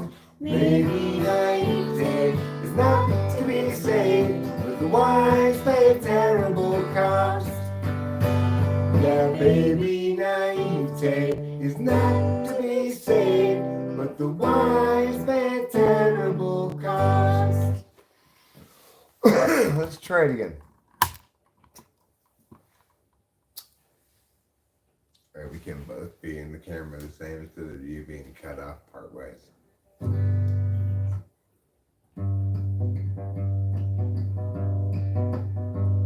If Jesus were people but absent of sin, he must have been struggled with regular men and women, of course, when they were present. Disciples aware. Let me fix this. When they too were present. That's why that feels awkward. It's not the right time because it needs a 2 in there. Okay.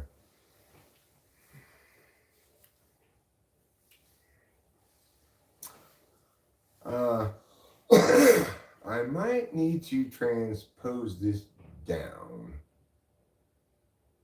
And if I were to do that, it would be like, If Jesus was people but absent of sin. like this. If Jesus was people but absent of sin. Is that easier for you to sing like that? A little bit. Okay. I'm not going to be able to transpose this in real time. So I'm going to have to go through it and transpose it. We're going to transpose it. I've been meaning to transpose it for a long time because it's not pitched right for either of our registers. But,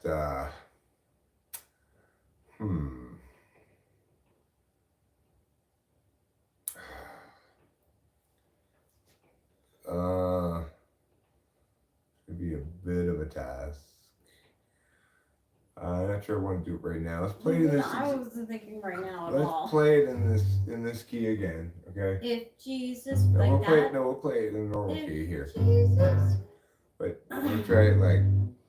If Jesus was people but absent of sin, he must then have struggled with regular men and women, of course, when they too were present. Disciples all warily eyeing the lesson. Okay, so if we're singing it in the right register and you're hitting it, that we can do this just fine. It'll sound good. I would like to probably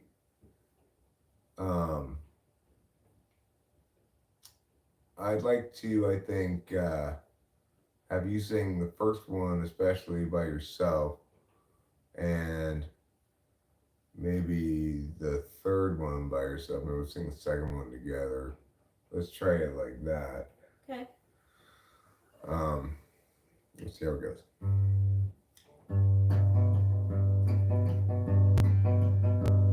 If Jesus was people. If Jesus. If Jesus. If Jesus. If Jesus was people but absent of sin. If Jesus was people but absent of sin. Yes, okay.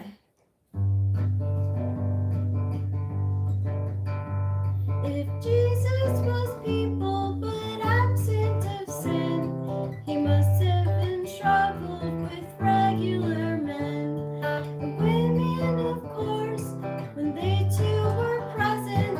Disciples all warily eyeing the lesson. If Jesus was people, they'd know as they think, and everyone's work would be true. And feelings once spoken would sit where they sink, and we'd all know just what to do. People aren't Jesus once they're betrayed.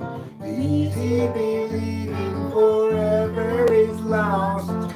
baby naivete is not to be saved, but the wise pay a terrible cost. There's no one unshaken.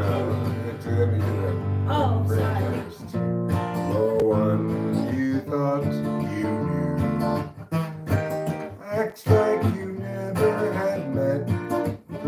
The life you made for two has faded into regret.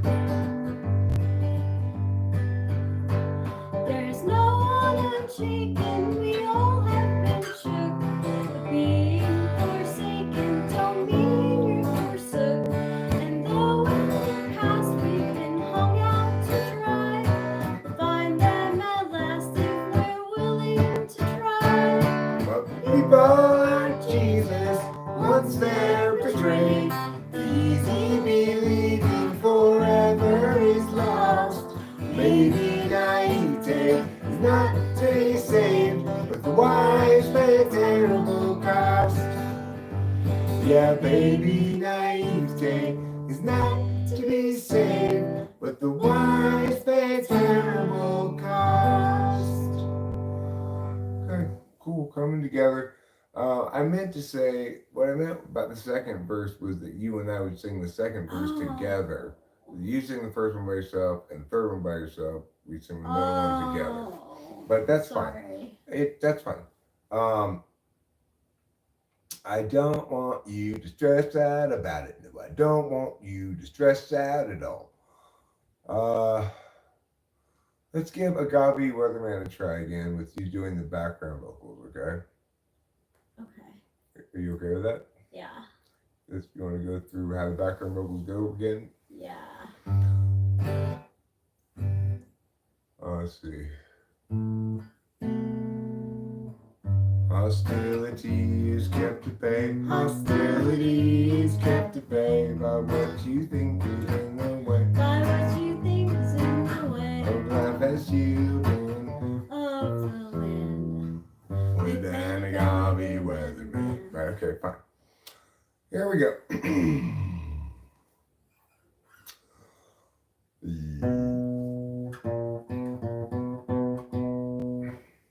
You're living on a time frame I will never know. Alienation and humanity's soul. Imagine you a future after the collapse, returning to the urgency of isolated past. Picturing community free of metaphysics while you're hunting buffalo and you're breaking red delicious. Bongs of the seasons, wisdoms of old. Fires killing in the night to keep away the cold. I want to start this thing over because I fucked that up so badly.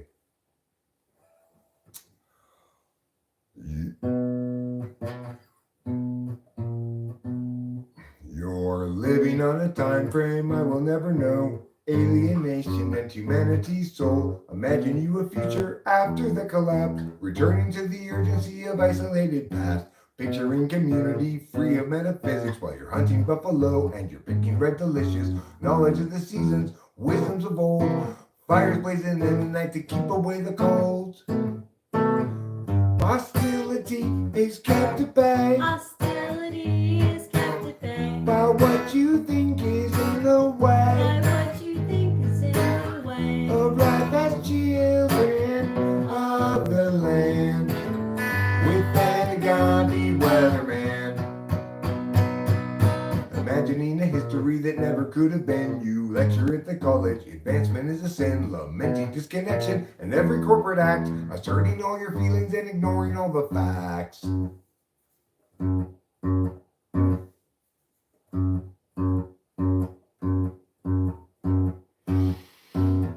Hostility is kept at bay. Hostility is kept at bay By what you think is in the way. by what you think is in the way Of life as children of the land. with an agave weatherman. You find maternity just sober now.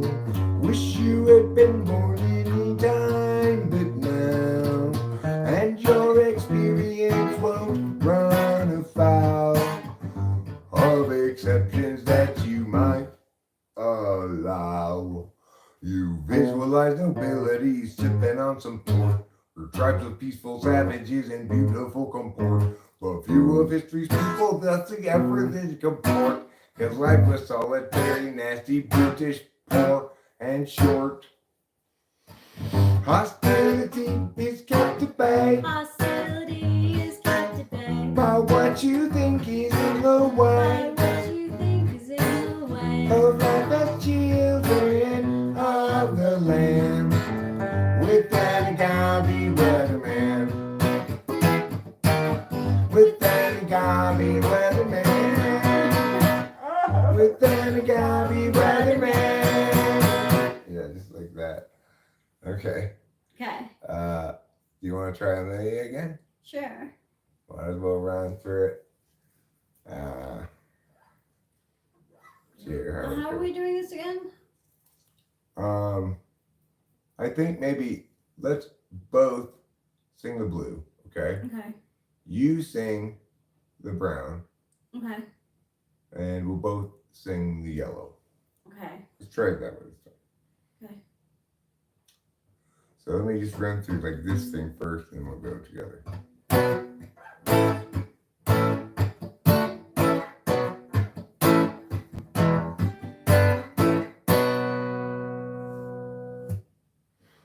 Amelia,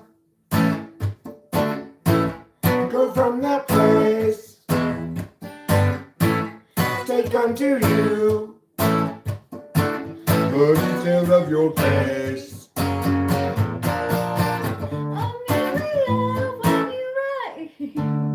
Amelia, when you rise up above. Amelia, when you Amelia, Amelia, when you rise up above, floating ahead and soaring like a dove.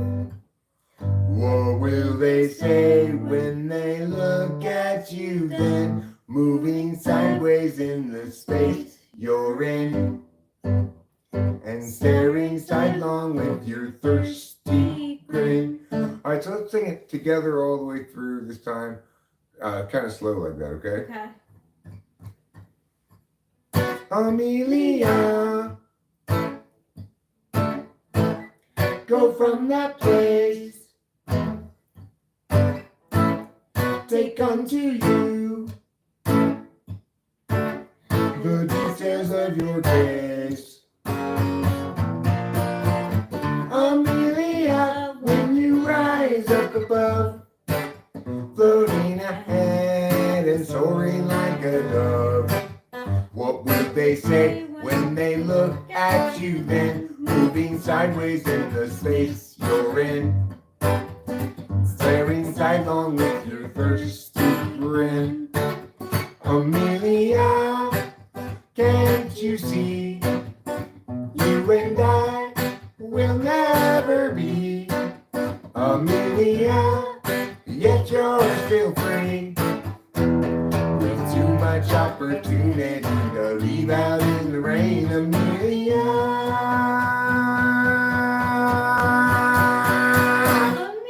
Amelia, We're watching you. Well, for sure. No matter what we do. Amelia, when you rise up above, floating ahead and soaring like a dove. What will they say when they look at you then? Moving sideways in the space you're in, staring sidelong with your thirsty grin. Amelia, can't you see? you and I You and will I, never be. Amelia, yet you're still free. With too much opportunity to leave out in the rain. Amelia, just did it like that. Okay. Okay,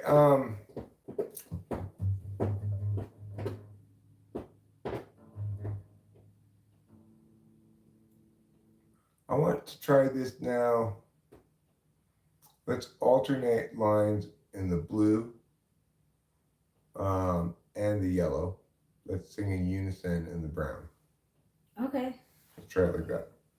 So you're gonna sing the first line, Amelia, Okay. and I'll go the second line. Using the third, I'll sing the fourth. Then we'll both go together in the brown. Okay? Okay. Amelia. All right, Sorry. Let me set the pace first. Good. Sure. Amelia. Go from the place. To come to you. The details of your case. Amelia, when you rise up above, floating ahead and soaring like a dove. What will they say when they look at you then? Moving sideways into space you're in, and staring sidelong with your thirsty grin. Amelia, can't you see That you and I will never be. Amelia, yet you're still free. With too much opportunity to leave out in the rain, Amelia. Amelia, We're watching you. feel for sure. No matter what we do. Amelia, when you rise up above, floating ahead and soaring like a dove. What will they say when they look at you then? Moving sideways into space you're in, staring sidelong with your thirsty grin. Amelia, can't you see? You and I, my bad, we're meant to be. Amelia, yet you're still free. With too much opportunity to leave out in the too much opportunity to leave out in the too much opportunity to leave out in the rain, Amelia.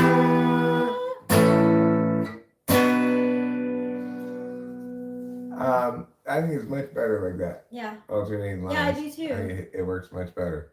So I can see us playing it when we're singing like that. I think that's a real possibility. Yeah. Is there anything else we want to run through here before we call it a set-a-roo? I would like to try this one again. We tried this one earlier. See, to give this one a chance to improve with a couple more plays too, as we have the other ones. So this one's gonna be Sammy and a story that need me. Okay. Okay. We'll just go. I'll give you the tempo first. It's gonna be like, Sammy has a story that need be told. This is a song for an open road, and such a thing must always do its job. She married up Jeff, turned 19, 4 years in, 3 kids. We here now and questioning the path. agency outpaces discretion, locking in our courses way too young. Years in seeking further, really just depression, making sure those underneath them always run. Doug at 20 thought Berman fun. Likewise, Doug at 21 and so forth. Well up into middle age. Once that seemed to set him free became his whole identity. Now talk about another drunken rage. Agency outpaces discretion, locking in our courses way too young. The urgency conferred is really just depression, making you incentives but they haven't got a thing that's fun. Everybody's panicked about the kids. Ooh ah ooh ah, Lock 'em up with Dexedrine. ooh ah ooh ah. Mathematics to produce success.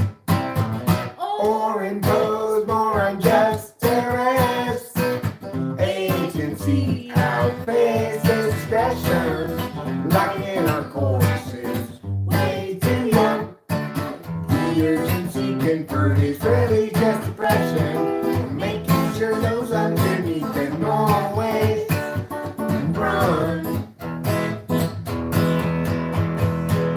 Without consent, it's really just oppression by parasites surviving on their wages earned by lying while they feed their fear of dying. Yeah, they feed upon the futures of the young.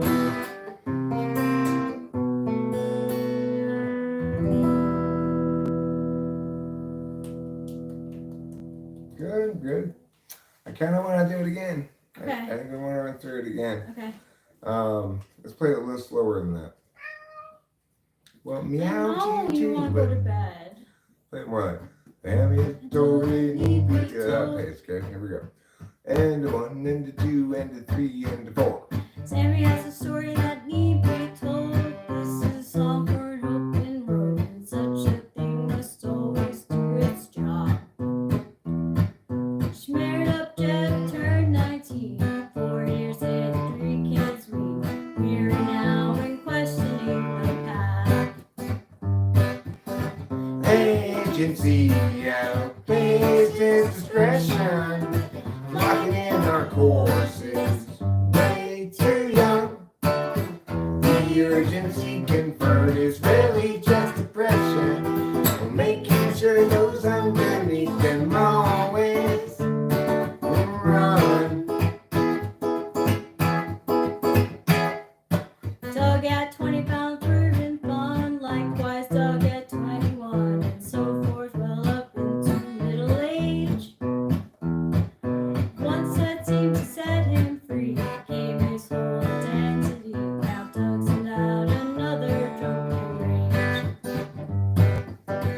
Agency outpaces discretion, locking in our courses way too young. The urgency conferred is really just depression. They'll Offer you incentives, but they haven't got a thing that's fun. Everybody's panicked about the kids. Ooh ah ooh ah, Lock 'em up with extra dexedrine. ooh ah ooh ah. Mathematics to produce success. Or impose more unjust arrest. Agency outpaces discretion, locking in our courses way too young. The urgency conferred is really just depression, making sure those underneath them always run. Without consent, it's really just oppression by parasites surviving on their wages earned by lying while they feed their fear of dying. Feed upon the futures of the young.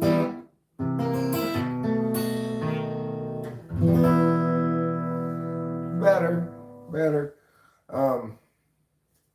Good. Okay. I think that's it for song practice. If that is okay. That's fine with me. And My feet are getting like neuropathy. cool. Just take some vitamins. Okay. Those multivitamins, I took those like ones I got from my dad. So I'm gonna play one more song by myself, which I don't even have the lyrics up for here, which is Second Night.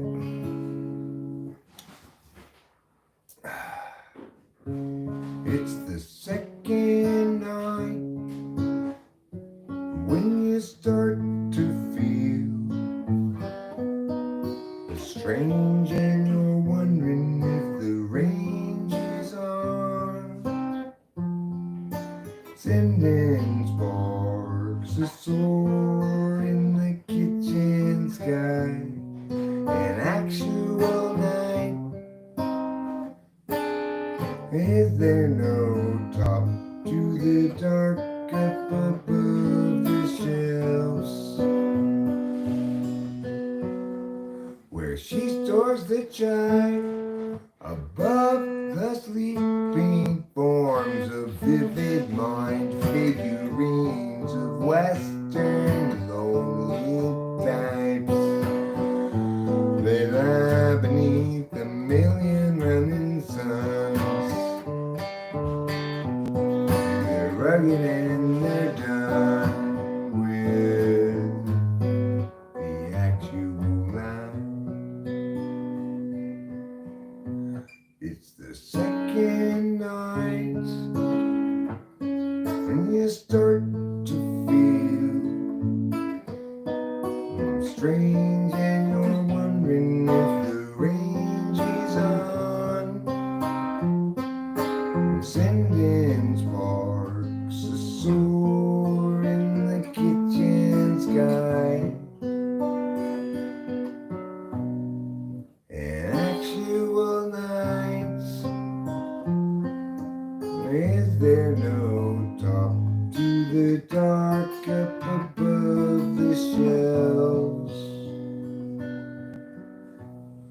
where she stores the child above the sleeping forms of vivid mind figurines of Western lonely types.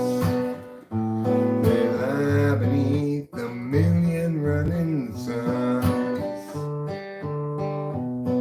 They're rugged and they're done with the actual love. That was pretty good.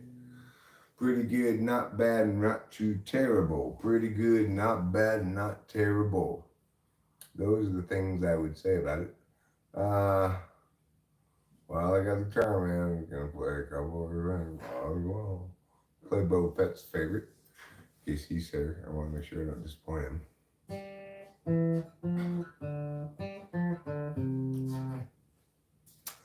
Oh, well, he's Bunker Tart, Lemon Squeeze, the friendliest guy that you will see. Yes, he wants to be your friend, but he comes from around the bend, and it won't be a while till he sees you again. He's Bunker Tart, Lemon Squeeze, he's a friend to you and me. He's international, the lion's favorite go-to right-hand guy. He's international like him, and also busy like his friend the beaver. Busy screecher, busy as a bee, and busy as a beaver, and so much busier than Bunker Tart, Lemon Squeeze. Well, he's Bunker Tart, Lemon Squeeze, shabba-doo-ba-da-ba-ba-doo-da. Bunker Tart, Lemon Squeeze, shabba-doo-ba-da. Yes, he's Bunker Tart, Lemon Squeeze, shabba-doo-ba-da-ba-ba-doo-da. Bunker Tart, Lemon Squeeze, shabba-doo-ba-da. And if you go to visit him for starts, remember to bring something sour or tart. He's not a fan of sugary treats because he's pucker tart and not pucker sweet. Well, he's Bunker Tart, Lemon Squeeze, the friendliest guy that you will see. Yes, he wants to be your friend, but he comes from around the bend, and it won't be a while till he sees you again. Bunker Tart wasn't the best rendition of it ever, but it was fine enough, I suppose. That was good.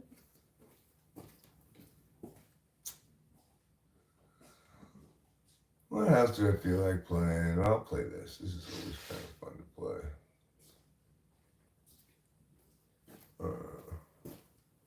That should be fine.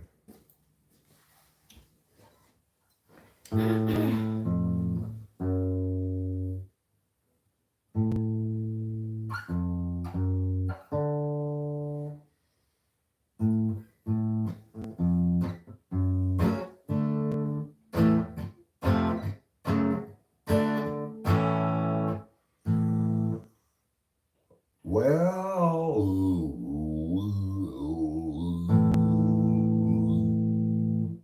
Santa Ana's from the east are blowing. Santa Ana's from the east are blowing. Driving down this mountain fire. Grant Atlanta had best be going. They'd cut it down to the wire. And everywhere apocalypse hung heavy. The truck was piling up with that. Atlanta got the dogs in the Chevy. Can't turn out that petty cash. If times are ending, then time is bending. Play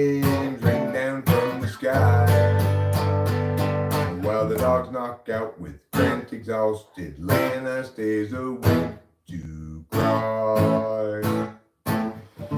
120 out but Labor Day, and that means cooking meat outdoors. I got distracted and fire got away. Now from Bradford for Arcadia they curse his name. A fire chased them west and down the incline until they reached the foothills below. Found a room cheap for the night online. At least now they had someplace to go. Tomorrow they'd evaluate their options now that their life had burned away. Well, Lance Blitzer at a place in Laughlin. Wasn't really any more to say.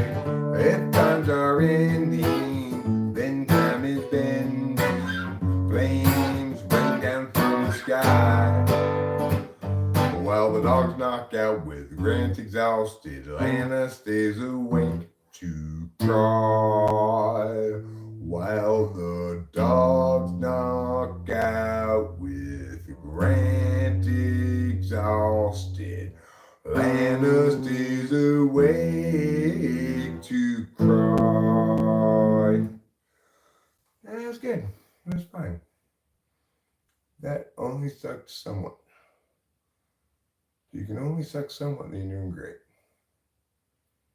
See if I can play this horrible song I can never play. It's a good song, but I can't ever play right. Too much noise in the data stream. Loud enough to disrupt everybody's dreams. Frustrations mean mistakes are made. Till it seems everybody's just throwing shade.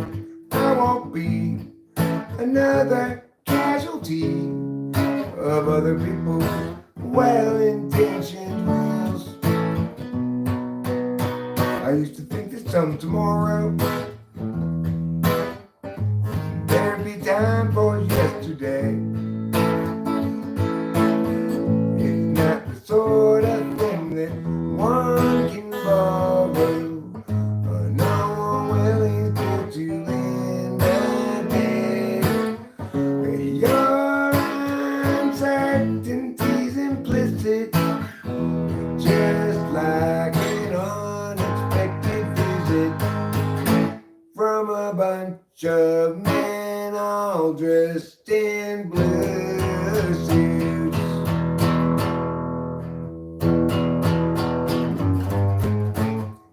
I won't be just another casualty of other people's well-intentioned rules. I used to think that some tomorrow there'd be time for yesterday. I want to play that again because I like the way I was playing it for much of it, and I seem to change maybe something.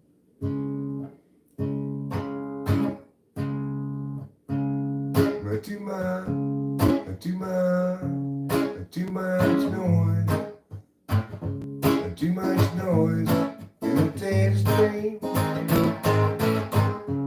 Loud enough to disrupt everybody's dreams.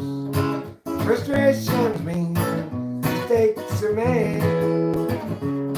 Until it seems everybody's just throwing shade. I won't be another casualty of other people's well-intentioned rules.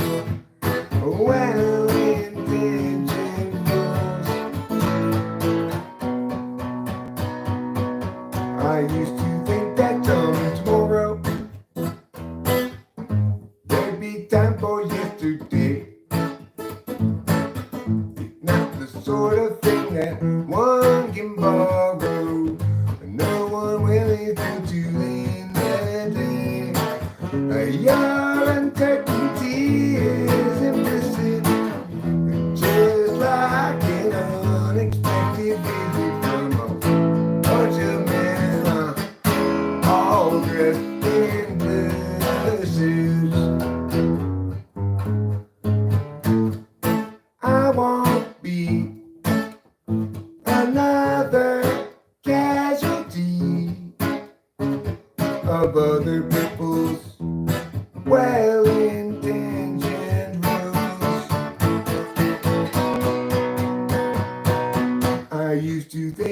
some tomorrow. There'd be time for yesterday.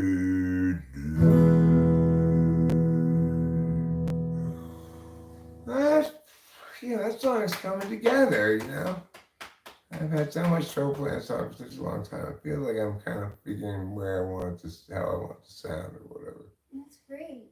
I'll play one or two more before we call it a night here.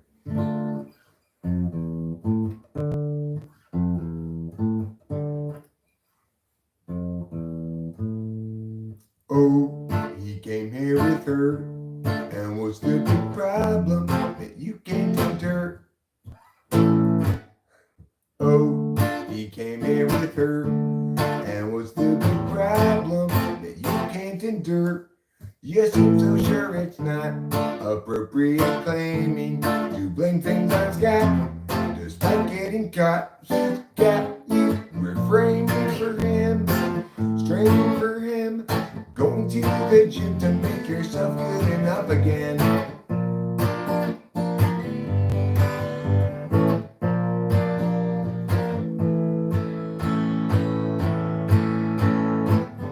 Yeah, you guys both have lots invested.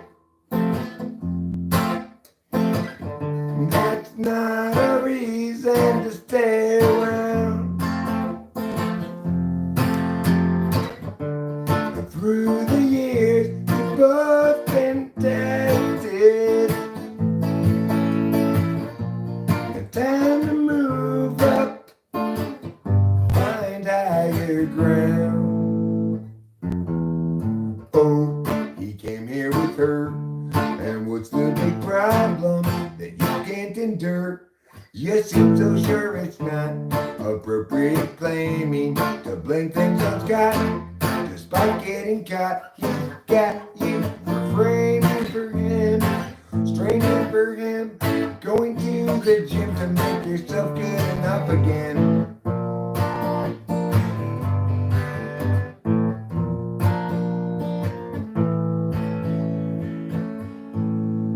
Be done with him. Well, that didn't play that well. Thank you, darling, for your kindness. That wasn't a particularly good execution of that. But it was whatever it was. Is there anything else I want to play before I go? I guess I'll play Enemy Ground.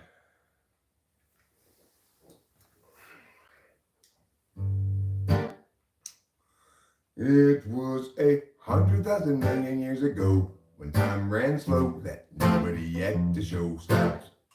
It was 100,000 million years ago, time ran slow, nobody had to show. Let the slab below, let them go, they will start to grow.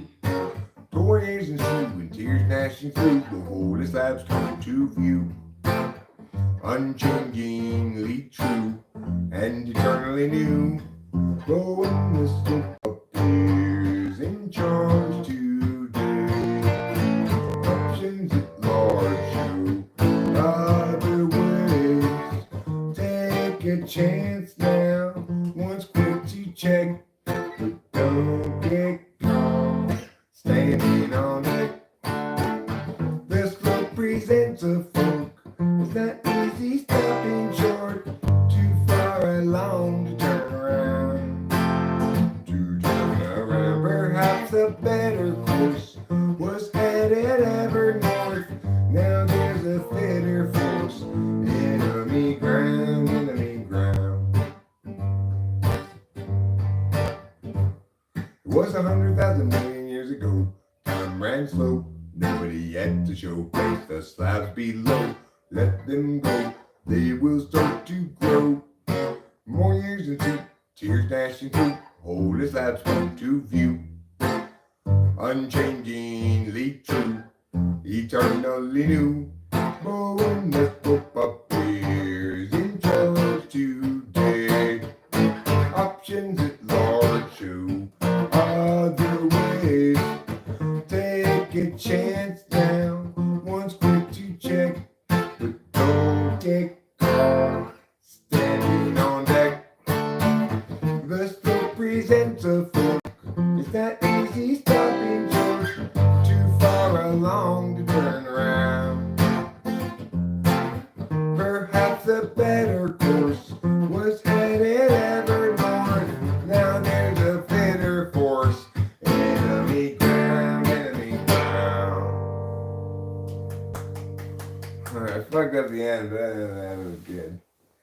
I'm starting to refine like exactly how I want to play the rhythms to those guitar parts of various songs. Makes a huge difference, of course, when you're executing this very specific vision precisely versus something more haphazard than that. The devil, as they say, is in the details.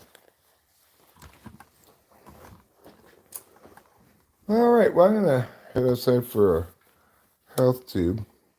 I'm still not tired, actually.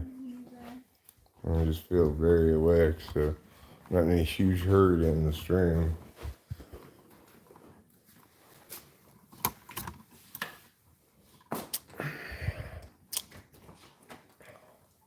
Well, we're really getting some rain out here. Yeah. Hi, Bubbles. One thing that's nice about that rain also is that I don't need to concern myself particularly with our not very loud playing, even possibly bothering the neighbors. It will be drowned out by the water.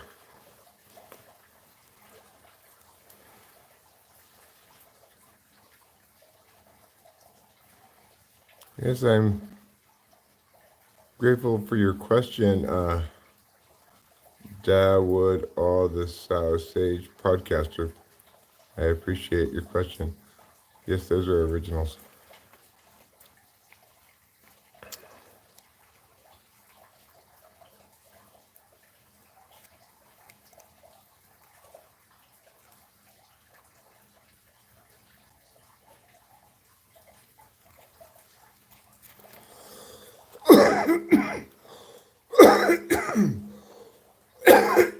We don't know how to play any Pearl Jam. I could maybe sing a line or two from a Pearl Jam song. Like, Jeremiah Sparkle. Something like that.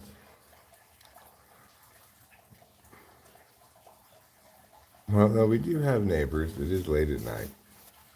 We don't want to disturb the neighbors. Sound does carry here in the mountains, but at the moment, tonight, we have rain going on, and that's going to dampen any sound that exits the house, you know?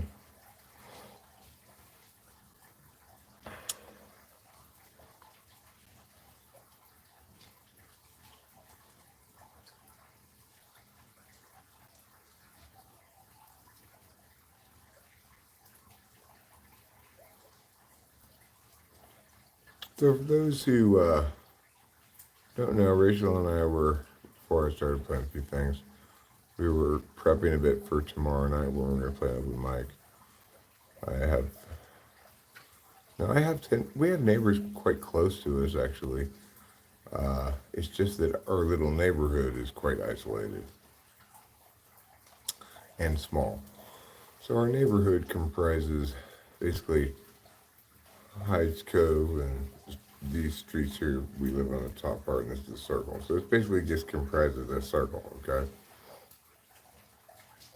of houses. Not that many houses, but not too few. The houses around here aren't particularly far apart, but this neighborhood is removed from any other neighborhood because there's first conservancy between us and any other neighborhood, and then national forest, and then finally here.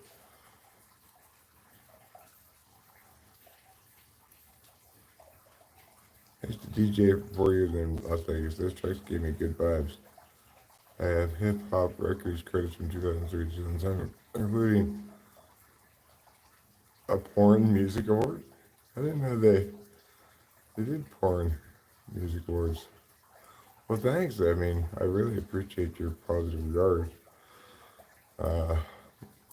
My issue in general with my music is I'm not very good at producing it, you know. Not very good at getting, like, I'm not necessarily great at engineering. I get how it should be done, but I don't necessarily say record the guitar in the best possible way. I could maybe be better to say to mic the amp, but I just tend to go straight into the board. I tend to just use Audacity effects if I want to affect anything. In general, I'm just not good at turning my I'm not good at turning my songs into good tracks. So that's my shortcoming, and I just sort of kind of continue to hope that that maybe someday I'll garner some success for my music. I think it helps to have Rachel singing with me. Gives it another element and voice and stuff. Well, thanks a lot, Dowd. And when you say tuned in to the best music and melodies, I appreciate hearing that because I tend to say the same sort of thing. And I do believe that I'm an unusually good songwriter, really. Maybe that sounds self-aggrandizing, but I care a lot about songwriting, and the songs we play are the very top of a bunch of songs I've written. So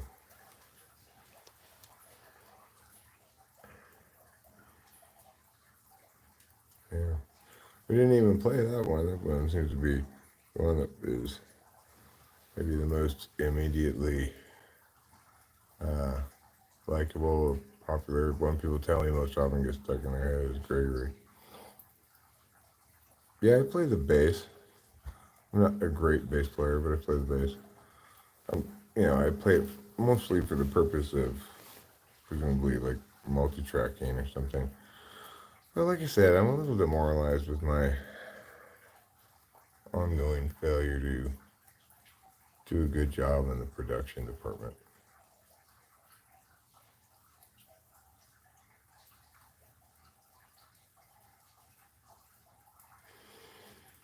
So, I haven't played the bass a whole lot since I got it. I didn't get the bass that long ago, but I knew how to play it. Since I play guitar with my fingers, it's even less of a transition than it is for most people.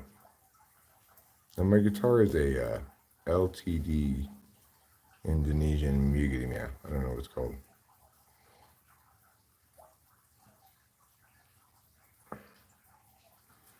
I live in California, actually. I live right near Yosemite here in Mariposa County. I don't have any records, really. I haven't really published any music. Recorded stuff and put it up on YouTube, but I haven't formally published it, like with CD Baby or whatever. So I don't really have any officially released music, really. Except for one album that a friend of mine, an old album that I'm not particularly pleased with, that he put out officially like that, which was not the one that should. I'm not proud of that, so I don't care that it's been released. I don't even have that Strat anymore. I can't help you find your mama. I'm not a mama finder. I'm not a husband finder. None of those things.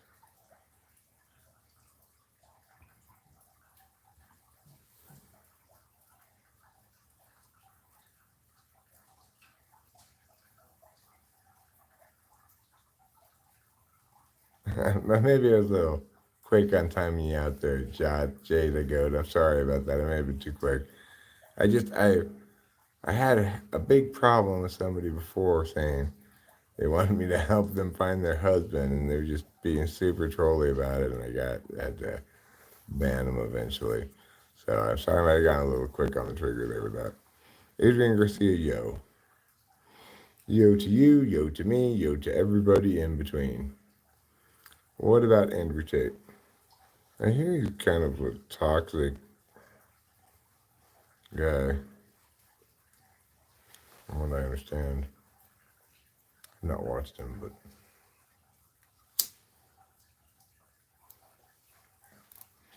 I hear he's toxic like Sunday morning.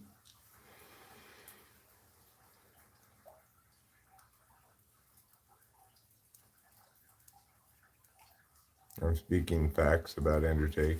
He's toxic. Well, I've not determined that on my own. I've heard that from people whose judgment on that sort of thing I trust.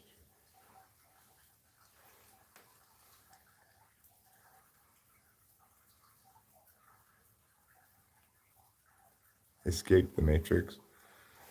I don't believe I'm in any particular matrix. Does Mrs. Rachel have any flowers coming up, like Easter lily? No, we're just growing weed. Do you believe that Andrew Tate's wisdom can release me from the matrix?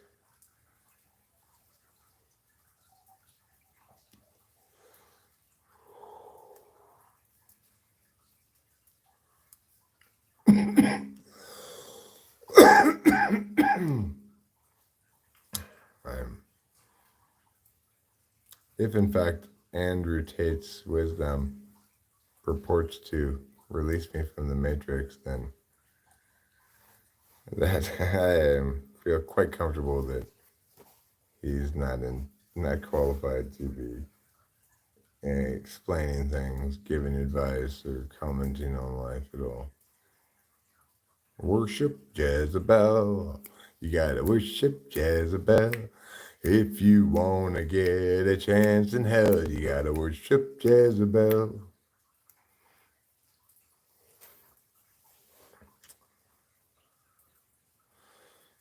Well, I mean, the highest ROI potentially is gonna be, say, crypto, but it's high risk too. If you want a good, reliable ROI, income properties are good because then you're going to get a monthly income out of them, and they're also likely to appreciate in value. As I think property is likely to do that, as I think it has not yet reflected the inflationary pressures post-COVID that most of the rest of consumer markets have reflected.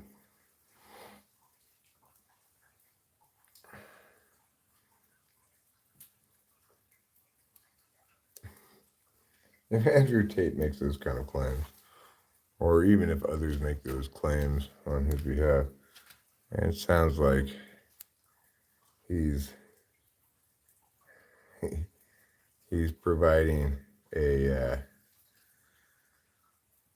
counterpoint to the equally dumb notion of wokeness awakening people from a state of slumber, right? When in reality, Andrew Tate's not unusually bright. People are not actually in a state of the matrix and or sleepness.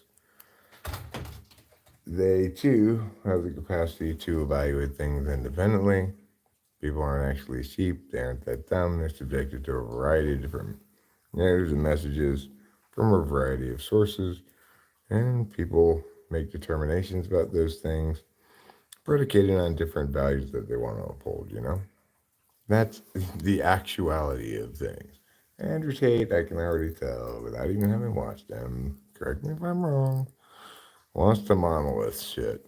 Wants to monolith shit and play into people's mythologies so they feel like they're part of some kind of movement or whatever.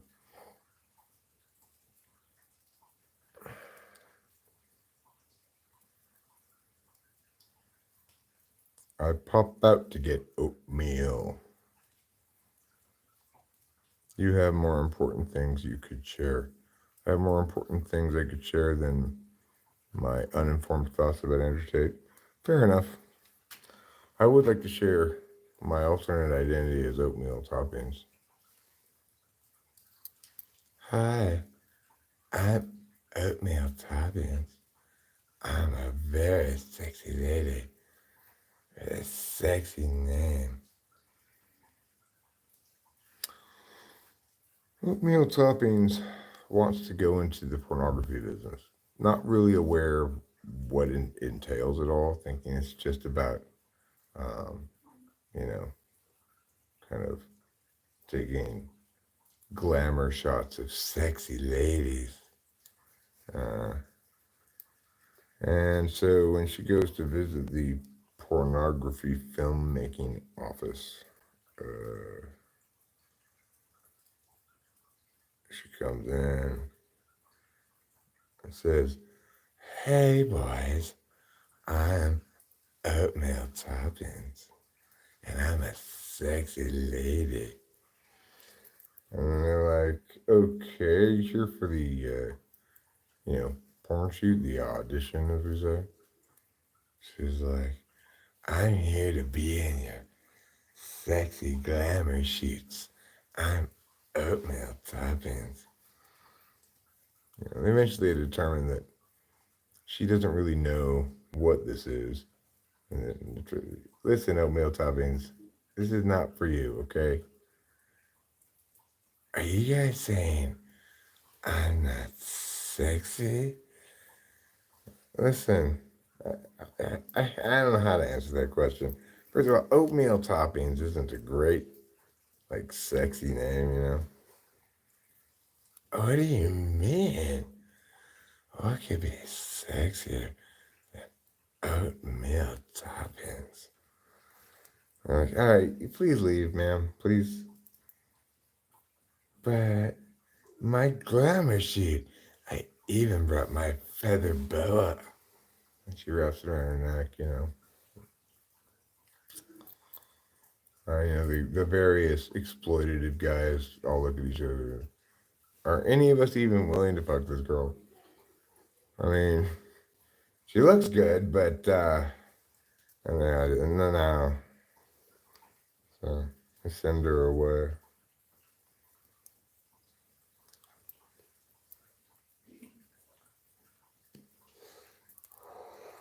She comes back later with her friend Buttery Biscuits to see if she can make any headway.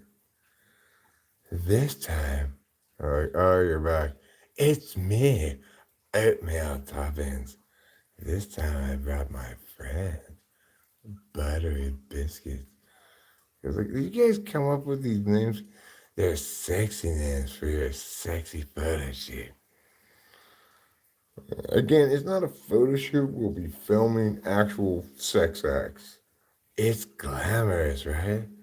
And Buttery Biscuits goes, "I'm Buttery Biscuits. I'm a sensual lady." So she's got on like an evening gown. Clearly doesn't get it. The other girl at least kind of has on a sort of tight dress. Buttery Biscuits also has like a floppy Diane Keaton hat. "I'm Buttery Biscuits. I'm elegant in my gown." And I'm like, okay. What do you think this is here? What do you think's happening here? And Buttery's just like, "I'm ready for my glamorous shots." They don't get it. In the end, the porn guys just kind of give in and pretend to put on a glamour shot show for them just to get them to leave, promising them they'll send them their pictures in a couple of weeks. Actually, do follow through on that just to prevent them from returning. And that's how Oatmeal Toppings and Buttery Biscuits became, surprising stars in Hollywood. If they use those glamour shots as photos to send in for auditions, and actually landed the role of two glamorous models working the fashion world runways of France. And so struck were the producers of the film by their names that they kept those names as the names of the characters. And that's how Oatmeal Toppings and Buttery Biscuits became household names.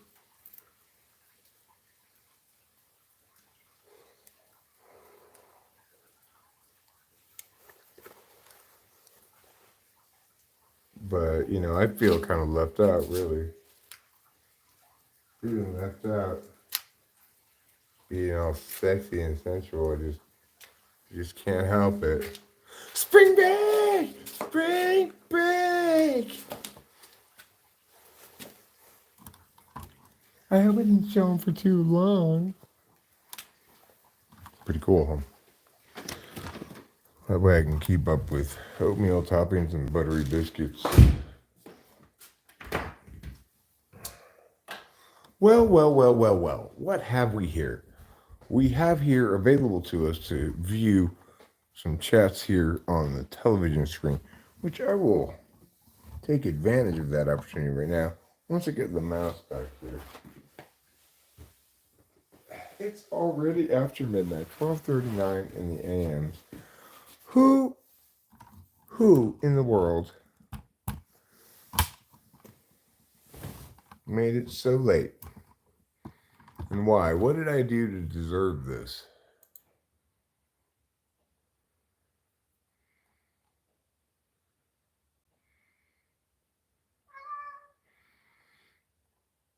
Let's see what we got going on up here. What's the usual time around which you all have dinner? Well, we had it a little while ago on the stream. We had some potatoes. It varies. I don't have a very usual eating schedule.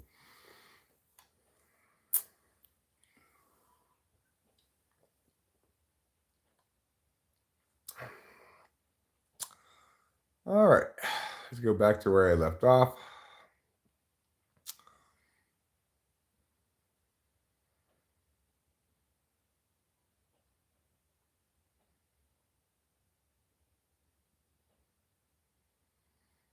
Let's see where we are. Adrian Garcia says, no grown-ass men should be playing video games. Well, why not? Money. Okay. How do I find myself politically? I'm a correctist. I ascribe to no label, liberal, conservative, libertarian, Republican, Democrat, or whatever. I am simply correct on each specific policy matter that one might articulate positions about. And, whoever's correct gets to be correct, Waking Bad Terror, why talk about to others? Why talk about what to others? I think Tom Cruise had a new Mission Impossible out. I think he did too. Lady in Red still here. I see the wages of sin. Notes. New abuelo. Am I your abuelo? Pan tostada. I don't think I'm your abuelo, actually. You have more important things you could share. Then what? What was I sharing that you felt was inadequately important to discuss? Lady in Red pops out to go to oatmeal. Well, you probably wanted to embrace the identity of oatmeal toppings. Natasha Godfrey Ashford is here. Hey, what's happening tonight? We've been live streaming. We've been doing the whole live stream thing, where I start the internet and the YouTube and I talk about predicate D's.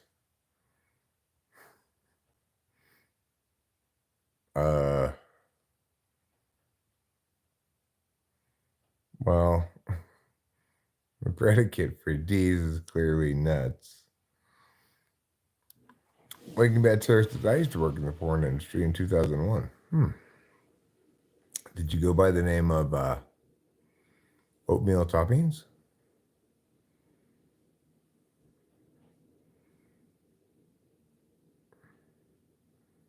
Linux. Strike another sexy pose. I'm striking it right now. All my poses are sexy.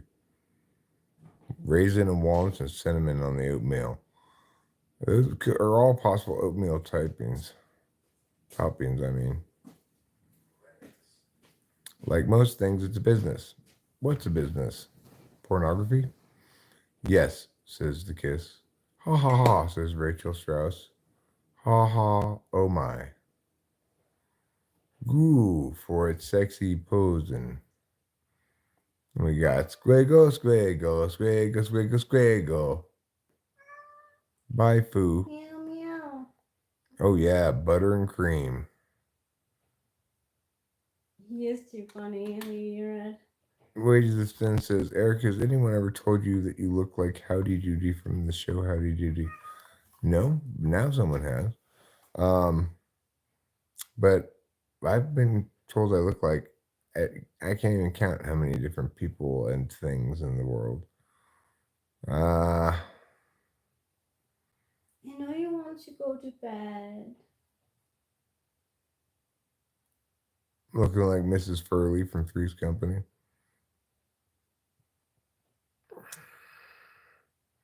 Rachel, is that you, the one from this channel? Yes. Yes, Rachel's my wife. Great D chimes in. Time travel is impossible. Okay, cool. Hey boy, go to sleep, says QAIS Hyena Deputy Supreme Commander. Well, that's one thing one could say. Sweet dreams, beloveds. Hasta pronto, ciao. What if Trump wins again? Well, then he will become president again, presumably, barring any court action precluding it. How long has Eric been streaming? He just found out about 2 weeks ago. I've been streaming since YouTube started streaming. I mean,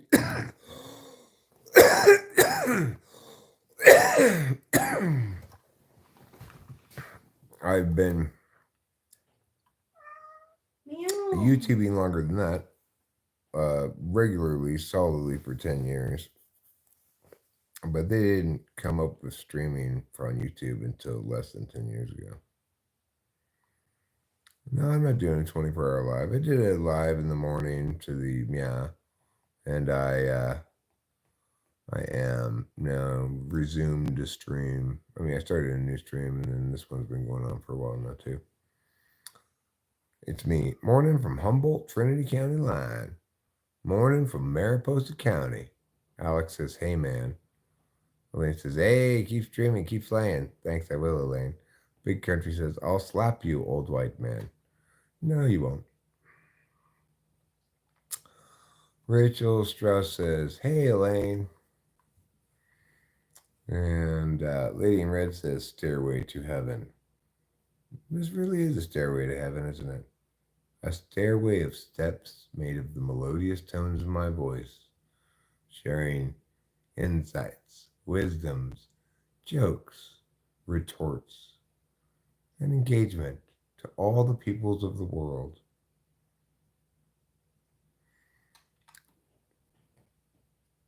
So, Alicia, well, hello again to you as well. And what else do we have here? Great HD noting ghosts aren't real.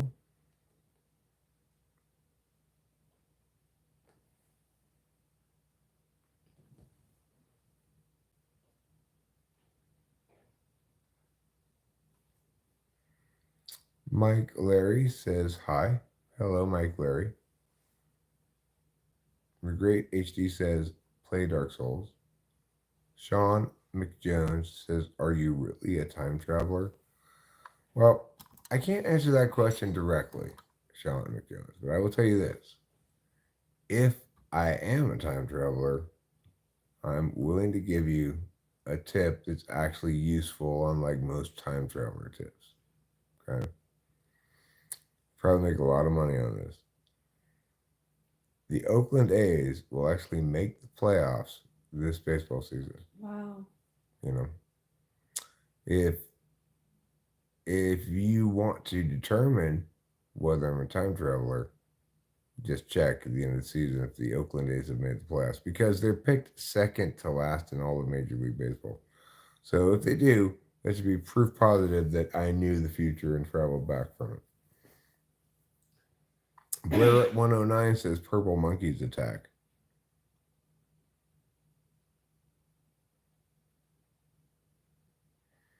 Eric, you could read bedtime stories. Yeah, I could go to bed relatively soon. I probably will. I can feel the Kalani starting to do its business. And I suspect I'll take a gabapentin here relatively soon as well. I'll sleep in the bed a little bit too. It's just that sometimes like he takes up so much of the bed. Oh, I know. He's a pain in the ass. So Blair 109. Hello.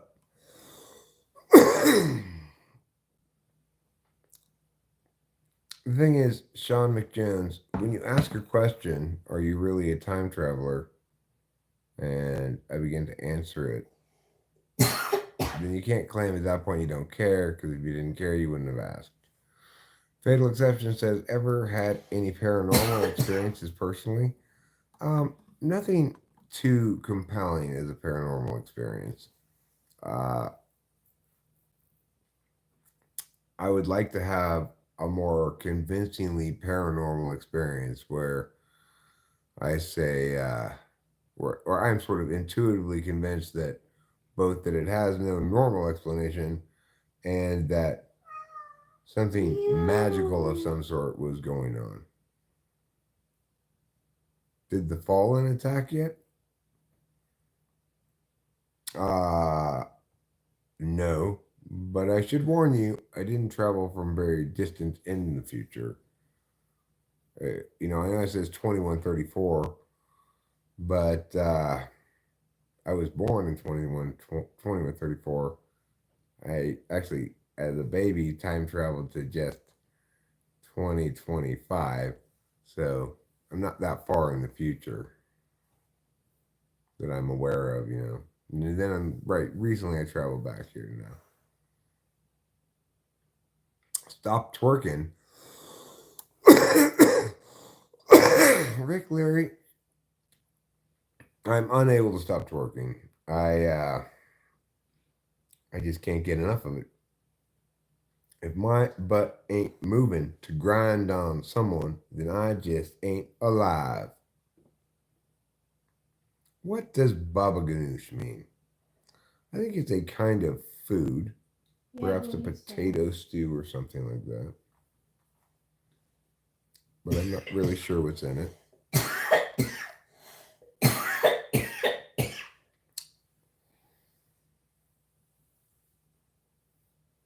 Right now, I'm not really in a twerking mood, so I'm going to pass on the twerk request. I could vogue for you a little bit if you'd like.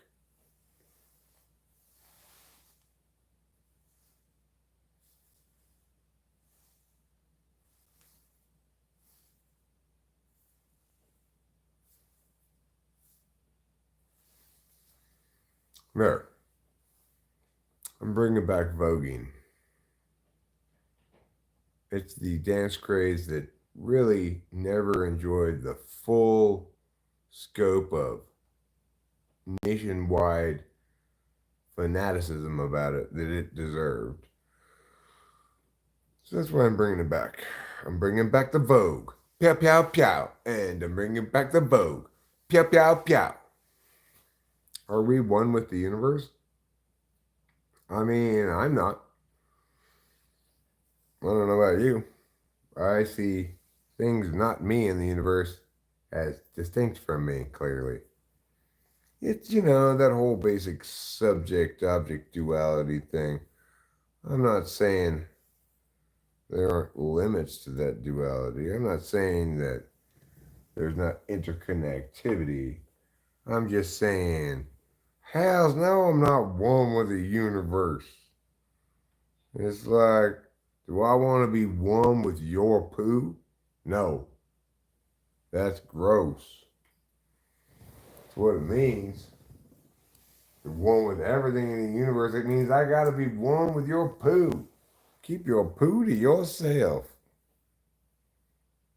You be one with it. I'm going to be two from it.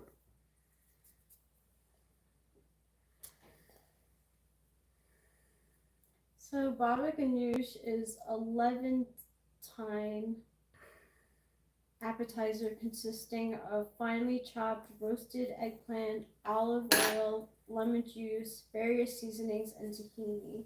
Sounds absolutely terrible. Yeah.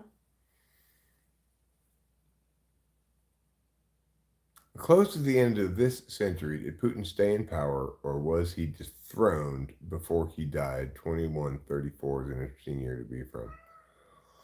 Yeah. I mean, you're going to be surprised to learn Putin does not last another 2 years. I can only say so much, you know. I don't want to tell you how he died. Assassination. But let's just say some members of his government took exception to when things started to go a little wrong on the Ukrainian front, and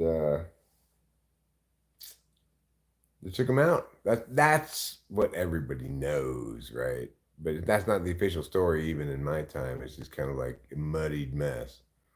That's what we really know. We know how it happened.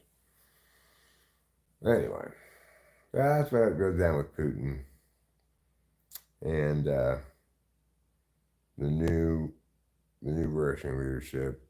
After some humming and hawing, just kind of pulled everything out of Ukraine.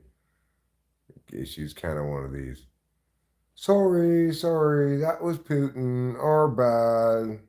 Kind of letters. And Ukraine's like, well, fuck you. We want Crimea back. And Russia's like, well, we're not really going to give you Crimea back, though. And then the kind of an ongoing simmering war. You know. It didn't have a really clean end exactly. What up about global warming? Good question. I guess it was, what was the year? 2097 or something? That they grew, somebody developed a technology. As the climate kept getting worse, there kept being more and more efforts directed towards some sort of solution other than attempting to limit emissions, you know. Finally, somebody came up with a cheap and easy way to extract carbon dioxide from the atmosphere and turn it into oxygen and carbon, which can then be used to make pencils. So once that happened, it wasn't like a single great device. There were lots of individual devices. People were encouraged to buy them all over the country, each of them to run them at their house. And before long, the country had a surplus of pencils, and the atmosphere had been returned to normal, acceptable, desirable levels of carbon dioxide. So that's basically what happened. We turned all the carbon dioxide into pencils.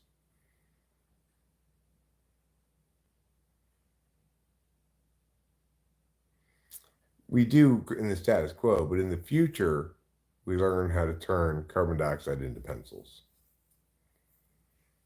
Now, granted, it's not the wood part, it's just the graphite part. But they just started making that graphite part thick enough that you just hold that. There's no wood part around it, it's just a graphite only pencil. In the aftermath of this event, there was kind of a global celebration. And what happened was everybody bought those pencils, and there was a huge revolution in drawing and just plain black pencil, you know. And during my time, some of those artists in the beginning of that movement, their simple pencil drawings can command high prices. Antiques Roadshow recently appraised one in 2033, I think, for $100 million. Now, granted, there's been a substantial amount of inflation since between now and then, but even so, $100 million is still quite a bit of money. So yeah, let's go ahead and dab. Let's do it. I got not really dabbing. I'm just putting the concentrate on top of the bowl. I'm just gonna pull it straight through like that.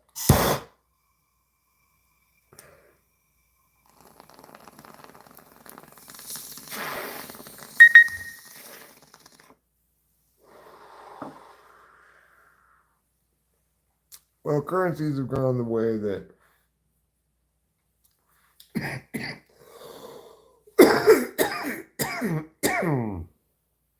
Perhaps it once appeared credit cards would go. Once it seemed like there's just going to be ever more and more cards, and every business would have to take more and more cards. Well, things have been simplified.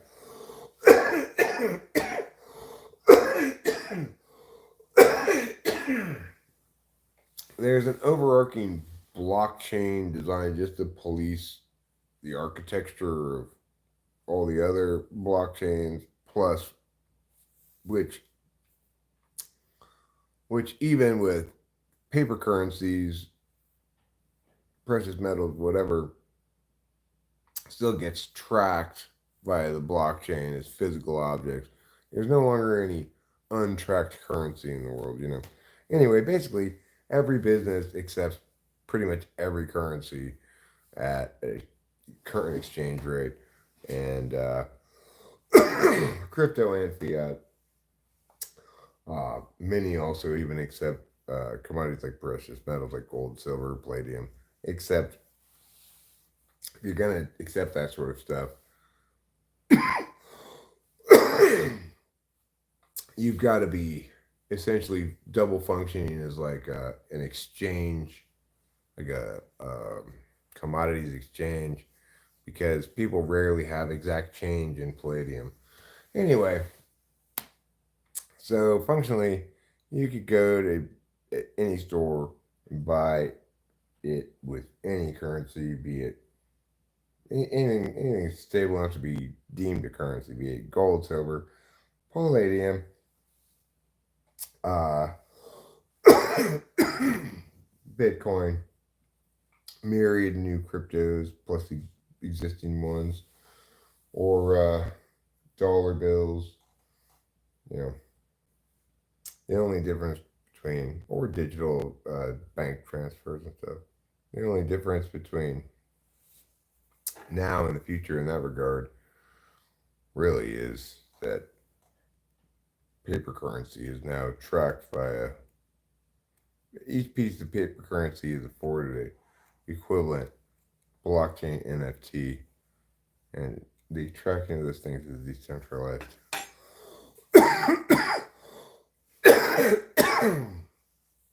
Obviously, every bill has a chip in it that corresponds to it. Yada yada. You can figure out how it's gonna go.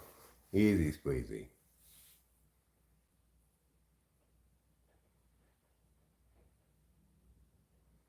Eric, the volume seems way turned down now. Well, sometimes the audio gets messed up, um, but make sure it's not on your end before you're sure it's on my end. Anybody else experiencing that? Very low volume right now?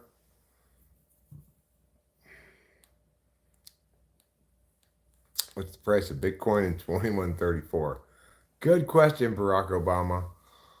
The price of Bitcoin in 2134 is $1 billion, and I think it's $1,430,000,000 or something per coin. So it's halved a couple more times between now and then, obviously. You know what the crazy thing is? ADA is still right around 65 cents. Cardano, it just keeps going up and down around 65 cents, has for the last 110 years.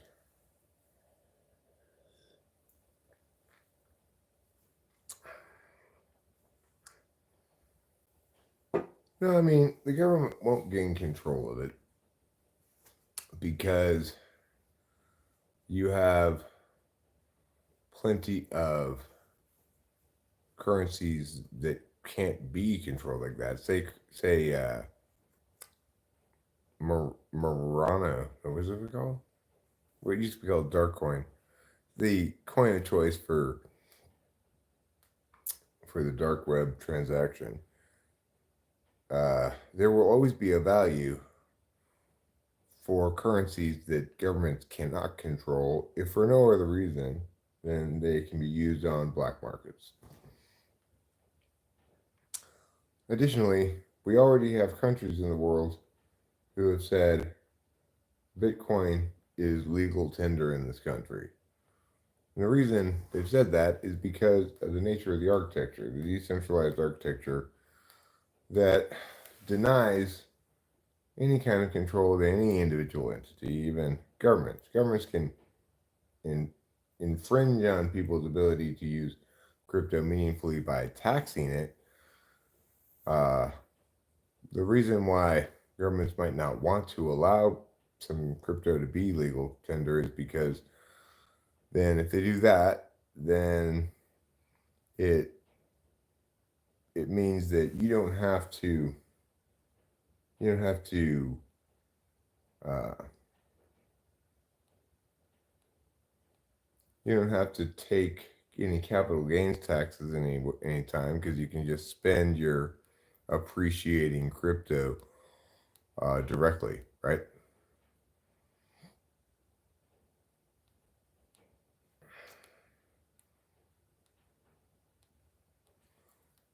Breezy Biz says, off topic, but you know how, like, if you're gang affiliated, no one is supposed to know, not even your closest friends and family? I did not know that.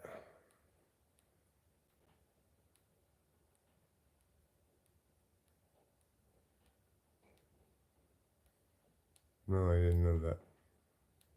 I never told you. You don't know, and I don't know. Okay, Breezy BZ. I'm not sure what you're getting at, but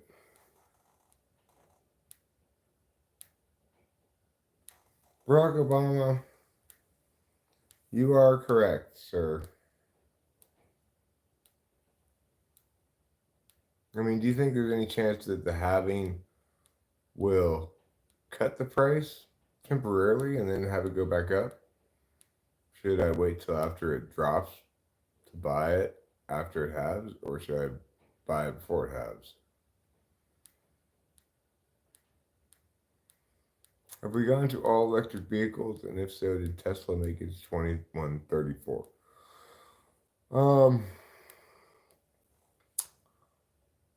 No, there's still plenty of very stubborn classic car owners out there, enough to support a small population of infrequent gas stations. Most cars are electric, but there are also hydrogen cell cars. It's kind of the Betamax VHS thing all over again. The hydrogen cars are better, but they're proprietary, and everybody's able to make the electric cars, and so there's a lot more work being done to optimize in the electrics. Now, of course, the electric is so good too. It's like they'll go. I say now. I mean, in the future now, they will. They'll go cross continent on a single charge.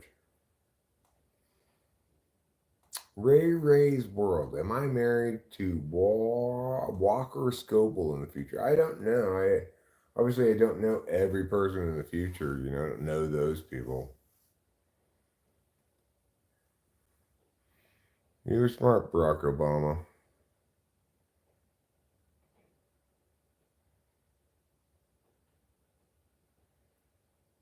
We should always have a choice as consumers. Why did I come back to 2024? It was actually a complete accident. I'm not really entirely sure how it happened. I was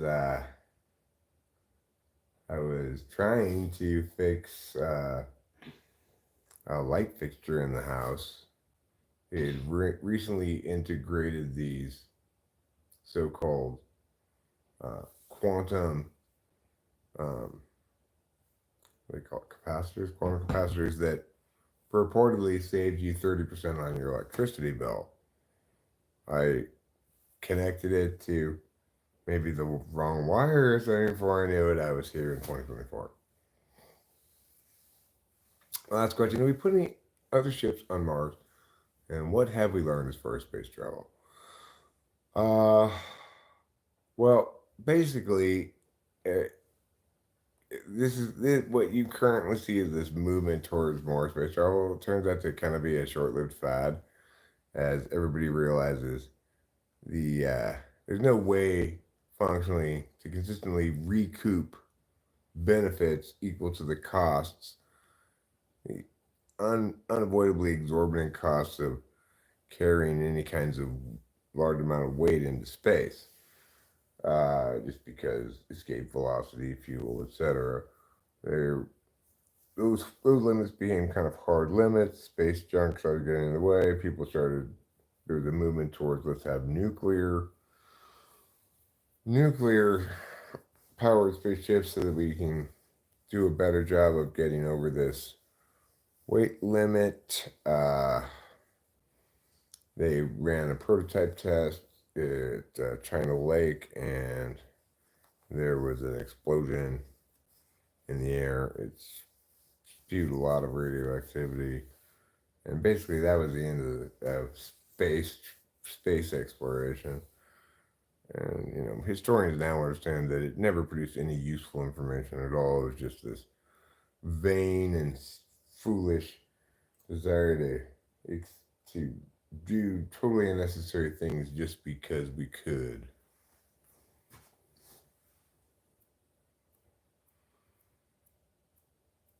Do I smoke bud?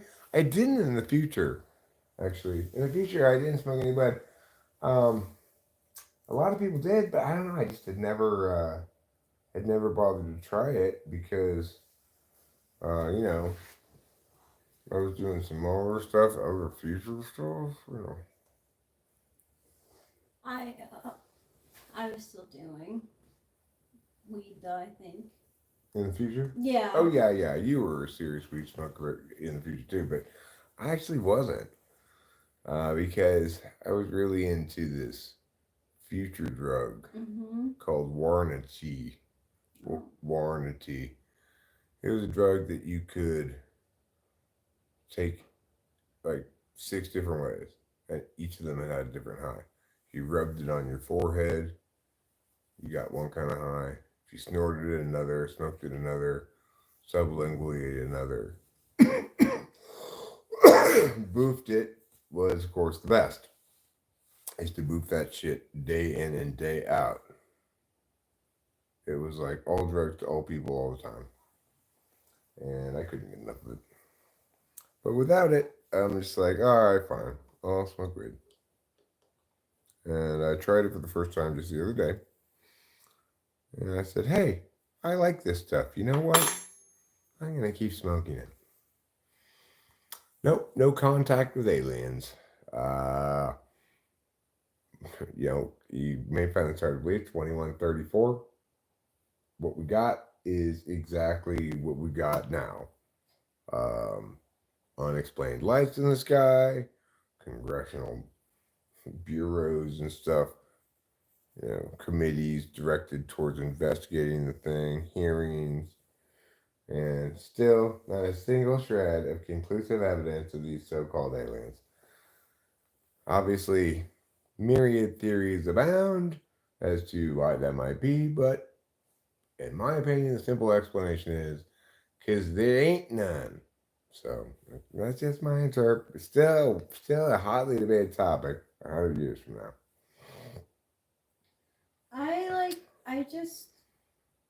I've wanted to smoke weed freely for so long that it's something that I don't want to give up. As far as I know, nobody in the government is yet aware of me, and I'm assuming that they're not going to come after me because they probably just won't believe me, right? They probably just think this guy's just bullshitting. I'm assuming. Yeah. It's not like they helped me come back. So, how would they even know I had arrived? Just kind of talking about it? I mean, people talk about YouTube on things all the time. I'm assuming that this basic truth that I've traveled back in time, approximately 100 years, have knowledge of the future, I've explained to you what happens, that while it's accurate and that I am, in fact, a time traveler, that it's going to take the government a while to even learn that somebody's been making predictions that have been consistently coming true, he must be a time traveler. Even then, they're going to be skeptical. They might ask me about it. I'll just say, if I were a time traveler, I would already have traveled back. I'm going to go, good point. But what they don't know is I like it better here. Shh, don't tell them that part.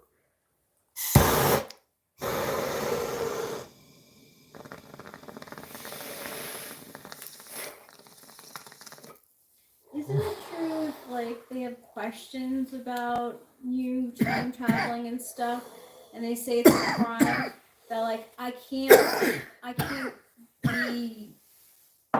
go against you, can't be used in court, like isn't that something with marriage? Like you can't like Oh, your spousal exemption? Yeah. Yeah. You can't be.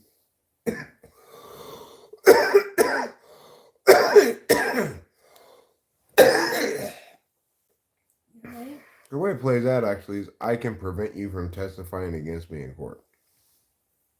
Well, I wouldn't testify against you. Yeah, and the prosecution can't try to compel you to testify against me in court. Yeah, I just brought back a bit of a cough from the future.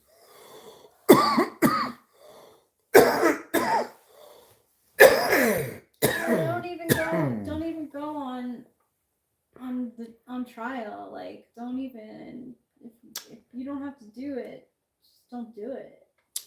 Brian Brewer, first of all, I have a pretty nice life, okay? But second of all, that's not because I exploited some insider information from the future.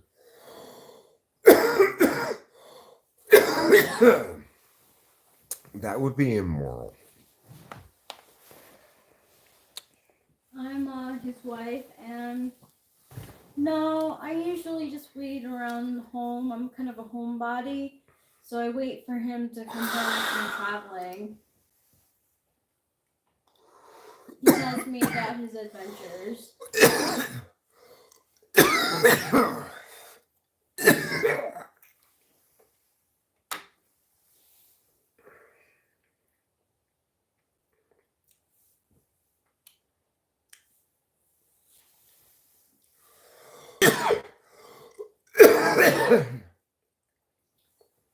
This is a problem with putting concentrate on your bar riff. Yeah.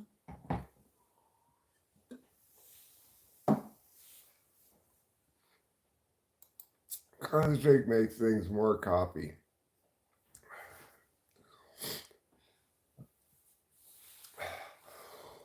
My day was good. We spent it streaming mostly.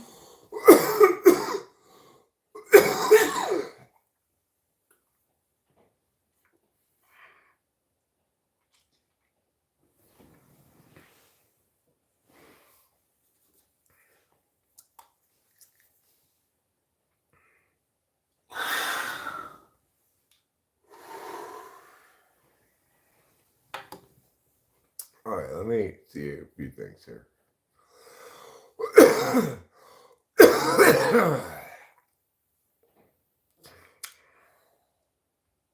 So does the U.S. Constitution keep its influence on our country's laws and regulations, or have we moved to a new layout?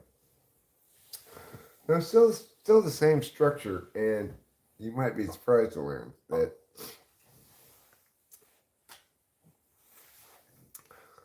like regardless of how one might extrapolate from current trends,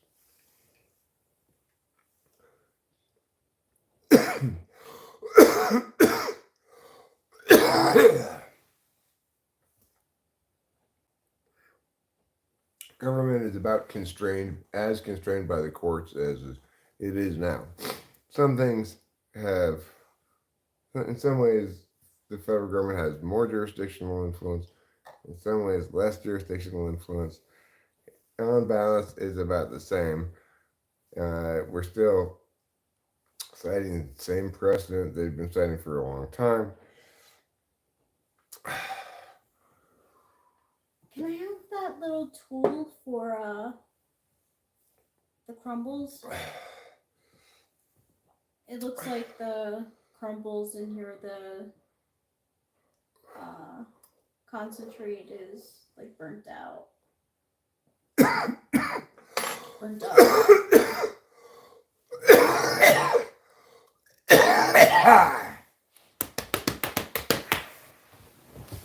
I don't know where that little thing is. Oh. I can't find it. No, I've been using this regular spoon. Okay. Oh, it might be over here.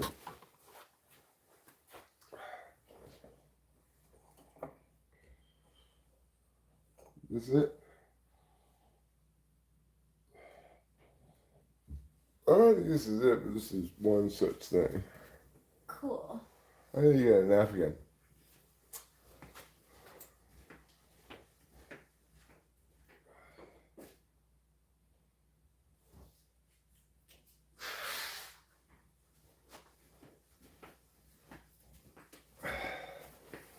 Like Georgia the Third versus District of Columbia is a case that still, they still cite way in the future. And oh, my bad. Actually, that case is about 10 years from now. I was thinking it had already happened now, but but there's still even cases from now and before that are still cited, I mean, case law still being made about long extant pieces of civil rights legislation and stuff. Not just 60s civil rights legislation, but even post-Civil War civil rights legislation gets regularly cited in decisions 100 years from now still. So, you should all be very convinced that I actually am a time traveler. I'm fine. I just, that Bong riff with had a lot of concentrate on it. That's why, I can usually pull regular Bong riffs and it's fine. Sometimes, I don't know about you guys, sometimes concentrate makes me hack my lungs out, Could you put some concentrate in here? Oh yes, I can do that. Thank you. So,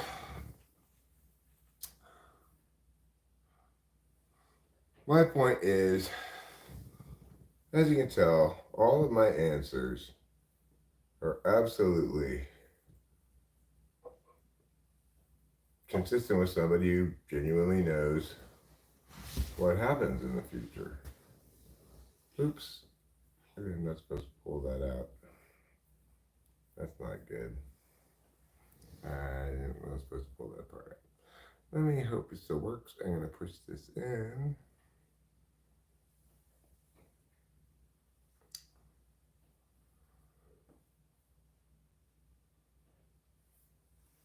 Higher, I'm not even engaging you about the subject anymore. So you can just STFU about it. It's not your business. I don't care to hear your thoughts about it. Just zip it.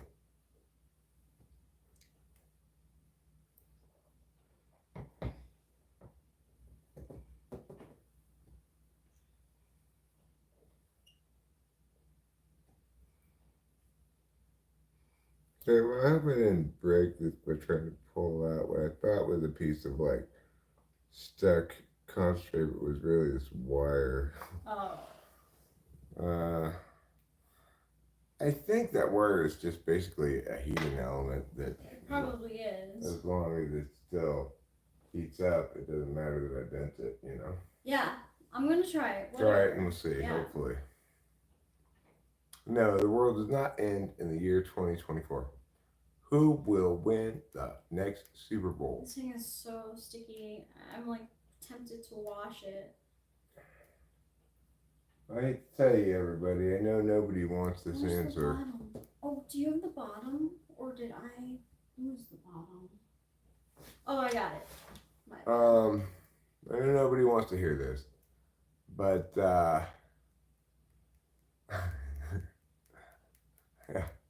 I know nobody wants to hear this, but it's the Kansas City Chiefs again. Oh. No, I do know because I had incidentally just prepared by, I had as a hobby in the future, I got my bachelor's degree in late 20th, early 21st century history. It's known as a really fascinating time. And I had done my dissertation on sports of the late 20th, early 21st century and how they differed from sports today. Then. So I actually have a good number of things remembered. Like I've already explained that the Oakland A's will make the playoffs this year. I remember, this is a factoid I remember in my studies putting together my dissertation, because if I remember correctly, they were picked like at the very back of the baseball organizations, and we don't play baseball anymore in the future. No? No. No, but that's like one of my favorites. No, they got rid of it. Oh my gosh, that's so sad. Well, Do they have hockey? Oh yeah, hockey's big. Okay. They got rid of baseball because there were a number of studies showing that pitching a baseball caused pitchers to receive amputations of their arms, sometimes both their arms. It didn't even matter what arm they pitched with; both their arms would be amputated. And so once they realized that, I think that starts coming out in about 12, 15 years from now. There's a large movement to say, let's stop playing this baseball because, there's a name actually you guys probably know today, maybe, if I remember correctly. It was a Japanese guy, I think his name was like Shoes Potomy or something like that. Shuhei, something like that. Anyway, he actually, if I remember 2030, he has both his arms amputated and the world is appalled. And why was it amputated? Well, the doctors explained baseball. And with football, like, people get concussions. Sure, but rarely do they have both their arms amputated. Yeah. Sometimes it started happening in the middle of games.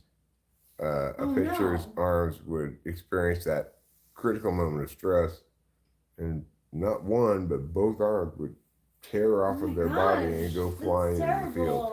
I can understand wanting to cancel baseball after that. A lot of people would get squirted by the blood.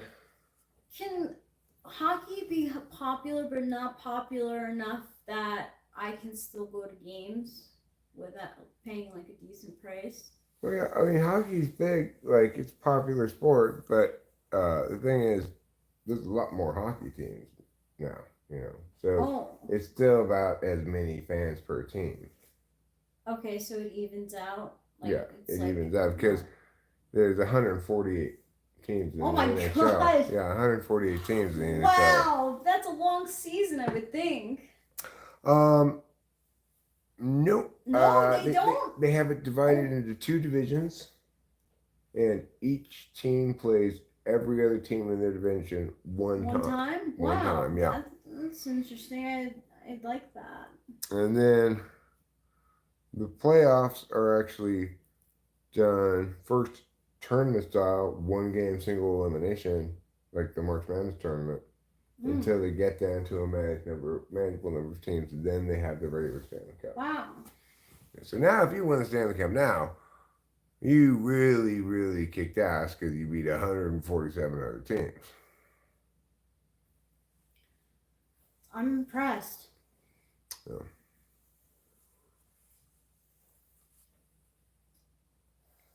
So, anyway, anybody else want to ask me any questions about the future?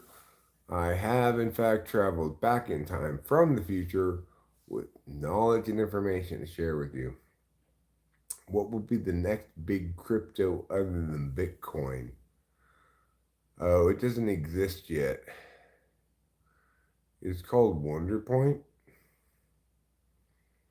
It's called WonderPoint. There's some YouTube channel that has this idea to create some kind of a token. I don't remember what tokens you guys had back in this day.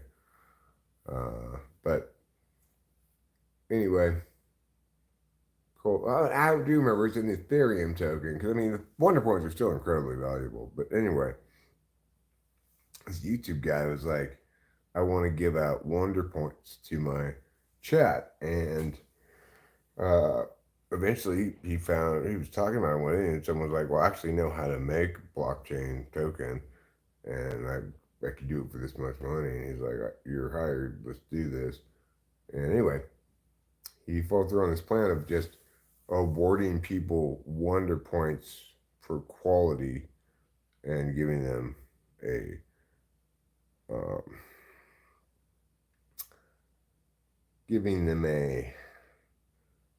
wonder point blockchain token, and those started out as completely worthless because everybody thought it was a dumb idea. But before long, that guy became the most famous YouTuber in the world, and Wonder Points became the most valuable crypto coin in all of Crypto Town. More valuable even than Bitcoin. So I would invest in Wonder Points as soon as you see them on the market.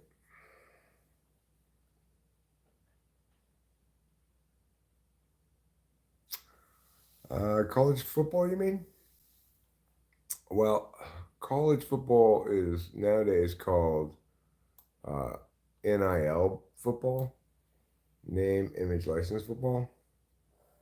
And it's just another variety of professional football, except the people who play it only get paid in NIL deals. So it is loosely affiliated with universities still, but they've done away with the farce of the football players attending classes and stuff. Mm. They just call football a major, Oh. and the students do attend classes. The classes like practice, learn about football time. Here are some plays. Let's go over them time. Read all the pamphlets and watch the tapes. Yeah, tape watching time. Yeah, so that's what they do now. Well, they should, because the answers I'm giving, despite in 2134 with the biggest social media platform, and did Facebook ever die? Oh yeah, Facebook's long dead. Instagram is still, around, but it's kind of, I mean, it's for you gotta be pretty old to be on Instagram. The hot new thing in the future is called Wiggly Wall. Wiggly Wall is, it's an app that lets people post short videos that are just under, the maximum length is 1 second. So extremely short videos. And they only have, accordingly, they have 1 second of a popular song. It loops like this. Bam, bam, bam, bam, bam, bam, bam, bam, bam, bam, bam, bam, bam, like that. Man. Yeah, it's, I don't, I, you know, that's what the kids are into these days. Uh, the president in 2134 is actually named Skibbity Jackson. Skibbity's become a normal first name. And in fact, he was even considering, he didn't go with it, but he was considering a vice presidential candidate whose middle name was Bombclat. So, wow, unfortunate for him, but I guess. yeah, well, some of this alpha generation talk that we hear these days has just really become normalized in the future, 100 years from now. Yeah, Scooby Jackson. And let's see. One of the crises, there was what was known as the data and records hyphenization crisis of 2082, in which people having hyphenated their names and married other people with hyphenated names and hyphenated those names had created an excessively long hyphenated word that began to crash computer systems, kind of an analog to the so-called Y2K bug. I believe it was, that was, you guys called it the Yakuta bug or something. Anyway, a corollary to that, you might say. How old am I? Well, I'm 52, but I didn't lose years when I traveled back in time, you know. I arrived here in this time frame. Oh, Rachel, she's from the future, but she was sent back here as a baby to wait for me. So basically, a little more 4.5 years ago, I traveled back to this timeline, to this point in the timeline, the time of whatever it was 4.5 years ago, met up with Rachel, and moved into this person's father's house. I basically, the guy was standing somewhere one day and suddenly died for no reason, and I inhabited his body real quick before it went bad, and so it was still alive, and now it's occupied by me, the time traveling future guy. This wasn't my body in the future. Same with Rachel. She was imbued into a newborn baby that just all of a sudden died for no reason, and she inhabited the body to make sure it was useful before it went bad. Anyway, fast forward from that point 39 years, and we sit here today, two people from the future traveling back to the time, but not totally recent arrivals to this time. It's important to remember that. Listen, that's a leap. I admitted that I didn't want to go back to 2134. Not that I couldn't, okay? So don't put words in my mouth. Will there be a next big pandemic like COVID-19? No, not really. There will be the big eczema scare of 43, in which people became so obsessed about even the smallest red dot on their skin that everyone began taking strong steroid medications to prevent it, and they began to build up in their systems until en masse people had this kind of toxic shock reaction. And it was scary, but fortunately, the scientists caught on to what was going on quick enough. They engineered what do you call it, antidote, right? And almost everyone was saved. And lesson learned, it was like, okay, we don't need to care that much about these little red dots on our skin. Since then you haven't seen so many of those eczema ads, commercials for medication.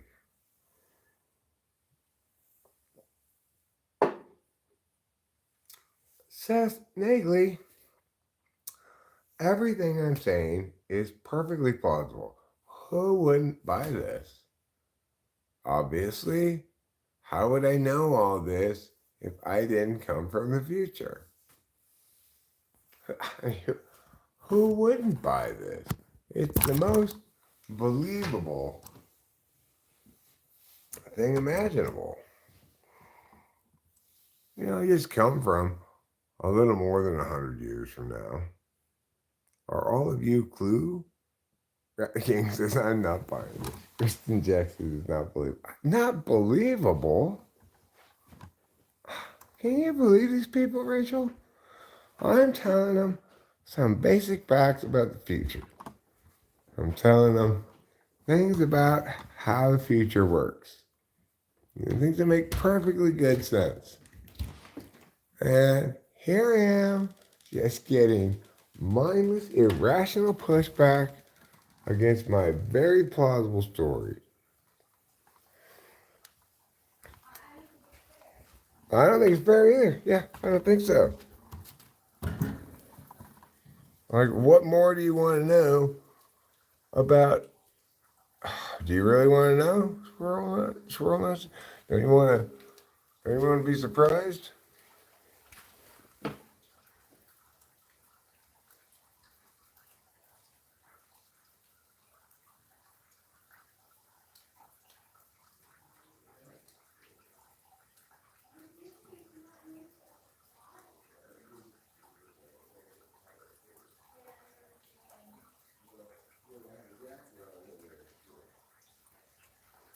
Okay. Spoiler alert. Okay, we'll answer the question, but spoiler alert for anybody who doesn't want to know. Okay. 3, 2, 1. Sorry, but Joe Biden wins.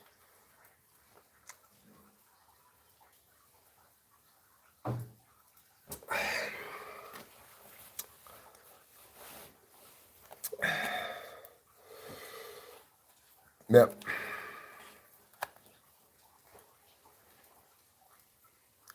Seth Nagley, you saying I'm not a time traveler? What am I supposed to answer right now, Rat King? I don't know what the question is. You keep saying answer. I can't scroll up in there. Please restate your question. I'm just answering questions about the future. Neimer Dayek.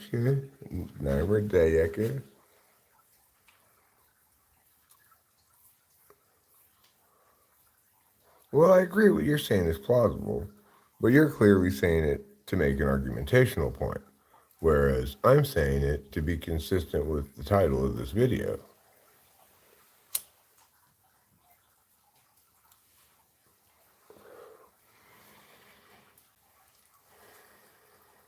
Yeah, afraid so. I just report the news. I don't approve of it, okay? No flying cars. No flying cars. The most significant new technology is that which resolves global warming. It's just a fairly small device that sequesters carbon in a unique way that broad appeal in most developed countries to citizens to purchase the device and implement it at their own homes was met with the people coming together and doing that, and it actually solved the problem. So global warming is not a problem anymore. In fact, We had to ask everybody to please stop using those because we kind of ran into a little bit of an ice age, but, you know. How am I not seeing your question? I don't know. I can't, because I'm not, okay, I can't scroll up while I'm outside. I can't scroll up because, why?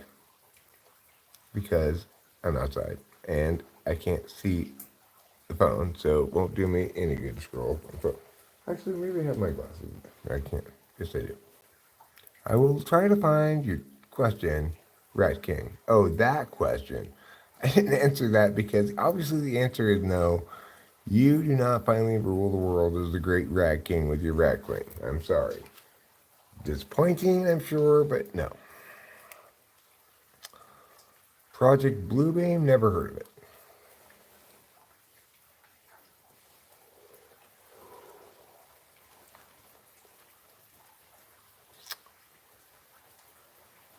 You hate the future, but you do not hate the deputy.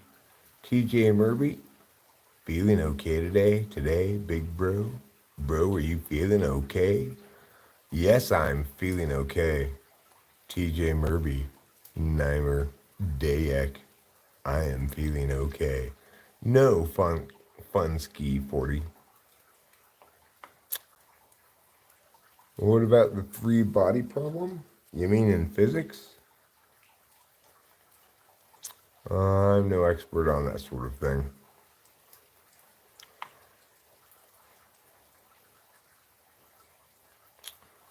I just feel great to get all this off my chest. You know, I've been a time traveler for a while, and I mean, I've been back in the time period now for a while.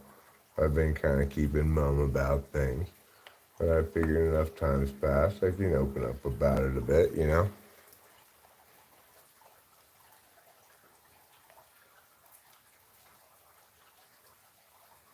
Nimer Dayek says yes.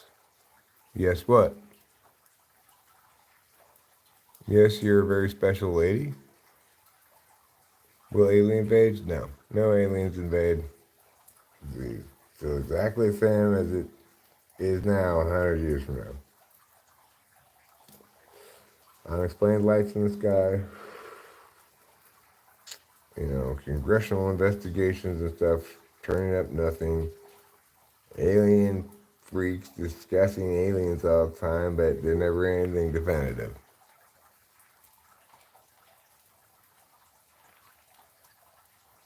Wait, I'm not sure what you're saying, Nimer Dayak. Yeah, this dude took psychedelics and thinks he's a time traveler. Do I? Well, look, I'm just describing to you. What I'm gonna say is go ahead and suspend judgment. Just think of it as if Eric is a time traveler, he's describing the future, you know, as it happens, as it's gonna happen, you know. Why are you here? Like I said at the beginning, it was an accident. I didn't mean to time travel here. I was doing some stuff with some technology and electronic things I didn't understand, trying to fix basically what you would consider call now an air conditioner. And bada bing, bada boom, here I am. So,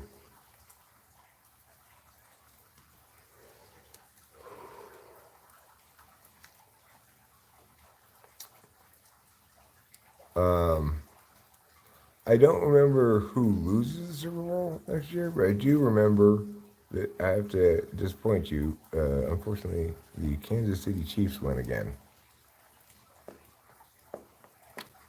2134 is my original year of birth.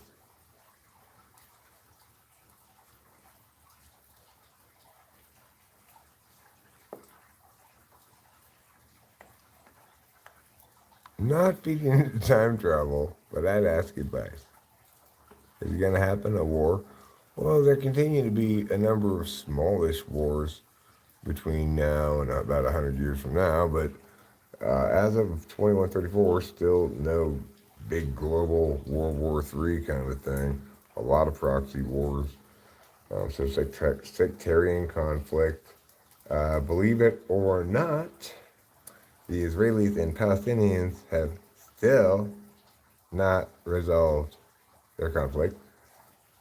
One thing that's steady, stable, and still up and pumping is YouTube is huge. It's just like, it's the largest media platform in the world. And,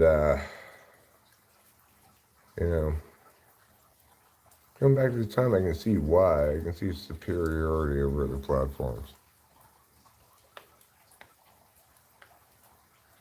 I mean, I can't time travel again. It was an accident that I get here at all, you know?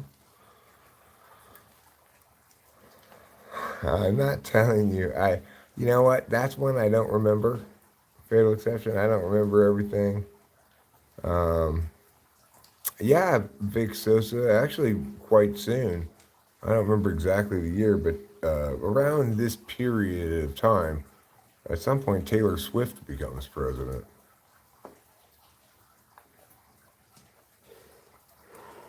Could be the next 4, 8, 12 years. I don't remember exactly. Obviously, I wasn't like doing flashcards on the past. I do have, fortunately, a college degree in this period of time. I was a history major, but I obviously wasn't expecting to actually have to know the knowledge of everything back in the time so precisely, because I didn't anticipate being sent back in time. I was messing with shit I shouldn't have been messing with. I touched meow to meow, and I don't even know what they're called. I thought I could just fix it myself, even though the panel I said, do not attempt to fix this yourself. I thought I could do it. Here I am. You know what? I didn't even do any drugs in the future at all. I was first introduced to them when I got back here. There's other people that didn't do drugs in the future. It's just that I was kind of a goody two shoes. So, you know, at that time forever, like I said, I have no real explanation for it. It was an accident.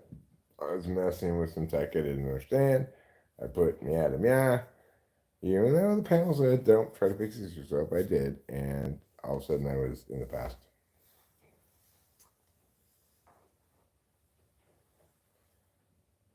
No, I'm from California. Oh, yeah. Once I traveled back here, I was like, you know what? Who's going to judge me? You know, all the people I knew in the old time, they're not even born yet.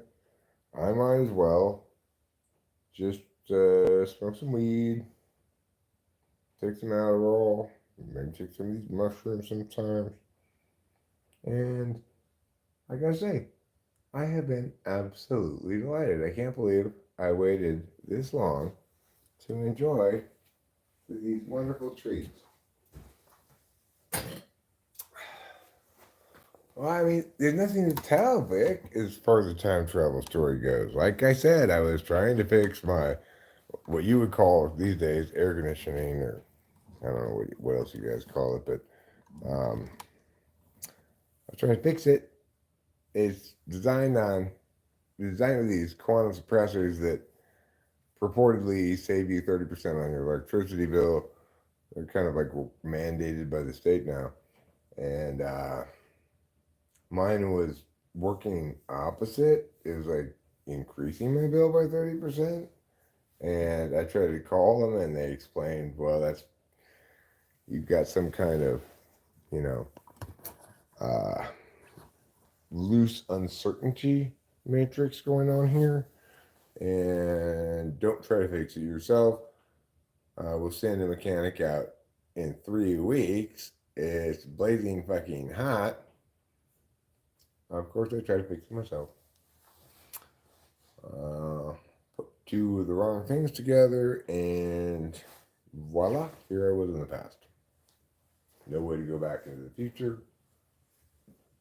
Wanting doesn't really come into play, DJ. does not really come into play. Ryan Lipe, you are welcome for the great content. And I will try to have a blessed day. Thank you. I gotta say, I really love you guys' time. I think this time period is fantastic. I'm loving it. Do you know that in this time period, you can see on YouTube videos of a video called the Guinea Pig Olympics, where the guinea pigs running and jumping over sticks and stuff. By 2134, pretty much everything's considered animal abuse. That would not be allowed on YouTube anymore. No, no aliens. No aliens. Like, for example, Natasha Godfrey Ashford in 2134, a sentence rabbits like the hump is considered hate speech. Funsky 40, there was a brief, like fad of AI girlfriends, which were actually known universally as waifus. Okay, it replaced the existing definition of waifu. But anyway, I don't know, about 40 to 50 years before contemporary 2134, and it lasted about a year and a half. Everybody realized that's not genuine emotional engagement. They'd rather just play video games or whatever. Sure, there's plenty of sex AI out there for masturbating, but people don't necessarily prefer it over regular old porn. It's less invasive into the sex area than you think. It's really gotten invasive in local news in general. It turned out that human anchors aren't really necessary. They're just reading basic scripts, and they could AI, CGI, whatever they're doing. I don't know that kind of tech, but they could AGIGICA these anchors, man, woman, generic man, woman, handsome, uh, they have uniquely generated faces, voices, etc. So they have their own NIL deals sometimes. And obviously, there are corporations in charge of stables of these personalities, quote unquote, because, of course, everything's so stilted and scripted anyway, it works well. But as a consequence, stuff like this is actually quite popular because people want an actual engagement with an actual human being, and this is one of those things that can't be faked. So this kind of stuff is rather popular. Just a side note, the power of belief is very powerful. You can make stuff really happen if you just believe in it enough. Maybe. Maybe. What's the best jobs to have in the future? I mean, there are, there a lot of the jobs are kind of the same. People fixing the roads, are still fixing the roads, and you still got your park rangers and stuff. You still got surgeons. You don't really have so much doctors like there are today. It's more nurses and surgeons. The diagnostic processes, that's another area where AI is kind of taken over. But accordingly, healthcare costs have gone down comparatively, adjusting for inflation. Anyway, a lot of stuff going on in the future. I wonder if there's. I have not been. Are there any type of tech or collectible I should grab and pass down that will be worth a ton of money in 2134?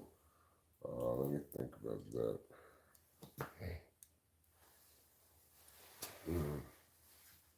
I do watch Antiques Roadshow in 2134. It's still on. I just need to think a little bit about what it is that back in this time period specifically. Because most stuff on Antiques Roadshow isn't necessarily from this time period. Not a lot of stuff, I guess, that really resonates with people, but stuff from this time period. Well, because baseball is basically not really forbidden or anything, it's just dead by the end of the century. I would not go for baseball collectibles. People basically, it's not considered in good taste to collect baseball stuff. Considered kind of vulgar. Will Picasso art be considered vulgar? No, most of the famous artists that are selling now are by and large going to appreciate gradually. Some of them gradually. Some of them are especially hot in the future,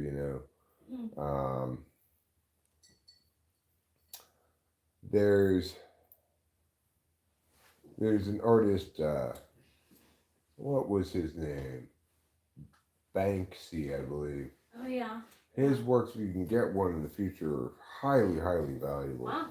But I'm not sure. I think they're probably expensive nowadays, aren't they? Let's see. Who else can you get? Oh, yeah, Dave Matthews. His paintings or drawings are widely considered among the world's greatest masterpieces. So if you can pick up a Dave Matthews painting, you'll be extremely rich.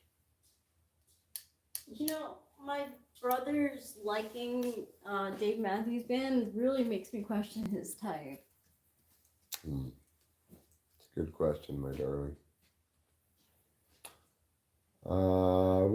There's been no World War III yet, Been no World War III. There was that big volcanic explosion, which did send the world into a period of about 3 years of minimal and then reduced agricultural production.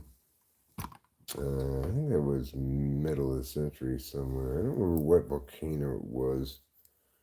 It was somewhere, like in the Philippines or someplace like that. But, the world coped with that pretty well. Got over that pretty quick. Everyone, at first, they kind of enjoyed, oh, it's nice and cool. But then it got a little too cold. And everyone's like, this is too cold. But then it started to warm up. Is this something we need to be aware of going forward into the future? Yeah, I would say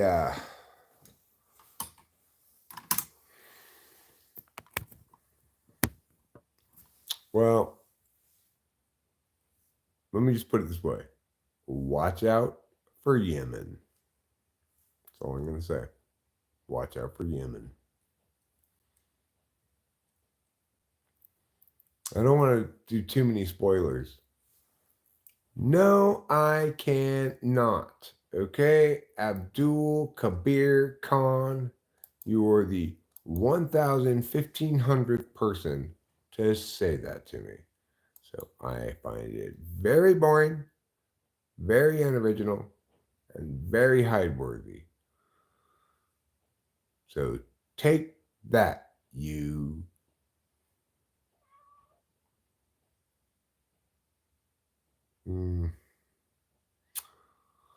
Have guns become highly technological, or are we still shooting lead and powder? Well, certainly a lot of people have 3D printed guns. And there are a few different models of them, but none of them are ultimately as effective as a regular firearm. And in general, people seem to kind of fetishize the firearm for whatever reason. Alternatives have been produced, non lethal force things like a bullet that when it hits you, it's not a hard bullet, right?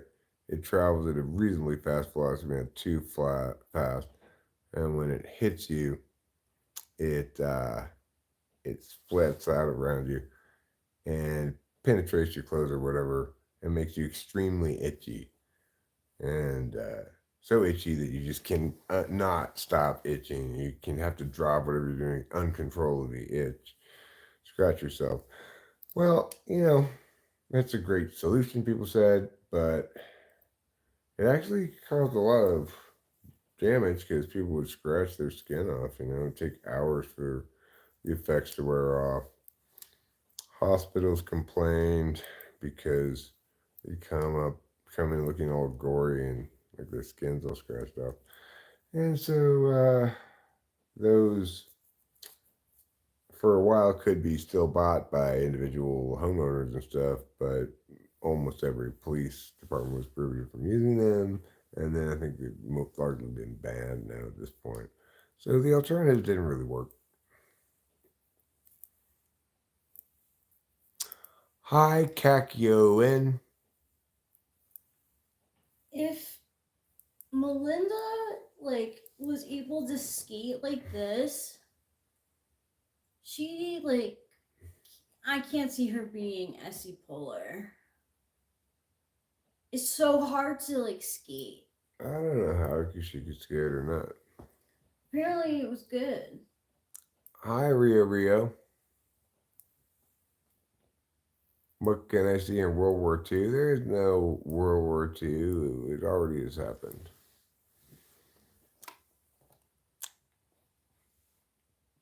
So, how many people are accepting finally that I am from the future? I'm answering all these questions in ways that just make so much sense. Has all marketed poultry become lab grown? Both are available. Some people refuse to eat lab grown, even though it's just as good, tastes the same. People are weird. Schmanny with the plan B. Schmanny with the plan B. I've known this whole time. When you said Joe Biden, I knew it was sure. Well, how do you think I called all that COVID shit? I like to pretend I was so clever. And I was cheating, okay? That's how I nailed it. It's consistent. No, thank you, Super Mario Bang. It's consistent with what the timeline I've said is.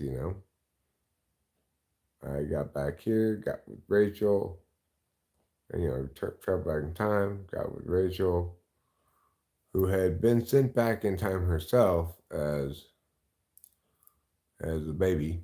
I'm not exactly sure how she got sent back in time, and obviously neither is she since she was a baby at the time.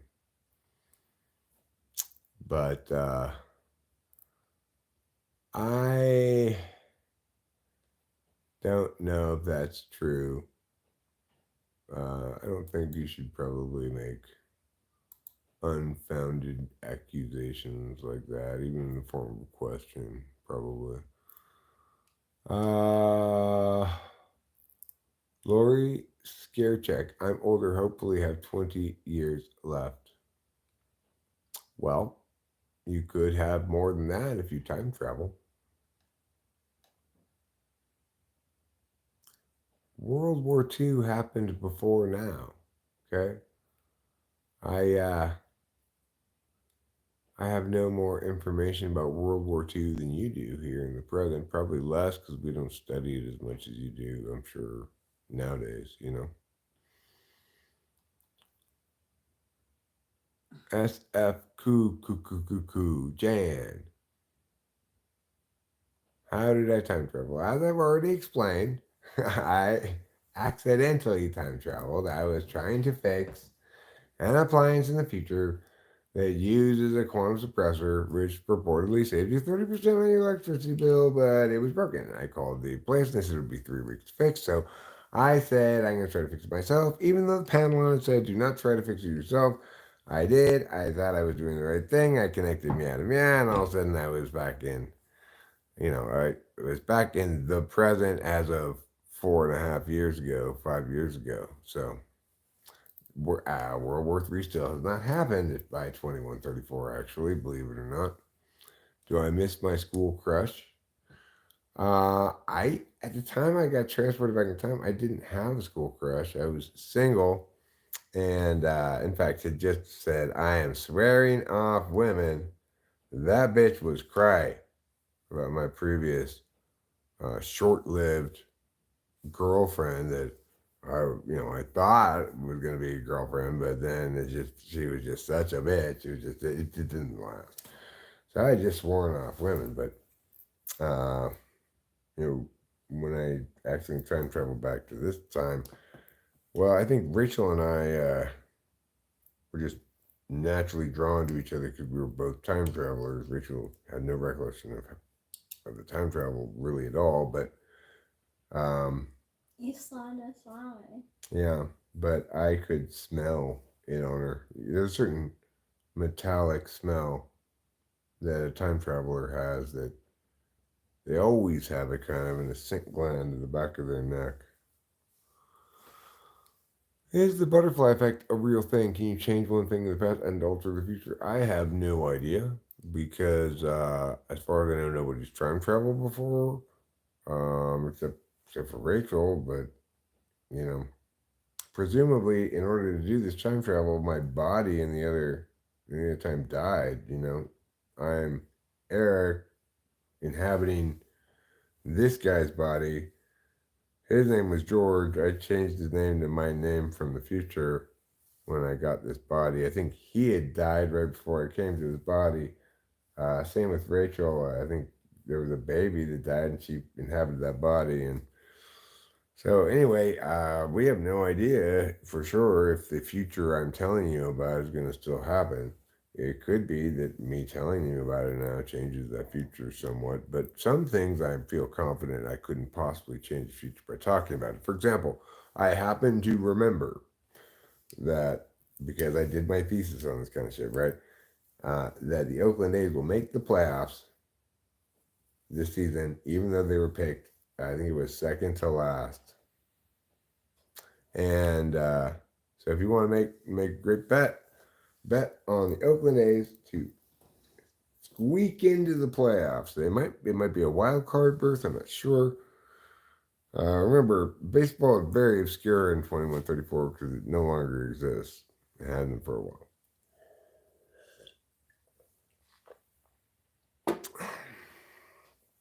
Do any disasters or wars happen in the future? Yeah, I have mentioned the big volcanic explosion somewhere mid-century here, where it's kind of on the Asia area. It doesn't.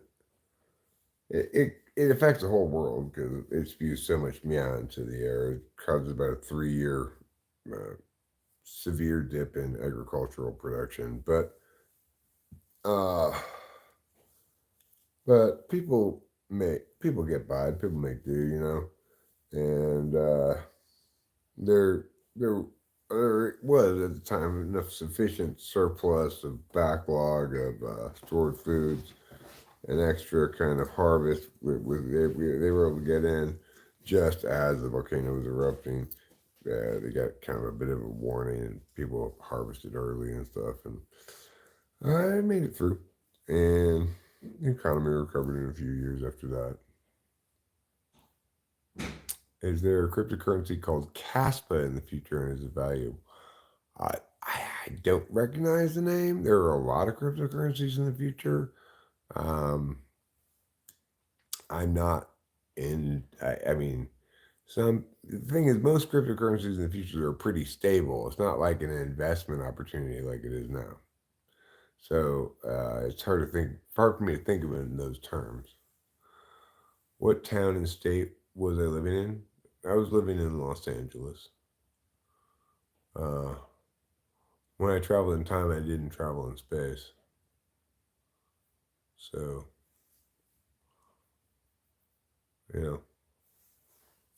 I was the house I was at was very different than the one I time traveled to, but it was a house in the same exact spot geographically.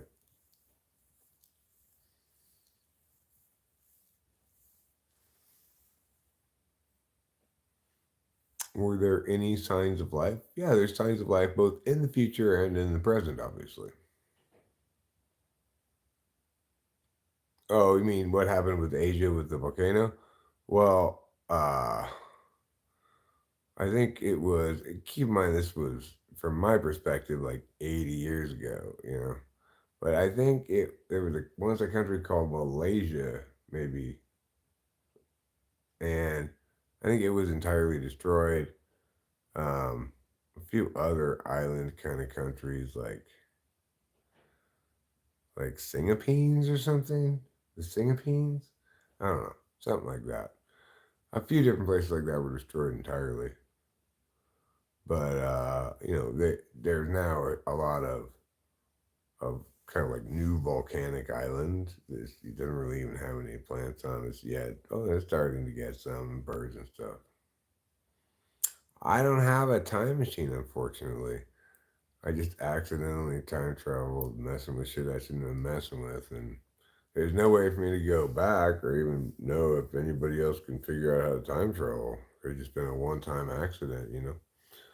I like learning about Asian superstitions, feng shui, low shoe grid, and so on. Oh, actually, you know what, Rachel? In 2134, well, I mean, it didn't happen in 21, around 2100, scientists proved definitively that a specific explication of feng shui was scientifically proven to be the only good way to organize your house. And since then, almost all houses have been organized like that. Also, just fun tidbits. Almost nobody greets anybody in 2134 with anything except Namaste.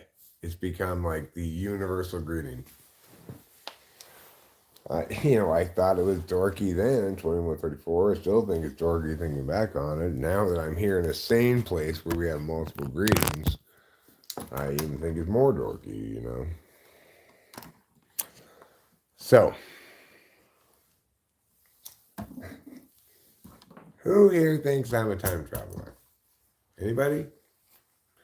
No. I traveled from 2134 to this time period about 4.5 years ago by accident.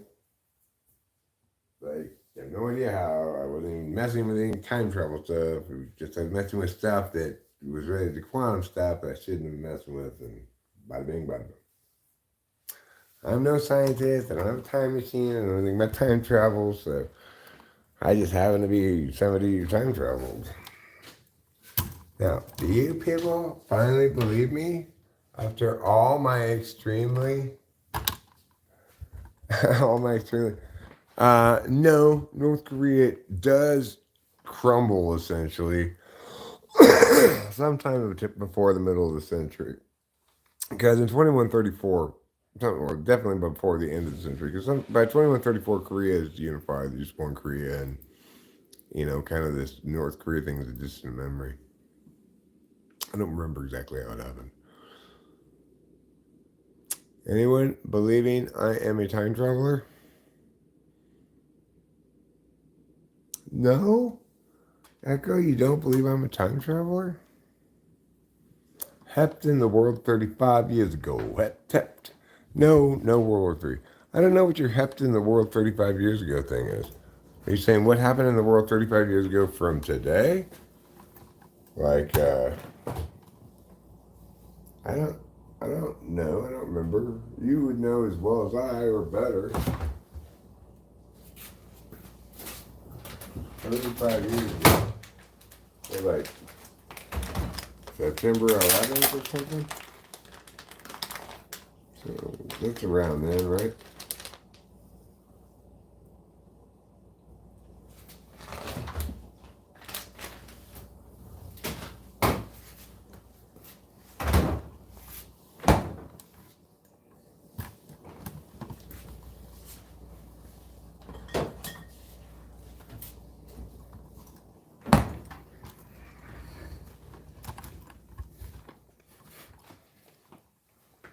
Thanks, Lori Skrshak.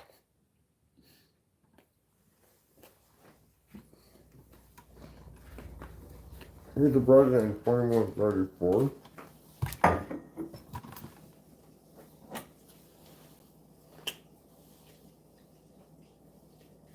Name's, hold on one second.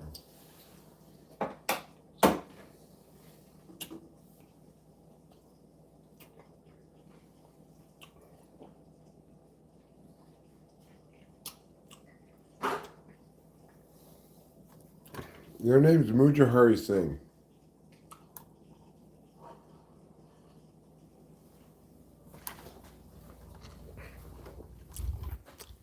We're currently, or when I left anyway, we're currently serving their second term.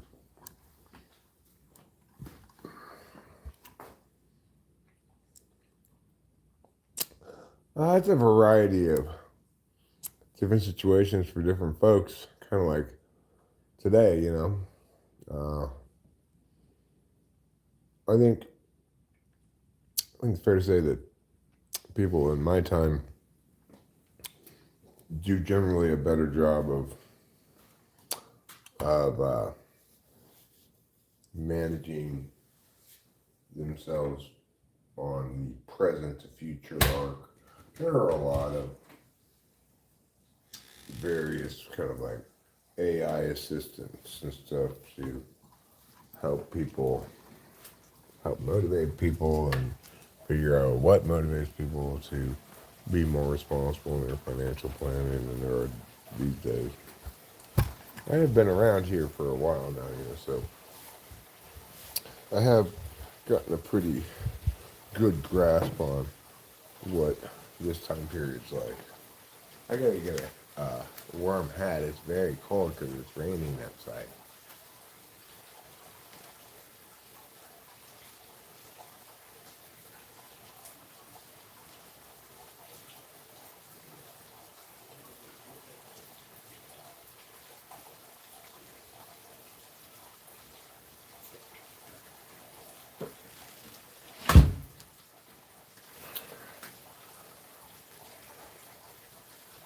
So, a lot of people, I understand, are going to have questions. I've not been open about this before. I've kept it quiet. I didn't want to put Rachel at any risk. I wasn't sure whether it would be risky to open up about it. But there you have it.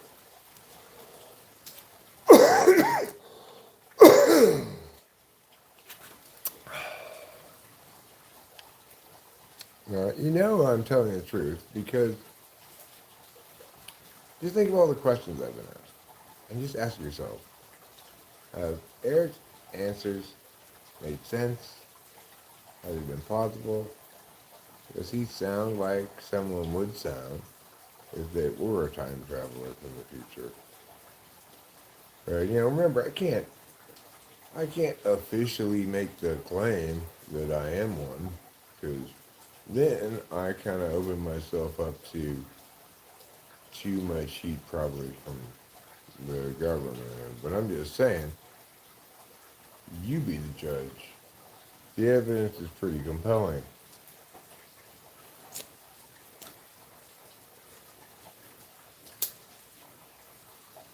You know, this is one of those, let's just say kind of stories. You know, plausible deniability. Yeah? Oh no, I was just making up a story on my live stream. You know, that kind of plausible deniability. So, you know, do with this information what you may. If it scares you, then I'd say just forget you ever heard it. You know, and if you're brave enough to face this kind of like blows everything kind of wide open information, well, be prepared for a wild ride. I'm thinking I might not be the last person to time travel. I mean, I might not be the only person to attempt to fix this thing myself, even though I wasn't supposed to, right? It could happen again. So we'll see what happens.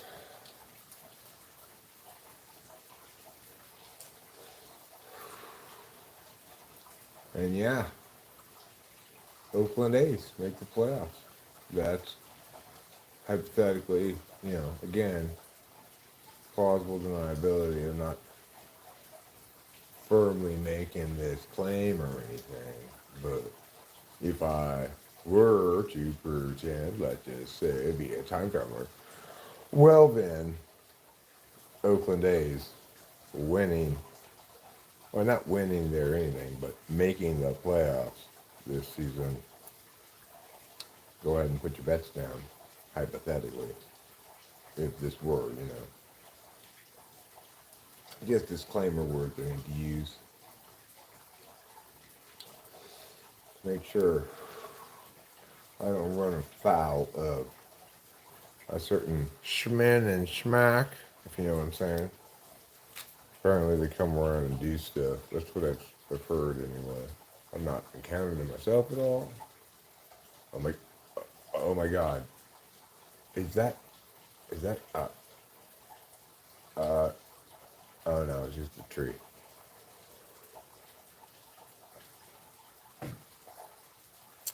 I thought the men in black were on their way for a second, but it was just a tree. Maybe a Sasquatch. Regardless, not a man in black, which would be way scarier because, I don't want to get that visit. Like, hey, Eric, heard you were talking about your time travel. No, I do not want to get that visit. That's why I have these disclaimers, Hypothetical. Statements conditional on antecedent counterfactual, things like that.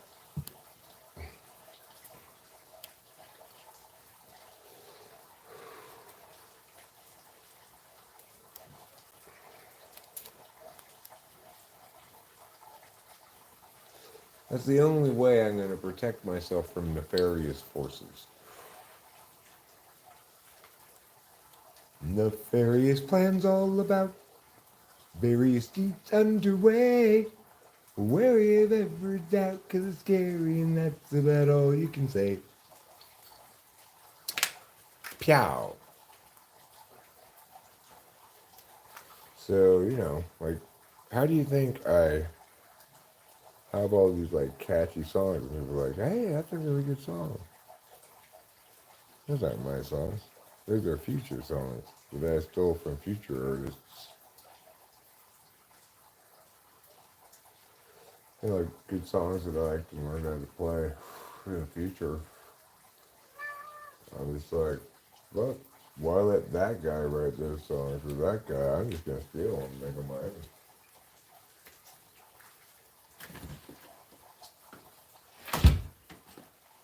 They can't accuse me of stealing what they don't have yet, what they haven't made yet, right? So as far as I'm concerned, they're my songs.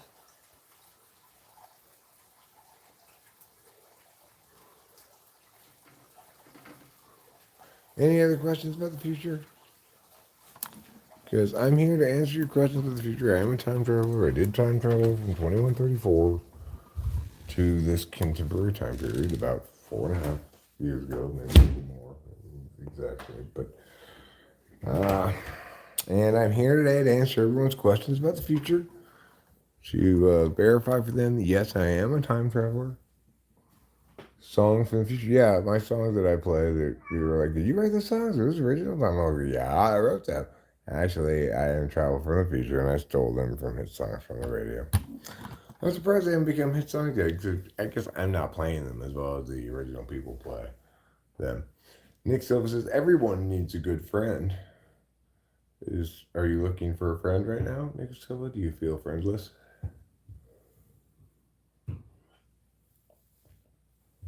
No, there's still fiat currency right alongside cryptocurrencies and even precious metals and stuff. more or less every business can function as an exchange. All those things are much more stable than they are now. Still, a substantial population of people who believe in Sasquatches still no proof of their existence. So, just goes to show you some things never change. What's the biggest country in the world? Are you asking me a geography question? I don't really know. If you're asking me what the most populous country in the world is, it's China.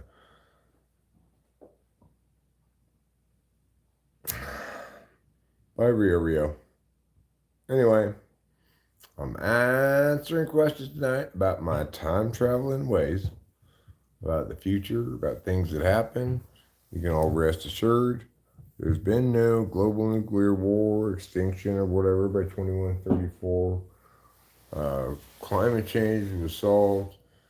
There was a big volcanic explosion, no aliens, etc. The med beds exist. Oh, you mean robotic robotic doctors, basically. Yeah, there are robotic doctoring stations which do much of the doctor work. As I indicated before, there are nurses and there are surgeons, but there are no doctors in the future. For that, they have AI to do all this stuff.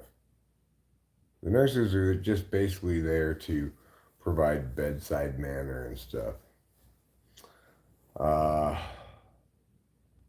what's the biggest world event from 2024?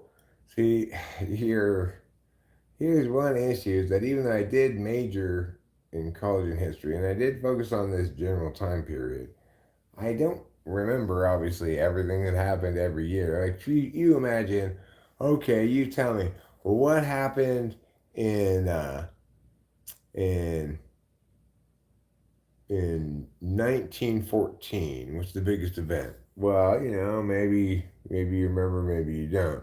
2024, I don't recall it having any super big world changing events. I don't know what happens in 400 years. I'm only from 110 years from now. Okay, how can I predict? They're going to tell you about the future past where I'm from. I can't do that. Is Russ? It's Russ. Folks think the coming eclipse is going to shut down the grid. I don't remember hearing about that at all. Well, it didn't make the history books if it happened.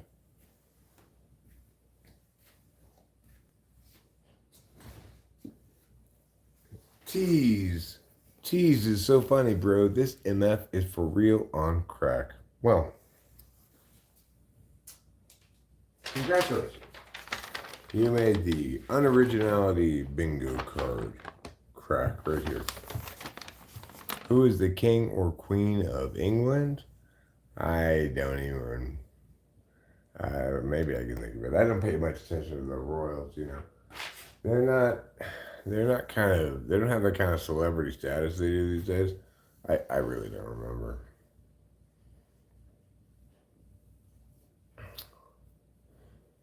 No, there are no helicopter helmets, no floating shoes, no gliding bikes. Most cars don't emit any emissions in 2134, but there's still plenty of gasoline cars on the road because there's a lot of people, kind of classic car nuts and stuff. Are people still abusing drugs in 2034? 2034? Yeah, of course. A lot of new drugs available, mostly variants on existing drugs. There became what was known as a designer benzo crisis at a certain point. A lot of people were like blacking out for long stretches of time. Um, Public service campaign, information campaign, etc. Seem to be somewhat effective in that. There are always these scares periodically. What state is the Earth in the future? Is the Earth still dying? Well, the oceans are in bad shape, but climate change has been solved. The fisheries are rather collapsed at this point. Despite the solving of global warming, the Earth hasn't returned to its the same kind of robustness of the environment as it had pre-global warming, largely because so many more people and plastics and stuff. I mean, they've concerted effort to get the plastics out of the ocean. It's proving to be a more intransigent problem than men anticipated. Well, I mean, he loses this upcoming election. I know that, and Putin dies within the next couple of years. But I don't know what happens to Trump after he loses this election. I don't remember. I just know that Biden wins this one. Stop talking doo-doo. We are on the brink of war in Europe. Humanity is going to be wiped out in the next 5 to 10 years. Well, actually, as a history major from 2134, I can tell you that I guess you would say, Armageddon alarmism is persistent across centuries, including this century. There are always some subsection of the population who are making that claim from this point forward all the way through 2134. People are saying that, but it just never happens.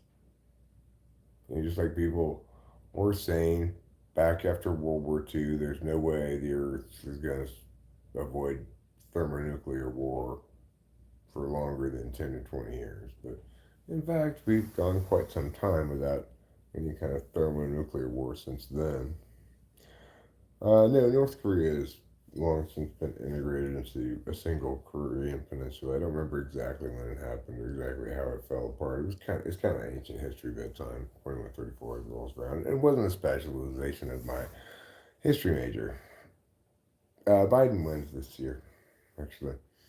Hard, disappointed to say. I'm sure we're all disappointed that either of those two people win, but unfortunately, it is Biden.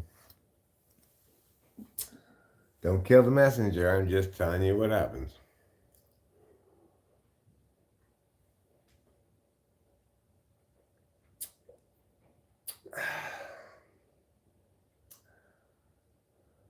Is there anybody here who believes I am an actual time traveler? Nope. Obesity is not eliminated. I would say it's maybe slightly less common in the future than it is now, but more or less the same. Oh, thank you, Rachel. Okay. You believe I'm a time traveler. Anybody else? NIHE Girls believes I'm a time traveler. Care Bears does not. Natasha Godfrey Ashford says yes. She believes I'm a time traveler. What's up, Leslie Bez Zapke? I'm currently trying to convince people that I'm a time traveler from the year 2134. Babuzka. I don't know what that means. I've got to go pee with my penis in the toilet right now, 'cause if I don't, I'm gonna have a cow. I would need 100% proof. What should I invest in?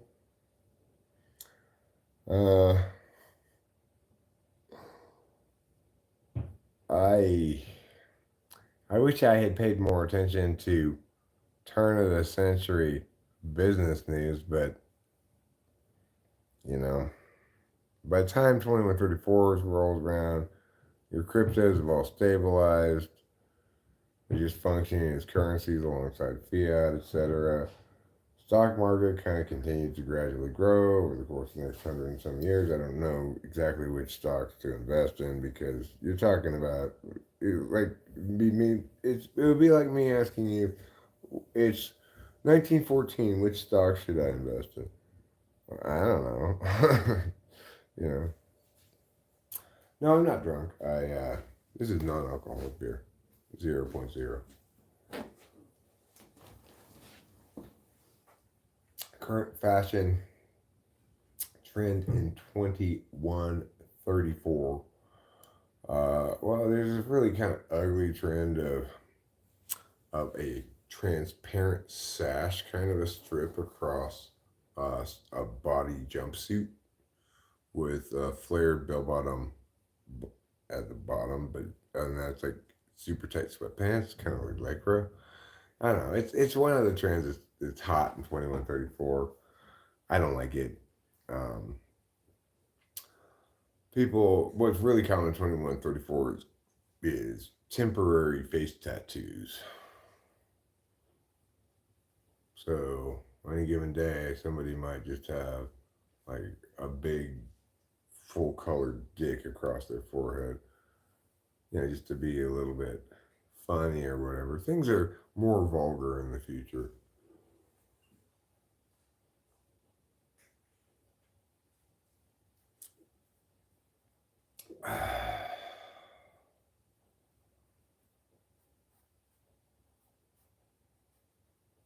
I'm from America, land of the time traveler.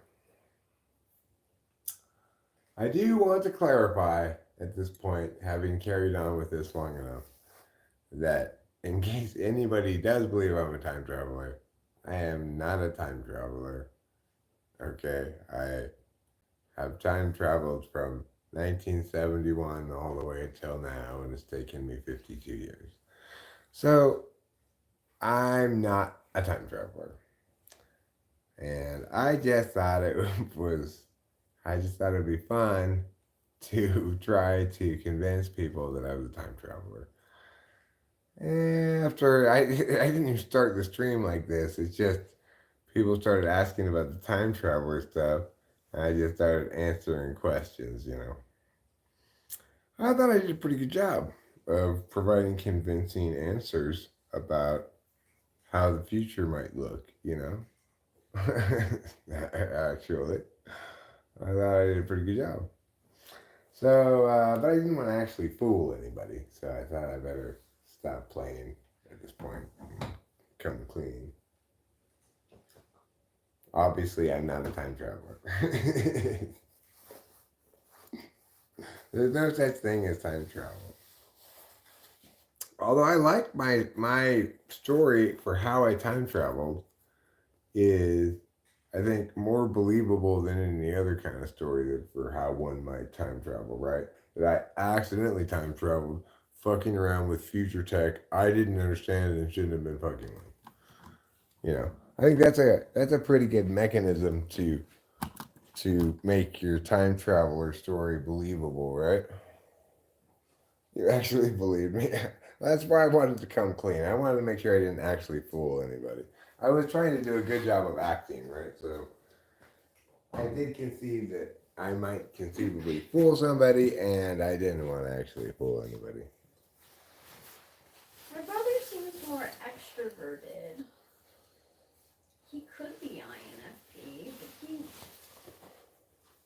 but when he was like little, he was known for being like super friendly, and like he was like the mayor of Stony Brook. What makes you think he's not ESFJ? I never considered it. I don't know. Okay. He could be. Let me go outside and smoke a cigarette, and then I'm gonna come back in, and I think I'm gonna wrap this up, and I should be properly tired enough to maybe go to bed pretty soon. Thank you, Flora and Negrut. I think what I'll do is open this window here so I can see the screen.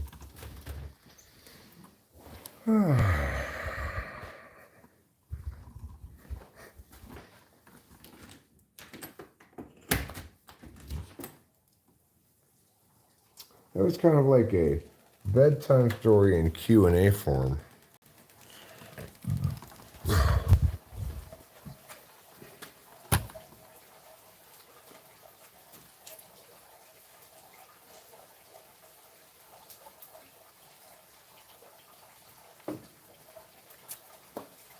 That seemed the more plausible choice, right?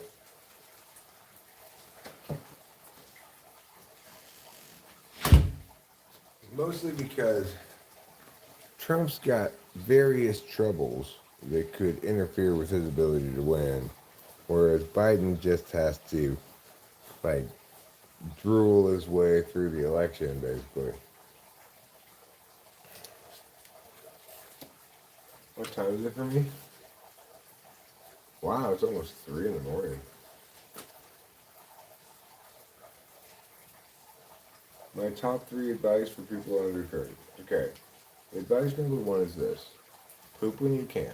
Don't wait. It might go back up inside, and then you never know when it's going to be ready to go again. So that's number 1. Tell the pigeon. Hello.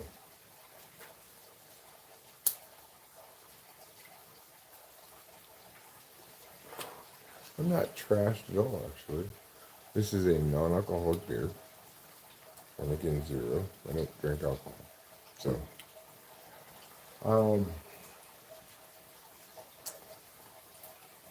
the question I was going to answer was,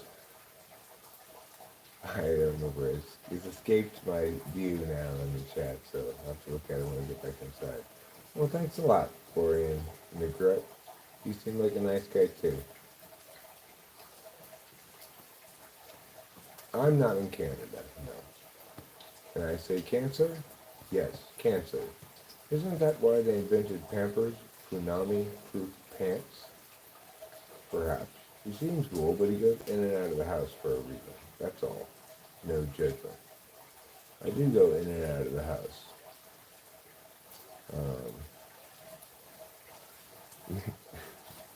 I'm not sure how that's really relevant to the thing we were saying, but it's raining pretty good. Getting more water, that's always nice here in California, where the water supply can be an issue, even on a pretty good year, but this year's gone from pretty good year to excellent year. I actually love pineapple on pizza. It's the ingredient I get every single time I order pizza. My favorite pizza is pineapple and black olive. Who's Melinda? I don't know who Melinda is. What you talking about, Willis? You talking about my ex-wife, Melinda? Or is there Melinda in the chat? Hawaiian pizza's fine, but I actually prefer pineapple and black olive as the combination over pineapple and Canadian bacon or whatever else you put on it. You look tired as heck. That's all I meant by asking if you were trash. Oh, you mean like tore up? Trashed, I tend to think of as meaning drunk, incredibly intoxicated. Tore up is like you look like you've been up for a while, you know. It's fine, make you rage. I appreciate your name. I take it as a challenge. I'm sure you're going to continue to attempt to make me rage. I think you're probably climbing up a hill too steep for you to climb, but just to give you a better look, I do look exhausted. Like, this motherfucker needs to go to sleep. And indeed, I actually do plan to wrap this up and go to sleep relatively soon. I'm so happy you're here. Make you rage. Well, cool. Glad you're trying to be nice. I wish you wouldn't. I would prefer you give me your best effort at making me rage, because I like to see what kind of strategies people bring to this goal, you know.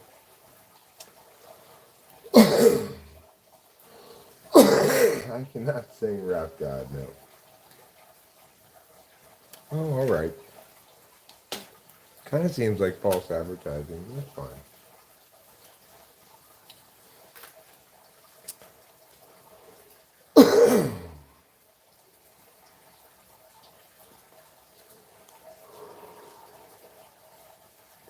So I've got to pee. I've got these overalls, and unfortunately they're brand new overalls, but the zipper, like the zipper part, like the P slit zipper, it will not pull down. I got it, brand new. I cannot zip down a zipper. Will not zip down. So I have to pee. I'm kind of delaying peeing because since I'm wearing overalls, I need to remove these straps, and like it's much more of an operation than just pulling down pants. If you don't have that pee hole, if I had that pee hole available, I would just pee standing up, you know.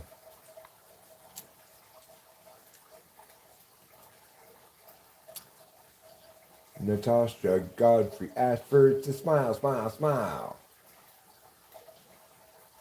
I don't want to move to Hawaii. I love it here.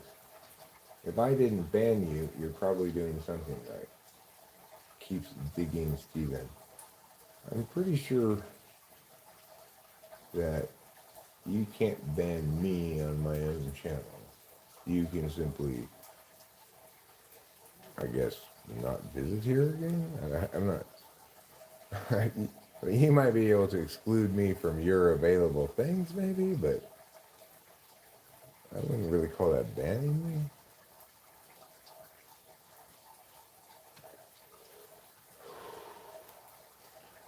But, you know, I'm not any kind of expert on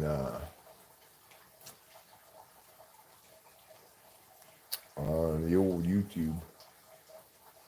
Yes, you can refuse my channel, and you do. Good for you. I dare you to give me control of your channel. No, talented pigeon. 7, you fighting the voices in your head again?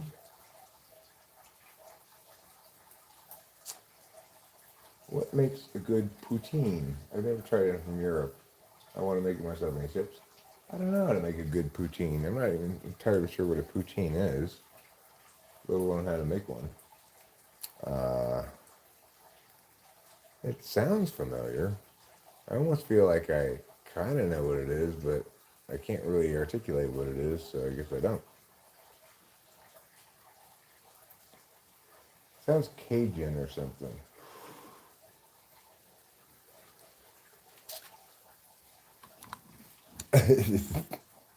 Talented pigeon says, I'm poutine my finger in my nose. Hilarious. You thought I was from Canada? Oh, no, I'm from America. I live in California, middle of California, near Yosemite. It is like forest and weather outside, but other places than Canada have forest and weather. Your eyes are blown. Blown with what? With wind? Blown like glass. You say my eyes are like blown glass. Beautiful, elegant, delicate. Or are you saying someone's been sucking my eyes and they're blown in that sense? Indeed, if my eyes are blowing, this passive voice, that might be the most sensible interpretation of the whole thing, really. But I suspect you might mean something different. Perhaps you'll clarify. All right, I'm gonna actually turn this around and turn this around. And I think I'm even going to go so far as to get my glasses, which should be in this pocket at all times, so I can read your chat.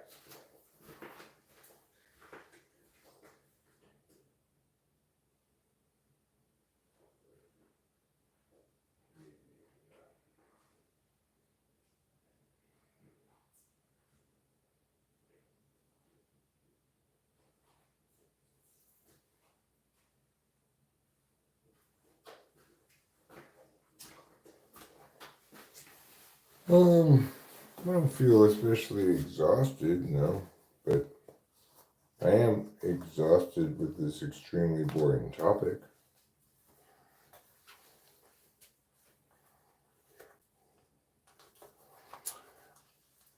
Yeah.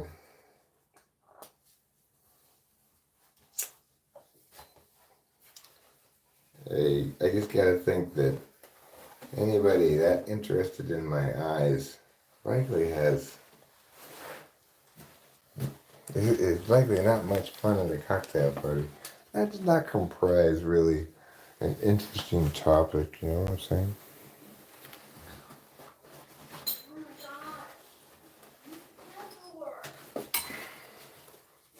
You could just ignore them. Ignore her. I don't know. I don't want to scratch the door too much, you know?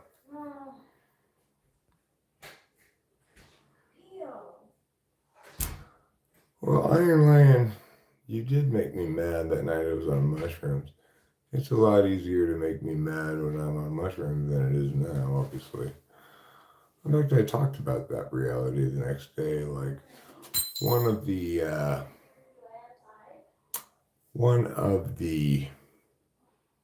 things I kind of didn't like about taking mushrooms was that it made me reactive in a way that I'm not otherwise.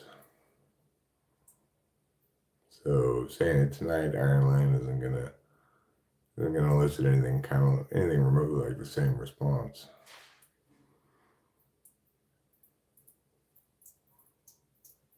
I could see you in a great serious movie or a drama movie or great science fiction. A lot of people have told me they like my voice. They find it soothing or whatever, which is nice to hear. I am not in the business, of performing tricks for money. Or on command either, so no.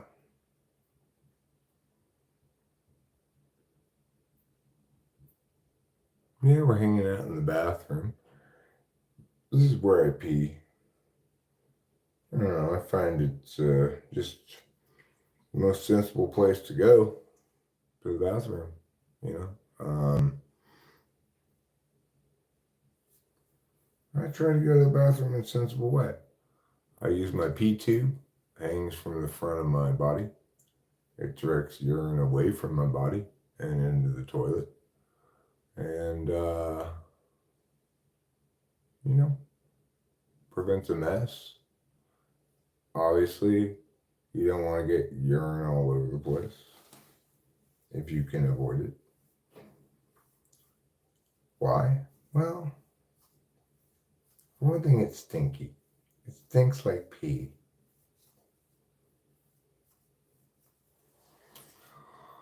For another thing, to prevent it from stinking up things, you'll need to clean it up not just with a paper towel or toilet paper, but additionally probably with some kind of cleaning spray. At that point, you're making yourself a lot of work just to try to pee in some way that doesn't involve your pee tube directing pee away from your body, some less efficient mechanism. Like, peeing from your nose.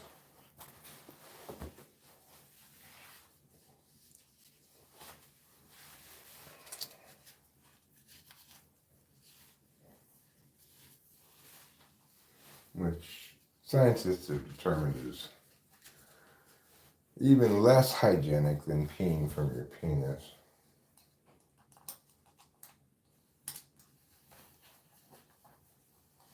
So I'm going to put these overall clasps back on. It can be a little tricky to put on right away, but I'm getting the hang of it. There we go. All right, good job, Eric. You've done an excellent job of peeing. You should be very proud of yourself, and I am.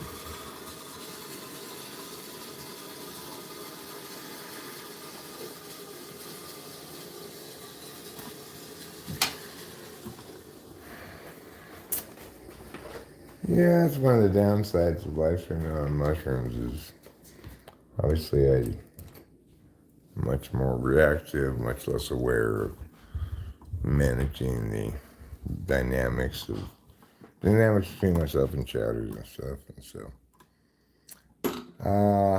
and obviously it never serves me well when I'm more reactive because it gives the person that I'm reactive towards ammunition.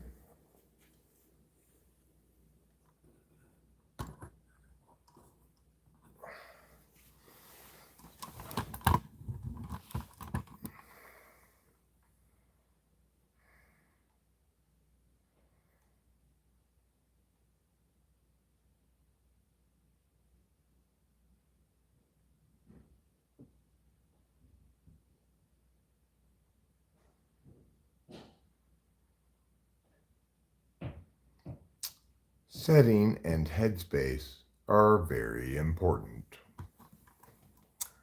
So, yes, for what purposes do you think? I mean, in general, are you saying, or in anticipation of doing something specific, or what? Florin Negrit. My favorite Saturday morning cartoon as a kid. I mean, it might have been Rocky and Bullwinkle. I liked that a lot. My favorite cereal. I didn't have a lot of choice with cereals. I wasn't really allowed to choose the sugary ones. Uh, and I didn't eat a lot of cereal. My mom usually made hot breakfast, like scrambled eggs, bacon for breakfast for me. So it's hard to say. As I've gotten older, my favorite cereal is frosted mini wheats. Frosted mini wheats. I said Lucky Charms. That you gave me two choices. You told me to choose between Lucky Charms or Cheerios. I chose Lucky Charms. That doesn't mean it was my favorite cereal as a kid. Or I was just saying, which do I prefer of those two right now? Lucky Charms.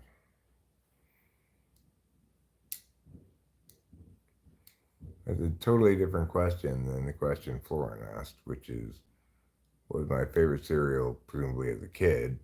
Well, I didn't eat a lot of cereal as a kid. I had to eat a lot of oatmeal at my grandma's house, which I hated. Did I watch The Red Baron?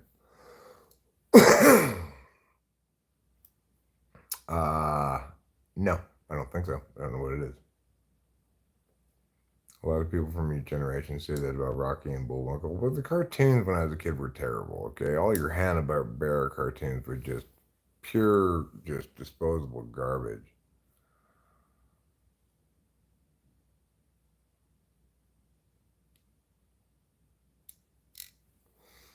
Well, I liked their attempt at, you know, doing comedy writing in the show rather than just being mindless, formulaic, horrible Hanna-Barbera cartoons.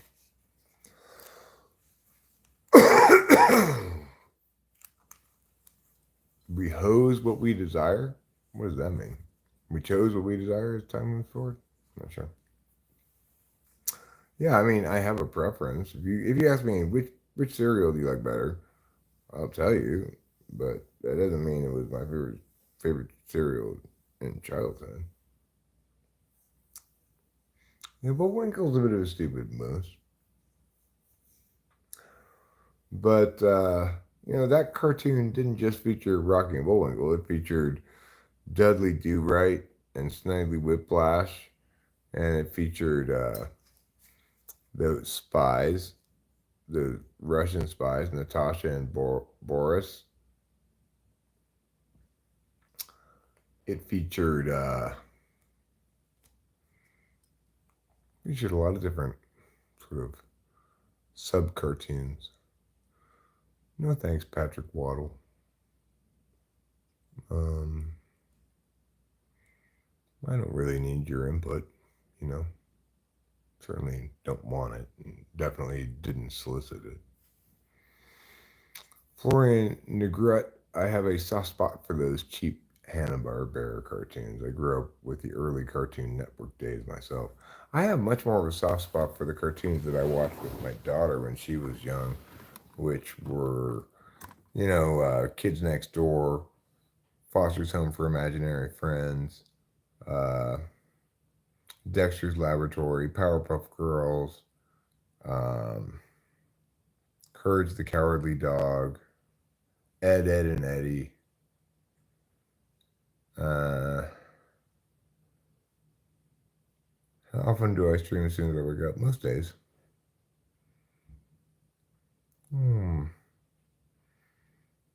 Well, you're not really making me feel especially inclined to remember your preferred pronunciation of your name, obviously. Though I'll try as just a general gesture of class rather than vindictiveness. Waddell. Two stupid dogs.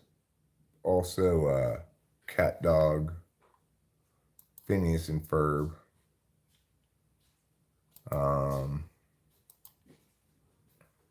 Yeah. Leslie Bez Szapki. Oh yes. You're so wet. Yeah, well, they also had, when I was in my childhood, they had old cartoons, like they had the Looney Tunes stuff. Um, the cartoons from the 40s where they had drawings of those old celebrities of decades before the cartoon. When I was watching the cartoons, I didn't really know who those people were, but I got the gist of the concept that they were old celebrities and stuff. Popeye, yeah, I watched Popeye. I like the Looney Tunes stuff probably better than anything else, actually, now that I think about it. Man, Eric, do you think Mandork ever married Dee Dee? That's a great question. Link 1111. Poor Dee Dee was always subjected to verbal abuse from Dexter. He rarely said anything other than stupid Dee Dee. Try to say babushka. Okay.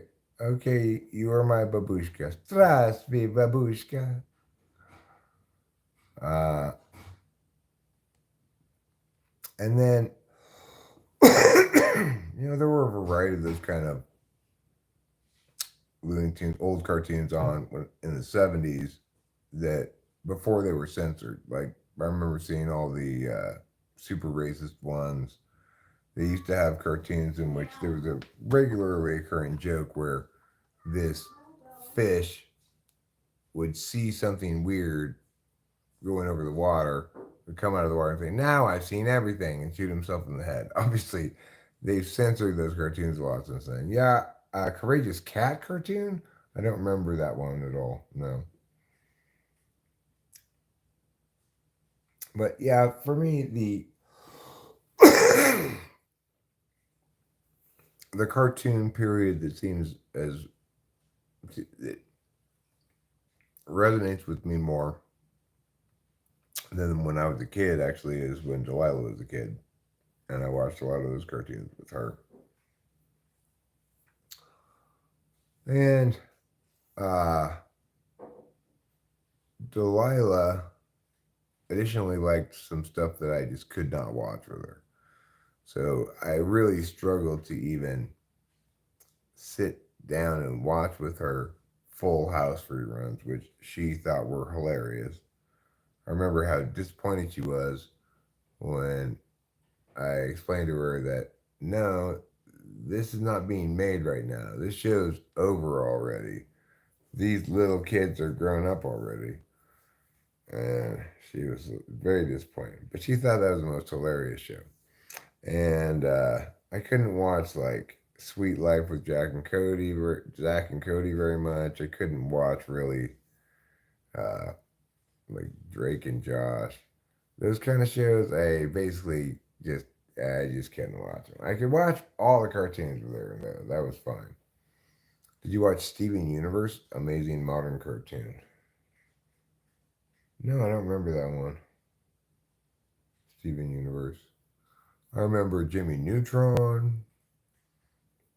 Uh,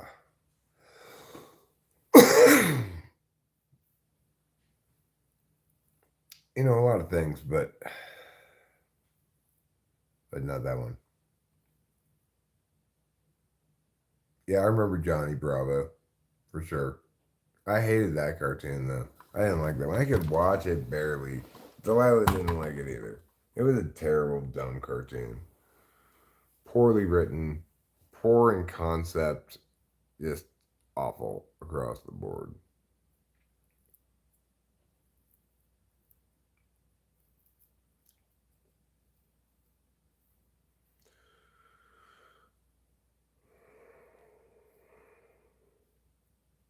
What is life meaning?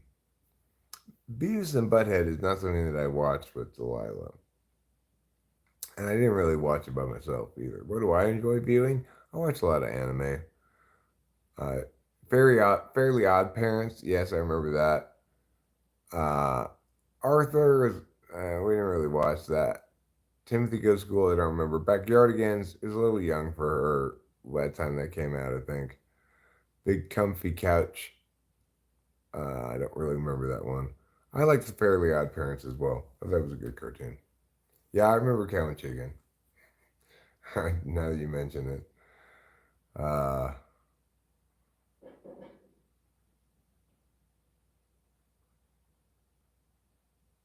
I never got into Full Metal Alchemist. That's an anime I actually never seem to like or find funny. I think it's dramatically overrated.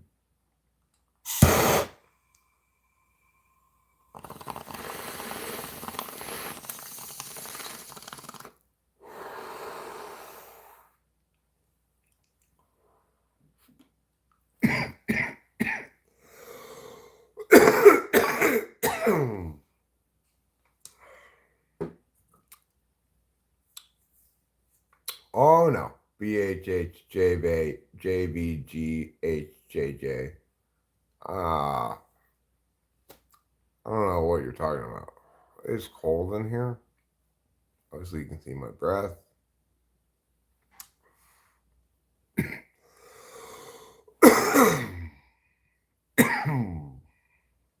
There was Samurai Jack. Remember Samurai Jack? You thought I had the answers? I have all kinds of answers. What is whatever it is I'm doing over here have anything to do with that?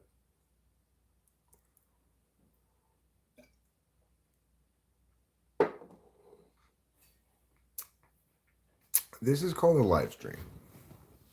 I'm Eric. I'm talking about stuff. People are here. They're chatting with me. I'm reading what they say. I'm replying. Sometimes segueing off of notions brought up by others. Sometimes segueing off of an answer of my own. Have you seen Primal since you like Samurai Jack? You know, I didn't really like Samurai Jack that much, and no, I haven't seen Primal, but I do remember watching it. Oh, Baki is horrible. I know, pretty crazy, huh? I'm a time traveler.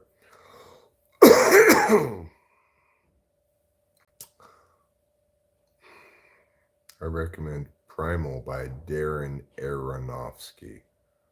Okay, is it a anime or what? I'm planning to be a time traveler. All right, well, let me answer this way, Typo M. If I'm not a time traveler, how do you explain this future dance?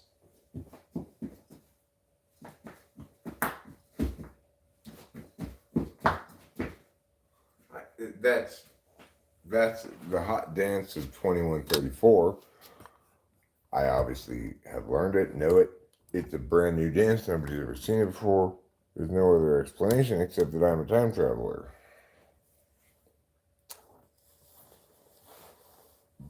Right? You can tell it's from the future. You can tell that dance is a future dance.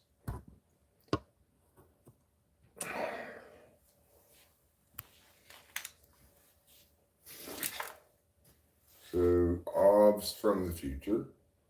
OBS. Bruh, WTF your old ass doing? Nigga speaking gibberish. K3 creep. K3 creep. Are you sure, K3 creep, that I'm speaking gibberish? As I've explained before, it's Mr. Nitro. the time traveling situation I found myself in was I was just messing with stuff in 2134 that frankly I didn't understand and shouldn't have been trying to fix by myself. It had a quantum suppressor on it, which normally just functions to basically make it so your energy bills go down by about 30%. But mine is broken. This is going to take 3 weeks to fix. I tried to fix it myself. The next thing I knew, bam, I was in this time period. I arrived about 4.5 years ago.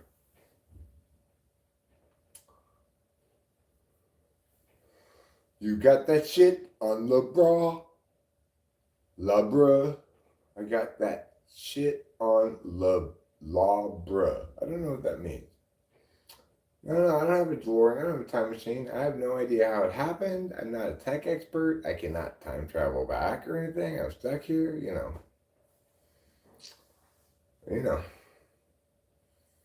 Oh, I will, BHHJBGHGJJ. You don't have to tell me twice. I will. And gosh darn it, I care. That's why. I will. Yeah, I'm stuck as stuck can be. I can't even conceive how I would begin to travel back in time. The thing I was messing with, I have no idea how that stuff works. I'm not a scientist or anything.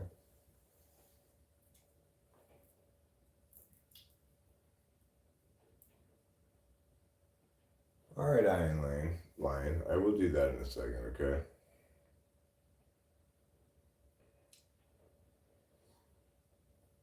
One thing I do have, I can prove I'm from the future, and I'll show you in a second, is I have mastered the future's healing gaze, which I will reveal to you in a second.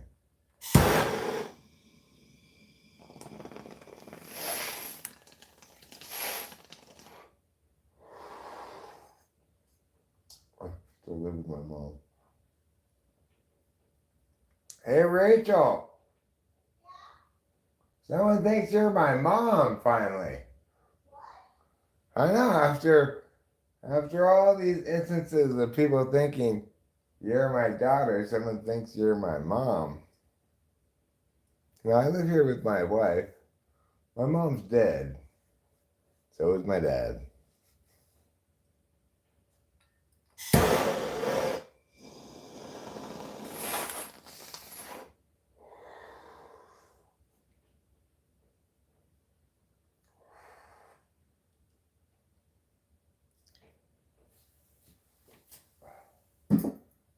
Well, this is my house. Me and Rachel's house. You know. Wait on it. We live here. Alright. That's fine. Nothing, Rachel. I was just... Don't worry about it. I was just playing, you know. This is my wife. Hello. He doesn't really think you're my mom. He didn't know what you look like. So Oh. I was making kind of a joke there. Okay, but what I do promise is to show people from the future. I'm going to show them my healing gaze. Cool. The future's healing gaze. If you have any kind of disease, malady, or anything right now, in the future, we've mastered the art of healing people with our gaze. So I want you to just look directly into my eyes and feel the healing, accepting, warm, loving power of it, okay?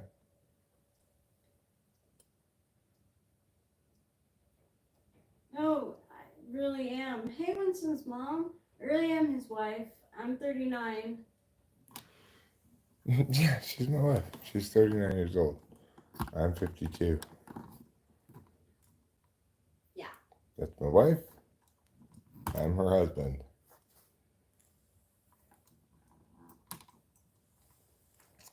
On that little girl. I don't know what that means. She's 39. No, we're not lying. No way. It's fun because, of course, we've been doing this channel together for a long time.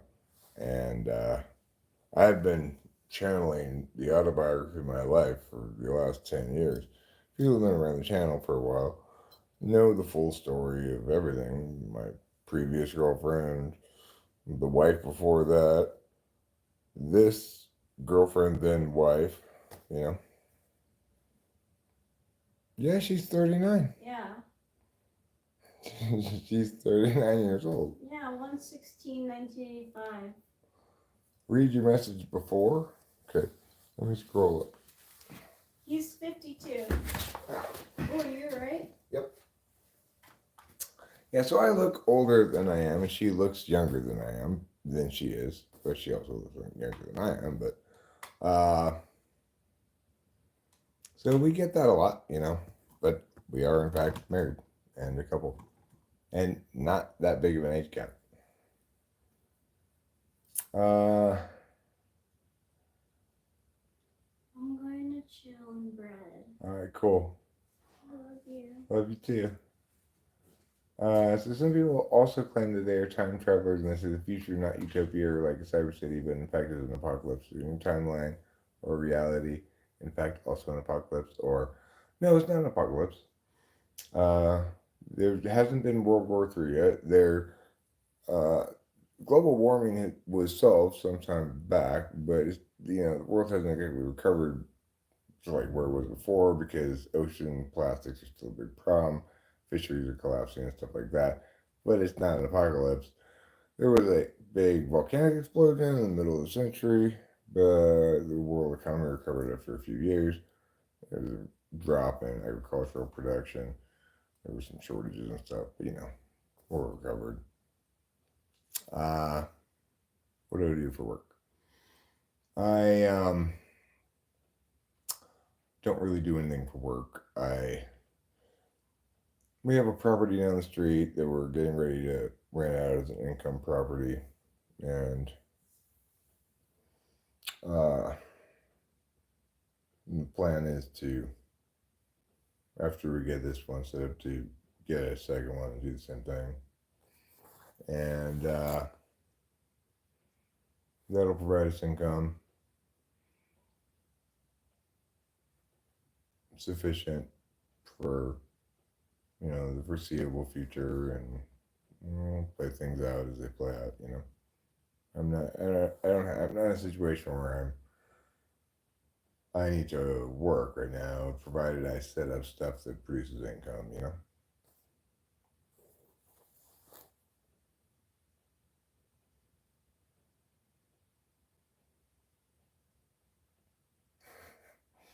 Rachel and I got together before before I had money. She was a fan of the YouTube channel when I was in my previous relationship. Very nice, engaged in chat, left nice comments, but also obviously wasn't hitting on me or anything because I was in that relationship and she was respectful of that. When that relationship broke up, I looked into her as a possible new girlfriend, and I dismissed her as too young. She must be in her 20s. I can't go out with her. She revealed to me after she hired me to type her that she was 34, and I was like, damn, girl, you know, you look good for 34. I mean, you look good across the board, you know. And so I thought, well, heck, I'm a YouTube kind of guy. I don't mean to be exploited or anything, but it's not necessarily evil for me to take advantage of my dating capital a little bit and maybe invite this girl to LA and, you know, maybe do a little bit of the old eating. But before she even got to LA, I was falling madly in love with her, and the rest is history. You know, we've been together ever since. We're happily married. I can't imagine being with a more compatible woman. It's perfect. No, actually, no, not at all. I broke up with my previous girlfriend, and then sometime after that, like not long, maybe like a week after that, I went on my YouTube channel and I said, well, now that that's over and I've processed it for a week, I'm looking for a new girlfriend. I don't like to be single. And that's what happened.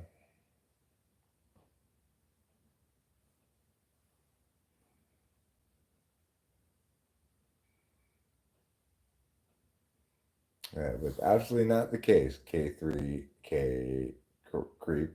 I was totally committed to fixing that relationship that I was in till the very end when I finally said, okay, Eric, you've got to break up with this woman or else you're going to do something crazy because you've never encountered anybody in your life who makes you as mad as this woman does, and you were about to fucking lose it. You've been with her for 2.5 years, you're about to fucking lose it. So I broke up with her. Didn't even consider other chicks until after I'd broken up with her. I mean, the thing is, it's all part of the public record. You can follow the whole story. I got videos on my entire life throughout this entire process. So I don't gotta worry about people like you doubting the veracity of it. You can see it for yourself on the videos. In a succession of videos. I'm extremely transparent. I don't have secrets, you know. Secrets are for people who want to be vulnerable. That's why I'm super transparent and open. So I prefer not to be made vulnerable by weaknesses. So I choose to not have weaknesses. Having made mistakes in life and such, that's not necessarily a weakness. Failing to come clean about them or failing to get in front of them narratively, that's a weakness. Also, bad habits like intermittent honesty, that's a terrible weakness. I am relentlessly honest. So, not because I'm such a great guy or whatever, because I understand the extent to which it's always the best strategy. So, you know, yeah, keep your head up. K3 creep. You may not be able to like really attack me or whatever, undermine what I'm saying. But the thing is, regardless of that, you'll find I'm not some sort of judgy pudgy, you know. I ain't here to judge you. I wonder where I put my jacket. I must have put it in the jacket hole where every single jacket goes.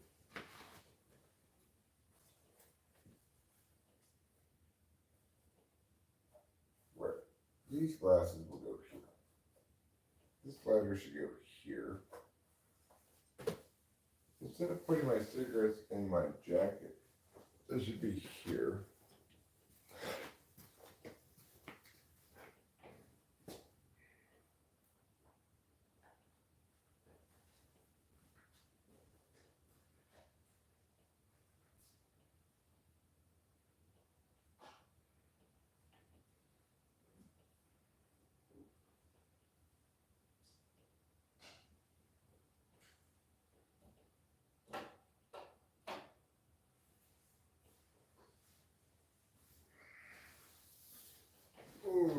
Okay. We're about to have one last cigarillo.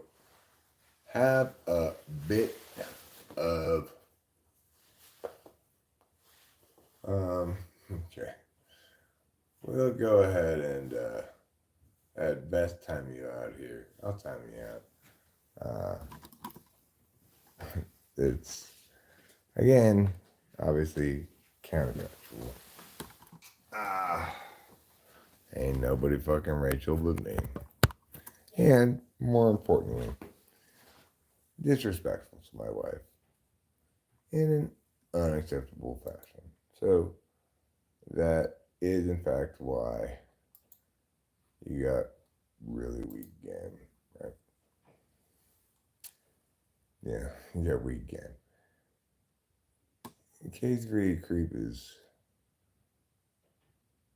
I mean, he's a good example of what like trolling failure looks like in the left fork versus the right fork or whatever. Trolling failure in some people actually causes them to reevaluate their goal here a little bit. They kind of recognize, some of them, that this place actually provides a legitimate place to engage, and so their need to troll in the absence of such a place gets reduced, and they actually end up being cool and hanging out and etc., right? And contributing meaningfully to the conversation or whatever. But other kind of trolls, fight monkeys, whatever you want to call them, when they're thwarted in their efforts, they just go from attempting to provoke in kind of legitimately kind of trolly ways to just being super hateful. And the difference being this, that you know, anyone can say the most disrespectful, hateful things imaginable to about someone's wife on a stream and such. And obviously, that's going to prompt the person to time them out or hide them or whatever. And it's not going to be something that anybody welcomes. But the takeaway is, if a troll has to resort to that kind of talk, right, then there's no way they can claim that they've provoked an emotional response in the other person, because devolving to that kind of tactic is itself indicative that they've been triggered emotionally and are reacting on their emotions because they can't do a decent job of it, right? Well, I timed them out, that's why.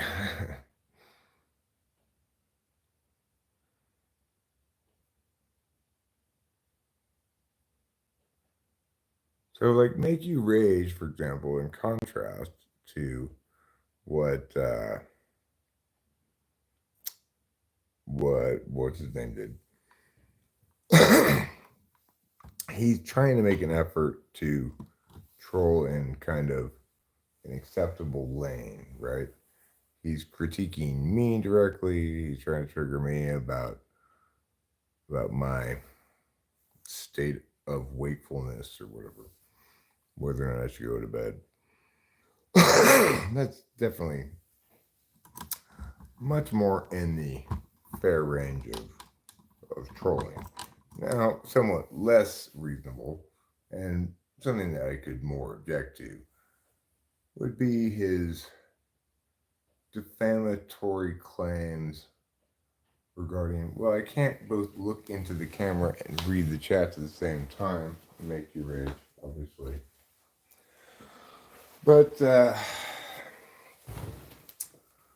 so these guys provide a nice case study, actually, for evaluation. um,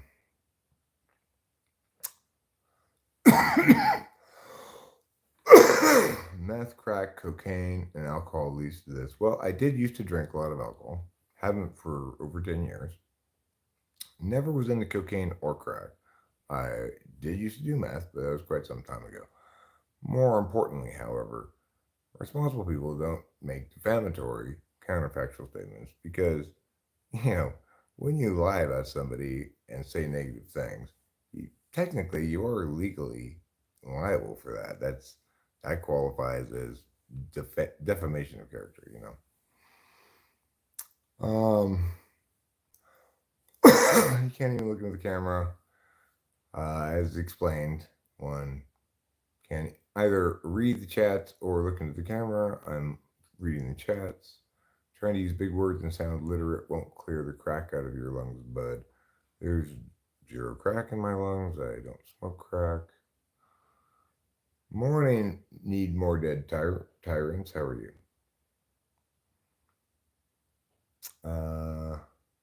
Good morning, host Eric and Mrs. Rachel, says Lady in Red. Make You Rage says those effects obviously lasted. Iron Lion says humility is the key to defeating trolls. Mickey Rage says, you must not understand any sort of law. Ruben R says, thanks for the engagement at Make Your Rage. Shen Shujinko the Weeb. I heard you were from the future. Is that true? Uh, well, I mean, you be the judge. Like, you ask me some questions about the future, see what you think about my answers, because I think you'll find them pretty convincing. Just want you to know that, in contrast to you, who self identifies as a weeb, I am actually an otaku.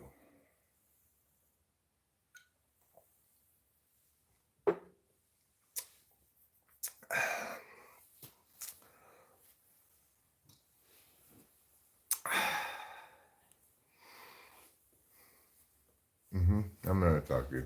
Not a weeb, but I am an otaku.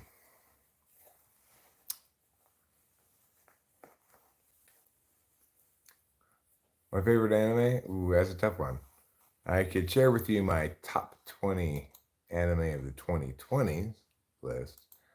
Trying to make a top anime list um, that's comprehensive, including pre-2020s, is very difficult because, you know, older anime in general don't hold up especially well because the genre has been evolving so rapidly. Newer stuff's better, you know? So here's my list of top anime of the 2020s.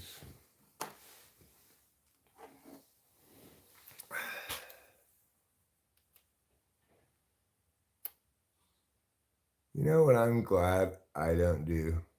I feel kind of, I never really thought about it before, but seeing it in action, I can't help but be glad I don't do it.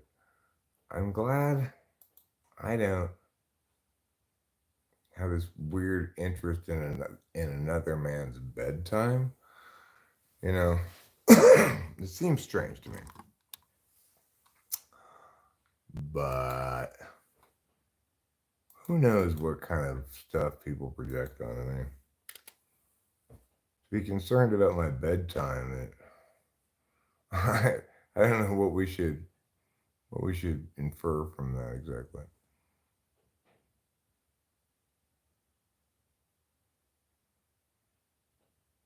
Who wrote the title? It was me.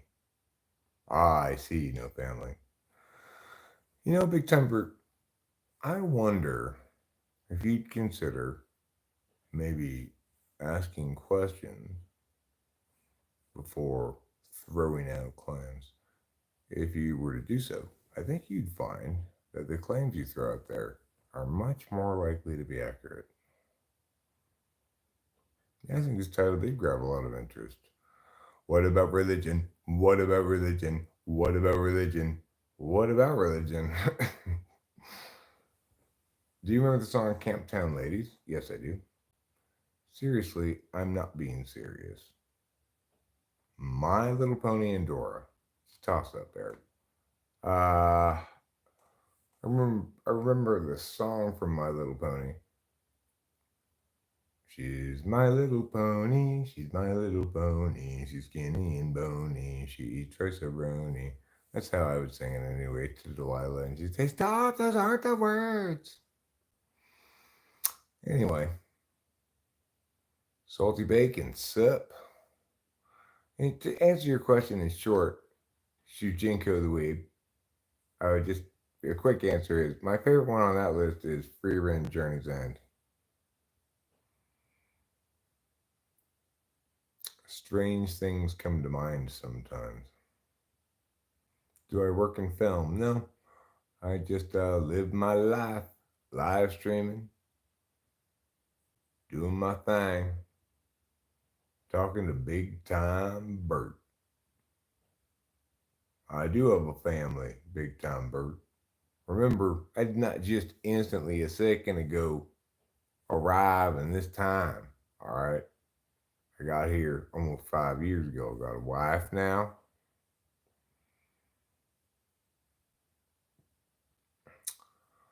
Am I from the future?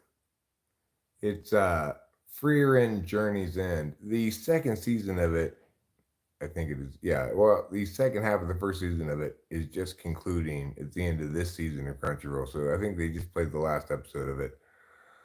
If you haven't watched it yet, you have a double season, like a single season with double the episodes, like a 24 episode season. Of course, a lot of stuff has been ending this week. Most everything has. The new season on Crunchyroll is about to start. Um, this past season was good. I think the previous season was better. I have high hopes for the coming season. You know, we shall see. We shall see. Passive one says Elazio Rodriguez. Do you think I'm passive? I don't believe so. If two guys are dating each other, who should pay? I don't know. They'll have to work that out among themselves, between themselves.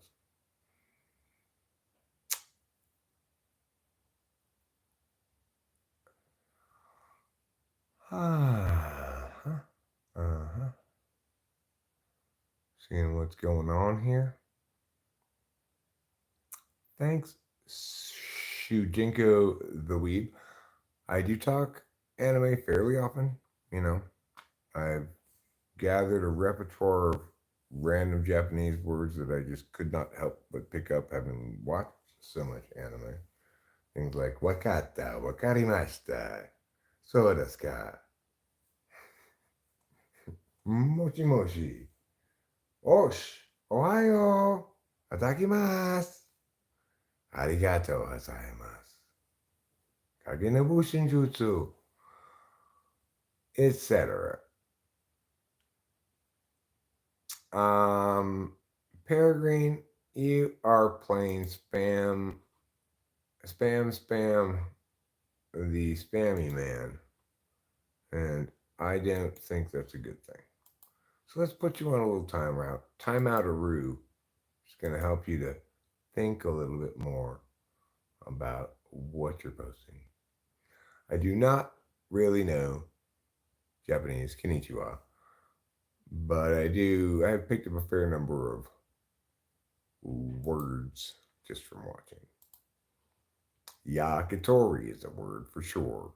You could say it in Japanese. I do not have an Instagram. Well, I do have an Instagram, but I never look at it or use it at all. I entirely engage on YouTube in terms of a platform. It's the only platform I put anything up on. It's the only, really, is the main activity of my life is just live streaming all the time. I like it a lot, you know. It's my favorite activity, really.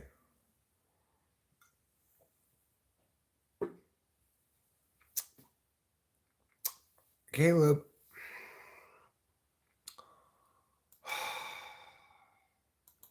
Obviously, I have to put oil up on the bingo card of unoriginality. Just, I obviously am not going to oil up, and I find your request that I do so to be both pointless and that it is doomed since I shall not be oiling them, and additionally, a little forward. Did your mom 420? Did your mom? No, my mom did not 420. No, I do not wish to oil up my balls.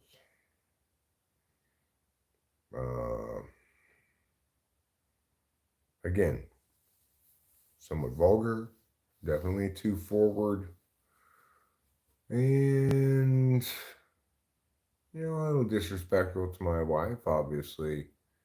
If I were to oil up my balls, I do so at her behest, not yours. I don't want either of those people. Budge, could you? I don't want either of them. So I don't answer that question with either person. Because they're both a couple of tards. undeserving of anybody's vote. So obviously, I don't want either of them. Peter Griffin, I don't want him either.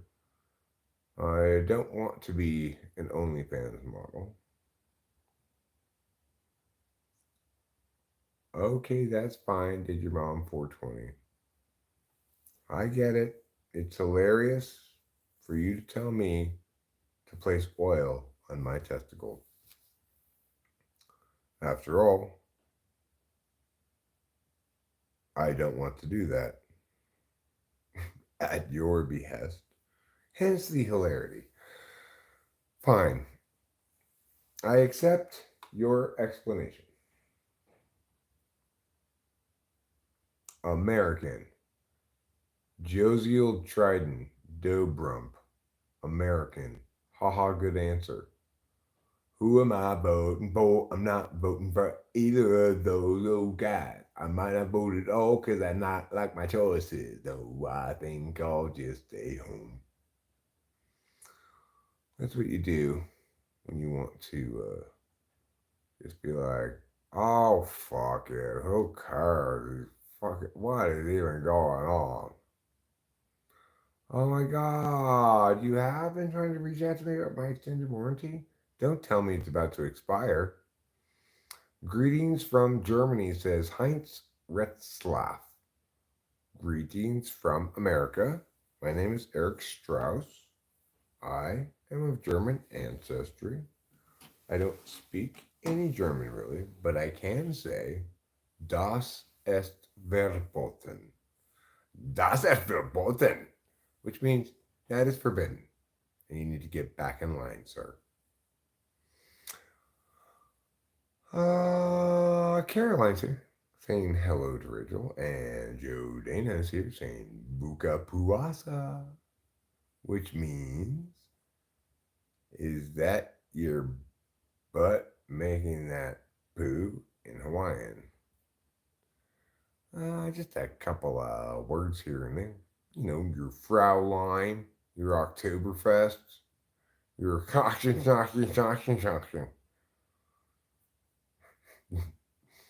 Your Stuttgart, your Bonn. I got a few. Got a few up front, a couple in the back, a number on the bottom, and that's a fact. I got a few. Why are you doing a teeth census? A YouTube tooth census? Did your mom 420 is currently tax evading in 16 countries. Wants to let you know, Mr. IRS Smiley. Joe Dana, my Indonesia, which means I'm from Indonesia. I am from USA, California of USA, the Golden State. Yes, that's where I'm from. And much to the dismay of,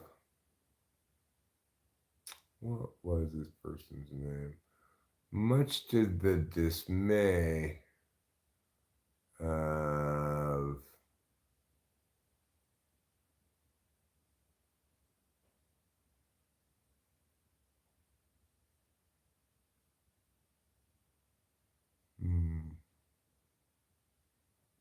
I don't remember. Oh yeah. Much to the dismay of Big Time Bird. That's right, his name is Big Time Bird. Much to that dismay of Big Time Bird. I live here with my wife. Claim Channel says hi. Claim Channel says, where are you from? I am here in California of the United States of America. I live in Mariposa County, which is in the middle of the state, and which is correct. Deutschland is correct if you're German, I guess, but Germany is correct if you're American.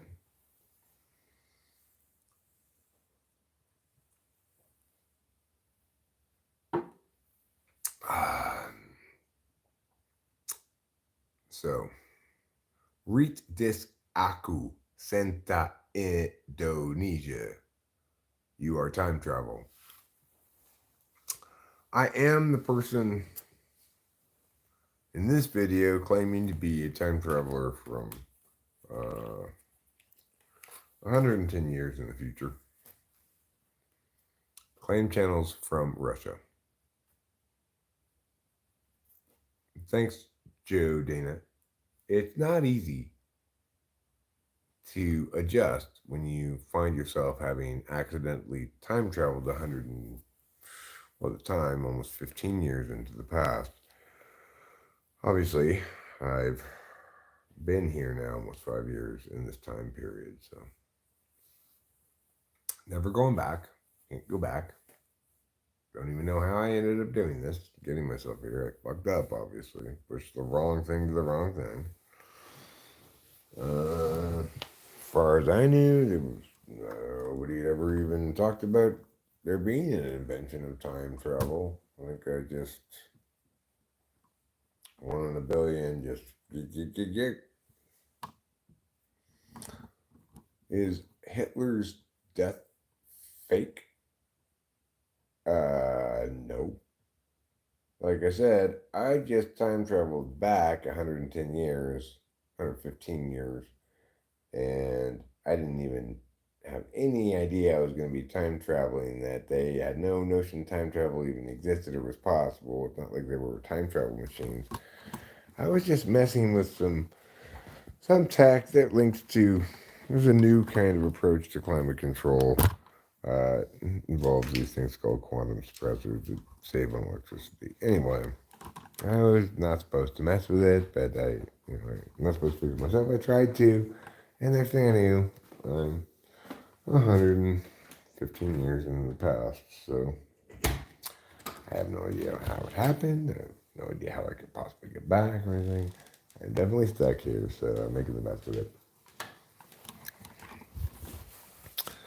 These kind of things happen when you travel through time.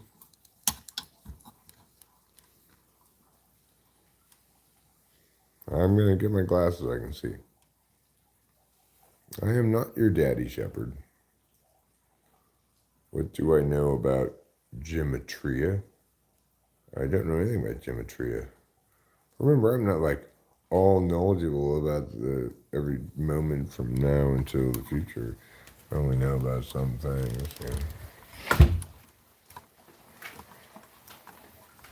Try to think of it like this.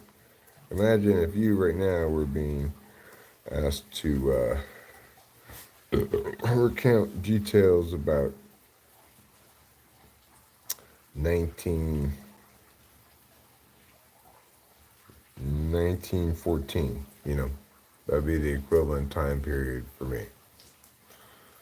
You might know some things about 1914, but someone asks you, like,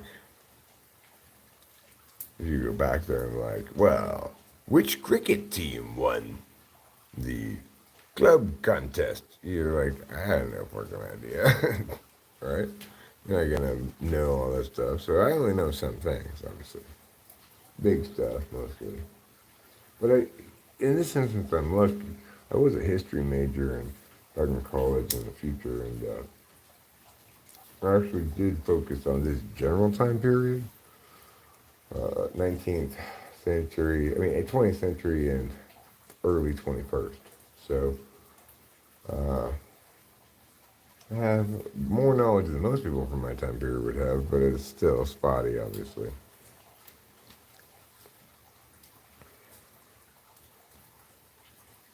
Hello. Shahir Jessa Gayon. How are you? Reach dis puasaku full kamu full atua tik doc.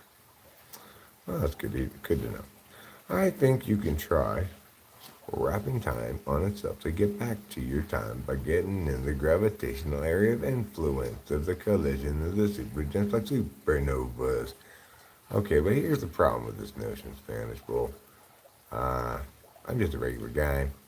I'm going to obviously be crushed to death 1,000 times over by the forces involved in these processes you're appealing to here. I'm obviously going to need some kind of like super titanium spaceship or something. And do you have one of those? Because I don't. I'm not a scientist and I'm not doing this kind of stuff. I can't even tell if what you're saying even sounds plausible. How do you practice gratitude? Rachel and I pray thanks to God regularly enough. And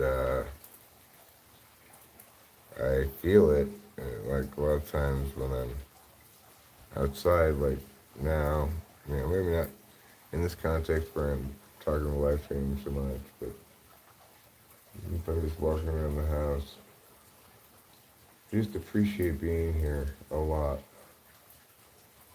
I really feel it often. Feel grateful for the chance to live here. I love this house. I love this area. I love even the neighborhood. It's not like you got acres and you're really isolated by yourself, which might be preferable, but I'm not entirely sure it would be. So far, I just love it here. So I don't have any complaints. I mean, it might be nice to be a little further away from neighbors in the sense that when I'm outside and the dog across the street is barking, sometimes I can hear it and it bugs me. But even then, the house is so soundproof, I can just go inside and not hear it. And so, very little to complain about regarding this place. I just feel very lucky to be here and to have it and to call it home,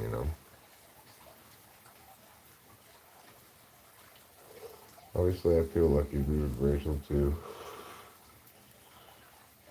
It's a conflict-free marriage. And it's not conflict-free because either of us always gets their way or one person always defers or anything like that, or anybody's bossy. It's conflict-free because neither of us want to be bossy at all.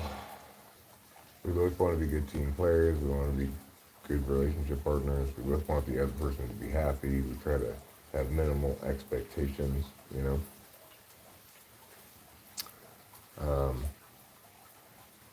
And while at the same time being totally reliable about core engines of intimacy like fidelity and trust and stuff like that. So if you have all that in place, then you've got a pretty kick-ass relationship. And if you happen to live it here, you got a pretty kick-ass place. And if you also are able to socialize by having a YouTube stream going on and it's starting to blow up a little bit for whatever reason, then things are going pretty fucking fantastic, frankly. And there's absolutely nothing that you feel other than you're grateful. And, I do. I try to feel it as often as I can, remind myself that as often as I can.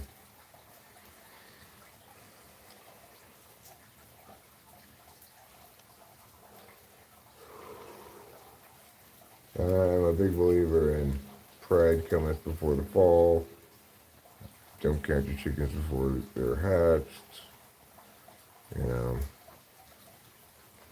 Try not to let anything go to your head or assume anything is permanent, right? Ride this growth arc while it lasts and see how far it carries me. Try to hit it hard, because if it could carry me far enough, then it could be the most significant, like certainly a significant, income stream that would matter and ease pressure on other income streams to produce at all times, or provide nice backup or whatever. So I can't help but think about that possibility as a real one, but I also understand that you talk about that possibility, you think about it too much before it happens, you're just setting a death flag, you know?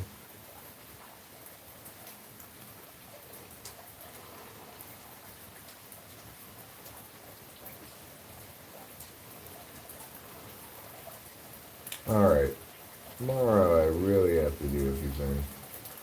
I think it is about time for me to go to bed. It's fairly late. 4 in the morning? How did it get to be 4 in the morning? Who turned on the lateness? I didn't remember asking for it to be 4 in the morning.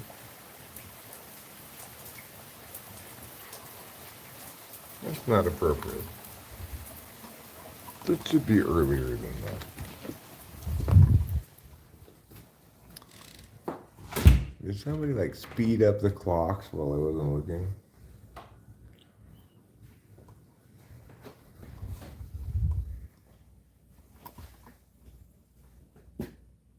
Yes, I told you what drugs he's on. I'm on Adderall and gabapentin.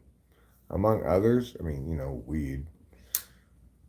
Occasionally I take mushrooms. That's it. I'm not on drugs at the moment.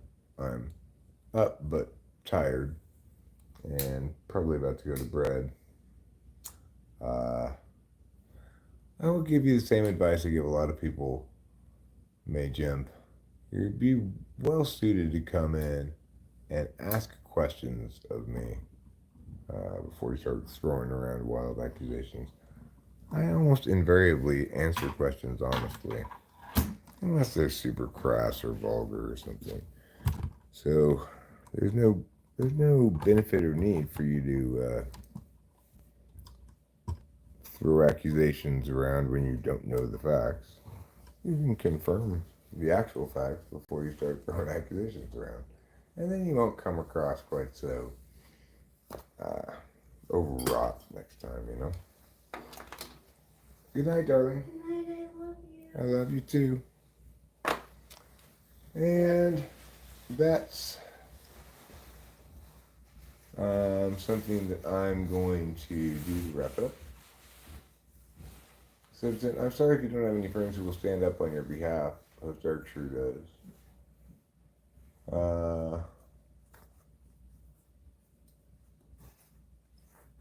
7 cent. I don't really feel the need to defend my life to you. I got a great life. I don't need to explicate how or why. If if you intuit otherwise, well, you can continue to believe your intuition or perhaps look into me a little bit. Either way, I don't care. Have a great evening, everybody. Love you all. See you later.